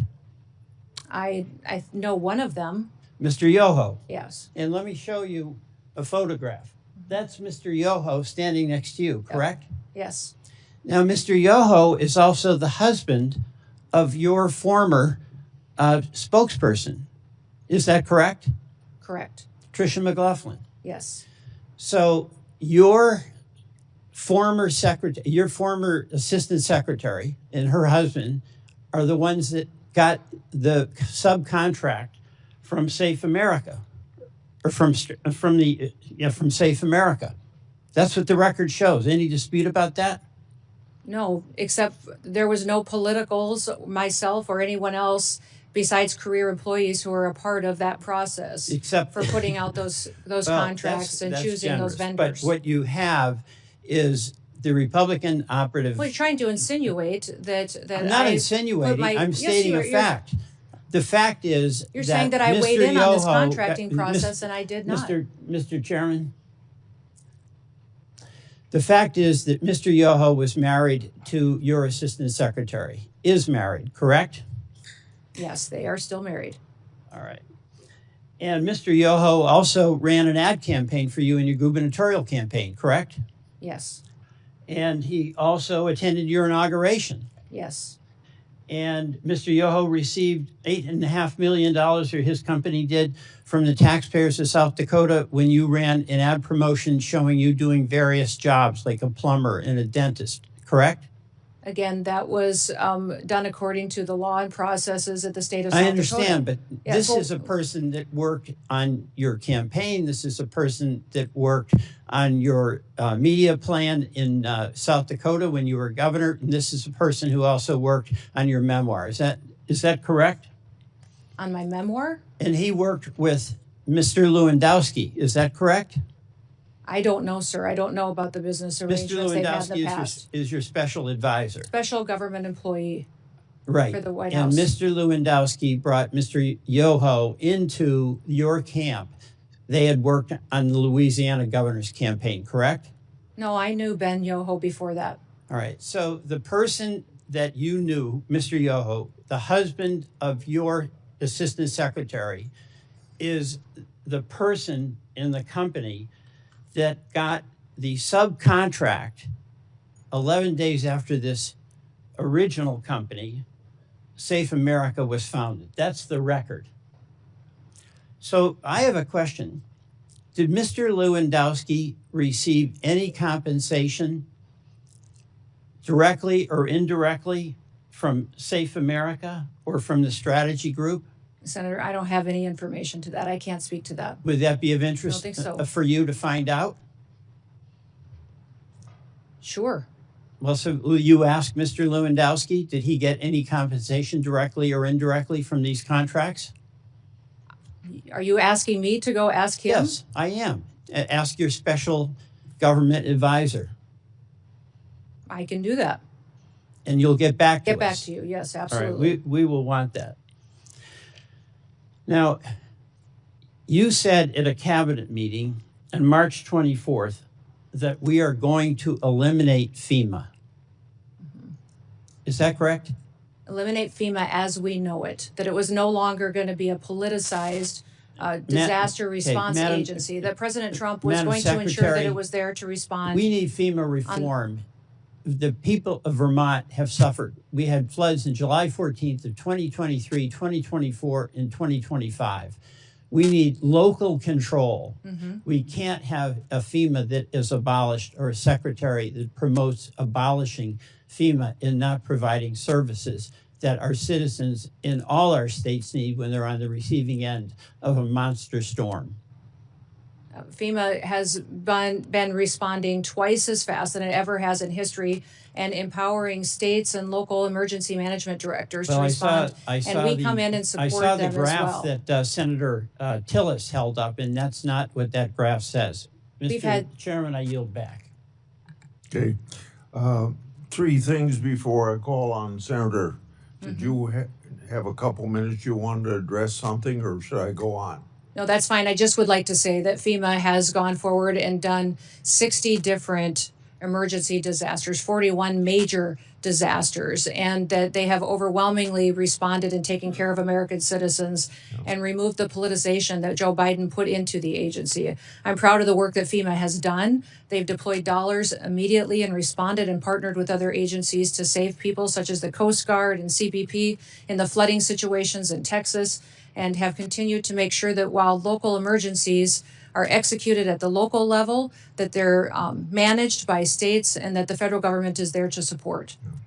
The Department of Homeland Security shutdown is now in its third week. It should come as no surprise that the Democrats opposed enforcement of our immigration laws. They did so for 4 years when they controlled the White House. Just last week, they refused to stand and support President Trump's call to protect American people during the State of the Union, but Homeland Security includes other critical entities like Secret Service, FEMA, TSA, Coast Guard that Democrats refuse to fund and whose workers aren't getting paid. The primary responsibility of the federal government is to keep the American people safe, so it's critical that Democrats fund DHS in the end of this reckless political exercise. The hearing record will remain open for 1 week. Members should get their questions to the secretary at the end of the week. My expectation is that the department will answer the committee's questions for the record. Senator Noem, Secretary Noem, Senator Cruz is going to adjourn this meeting. Okay. I'm going to go to another meeting. I thank you for your appearance today, Senator Cruz. You. Thank you, Mr. Chairman. Madam Secretary. Yes, hi, Senator. Congratulations on a grueling morning. I am the last thing between you and returning to work. Let me start by saying thank you. Thank you for your service. Thank you for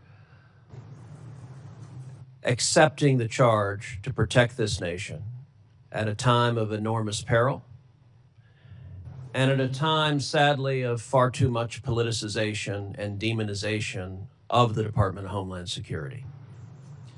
Department of Homeland Security was founded in the wake of the September 11th attacks, after nearly 3,000 Americans were murdered on our soil. It exists because we learned at terrible cost that vigilance is not optional. And the success of vigilance is quiet and often ignored. It is measured not in headlines, but the absence of them. The flights that land safely.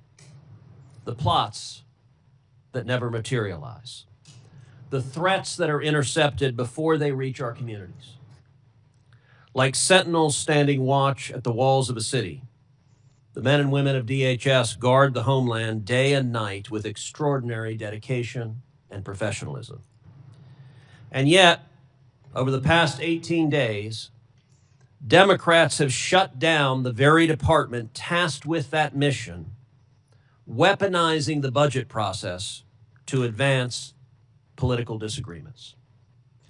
The same voices that once called to abolish ICE and defund the police have now left the sentinels unsupported and the watchtower dark. That is what the Democrat shutdown has done. Let's get to the truth. For the American people, this oversight hearing is about three things: where we were, what has been accomplished, and where we need to go next. Let's start with where we were. Secretary Noem, when you walked into DHS, what was the state of operational control at the southern border that you inherited? There was no operational control. In fact, our Border Patrol agents and federal officers were being forced to help facilitate the invasion of dangerous criminals and aliens into our country. Were daily encounters at or near historic highs? Yes, they absolutely were at historic highs. That's the worst we've ever seen. Between 2021 and 2024, the Biden administration released more than 13 million illegal aliens into this country after encountering them at the southern border. Is that correct? Yes, that we know of. There could be millions more.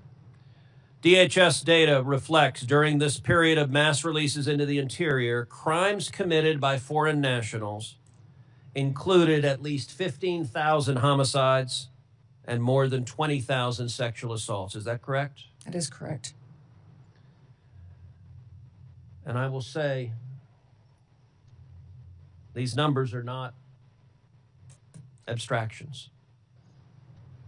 And I will say to all the angel families here, thank you for being here. Thank you for holding the photographs of your children, of your spouses, of your parents, of your brothers and sisters who should be with you.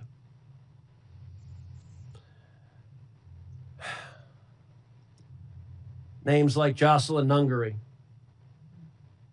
and Laken Riley and Rachel Marin.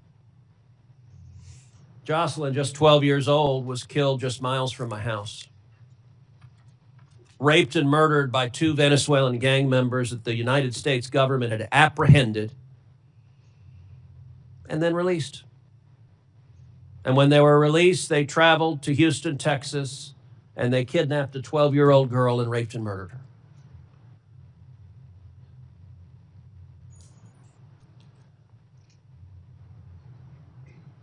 In your time at DHS. Has anyone in the leadership of the previous administration explained why the hell they let so many violent criminals free in our country? No, they haven't. In fact, under the Biden administration and Mayorkas's leadership, they closed the victim's office at ICE, the Voices office that would help families that suffered a loss, like Jocelyn's family and Lakin's family and Rachel's family. They had no resources, no way to track court appearances or to get counseling services, no support whatsoever. They purposely closed that down to punish these families even more. So it wasn't just murderers and rapists that were being released in this country. The open border under the Democrats also became a pipeline for poison, killing our children. Secretary Noem, when you took office, is it correct that fentanyl was the leading cause of death for Americans between the age of 18 and 45? That's correct. Was the volume of fentanyl crossing our southern border at or near record levels? Yes, it was. And would you agree that when operational control collapses, cartels exploit that chaos? They exploit it and they become enriched from it.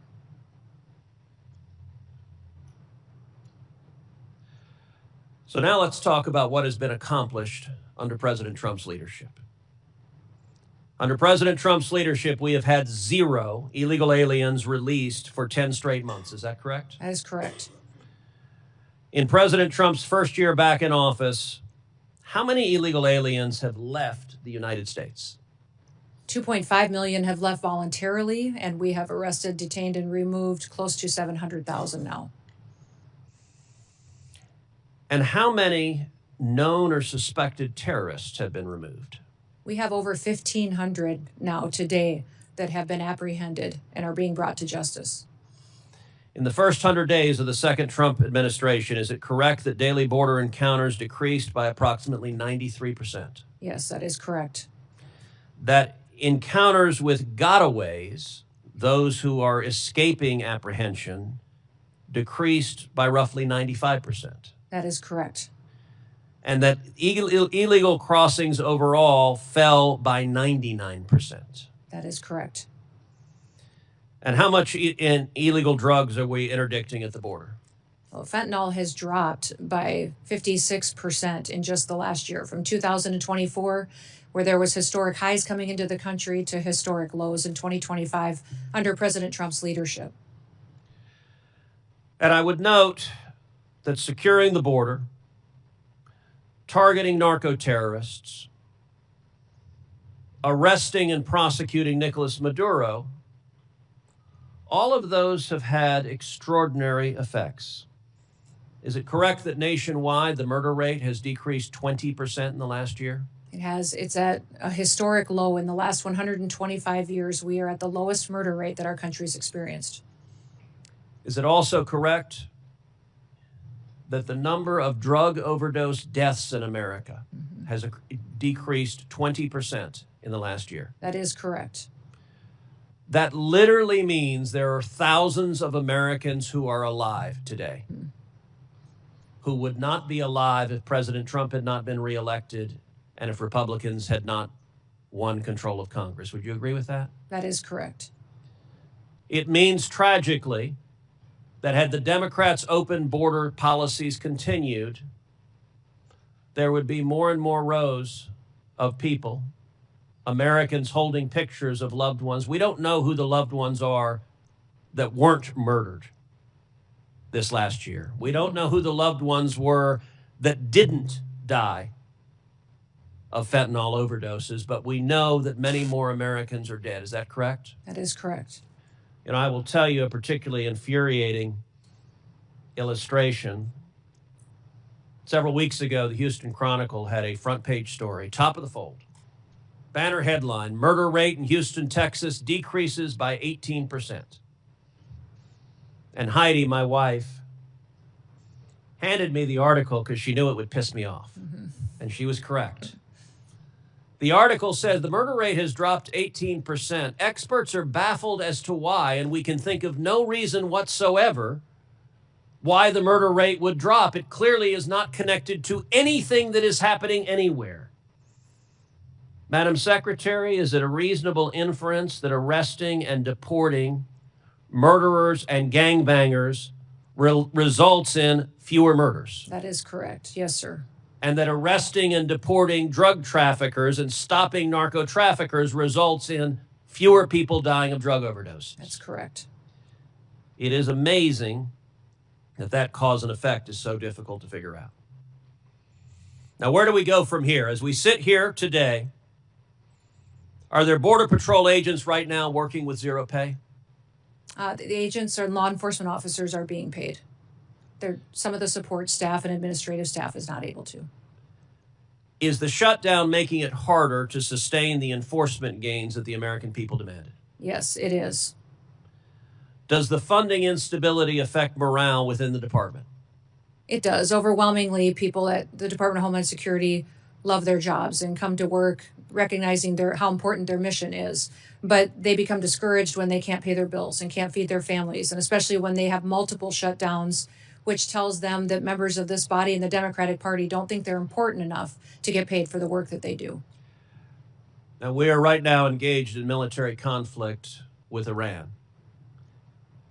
At this time, do you assess that there is a real danger and risk of terrorism in the United States?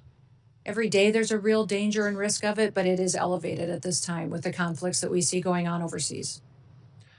Well, and tragically, this past Sunday in Austin, Texas, we saw that unfold. A mass murderer who arrived wearing a sweatshirt that said "Property of Allah," who was wearing a T-shirt with the flag of Iran, who had a Quran in his car, opened fire on a bar in Austin, Texas.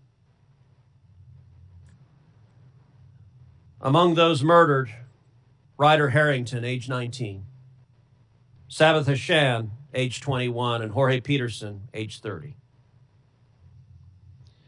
Secretary Noem, is it correct that this mass murderer was born in Senegal? He was, and then he was naturalized during the Obama administration. He was naturalized in 2013. Would you agree that weaknesses in screening, vetting, or oversight, even in years in the past, can reverberate years later with deadly consequences?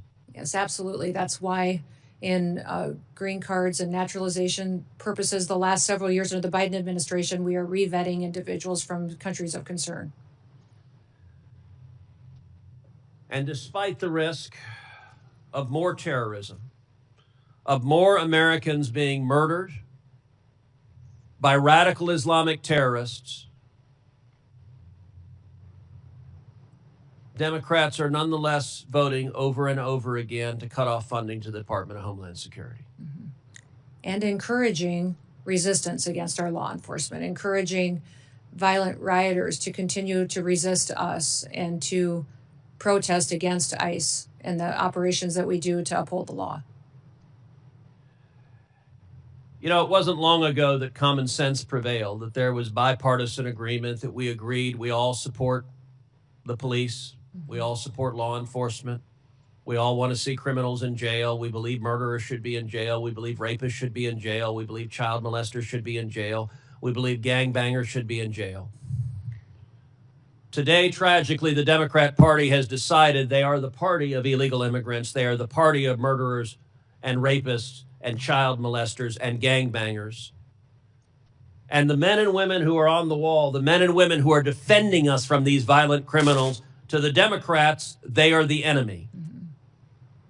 And they engage in rhetoric that is shameful, attacking Border Patrol agents, attacking ICE agents, calling them Nazis, calling them Gestapo, calling them terrorists, cheering on violence against law enforcement. It is utterly shameful. Where I want to speak to the men and women in your department, I want to speak to those Border Patrol agents, those ICE agents, all the men and women who are on that line. I want to say thank you. We appreciate you, your service, your courage. 31 million Texans say thank you. And by the way, the violence is occurring in Democrat states where it's cheered on by Democrat politicians. It is shameful. And Secretary Noem, I want to say thank you for getting up and going in and doing your job every day. Thank you for making my family safer. Thank you for making the families of 31 million Texans safer. Thank you for the honorable work of the Department of Homeland Security, and to everyone there. God bless you, and again to the Angel families. Thank you for speaking out and having the courage to say your loved ones mattered. They are not forgotten. I want to apologize on behalf of the federal government. Your loved ones should never have lost their lives. If the federal government had done its damn job, these murderers wouldn't be here. Thank you, Secretary Noem. And with that, I don't have a gavel, but this hearing is adjourned. Thank you. Thank you, Senator.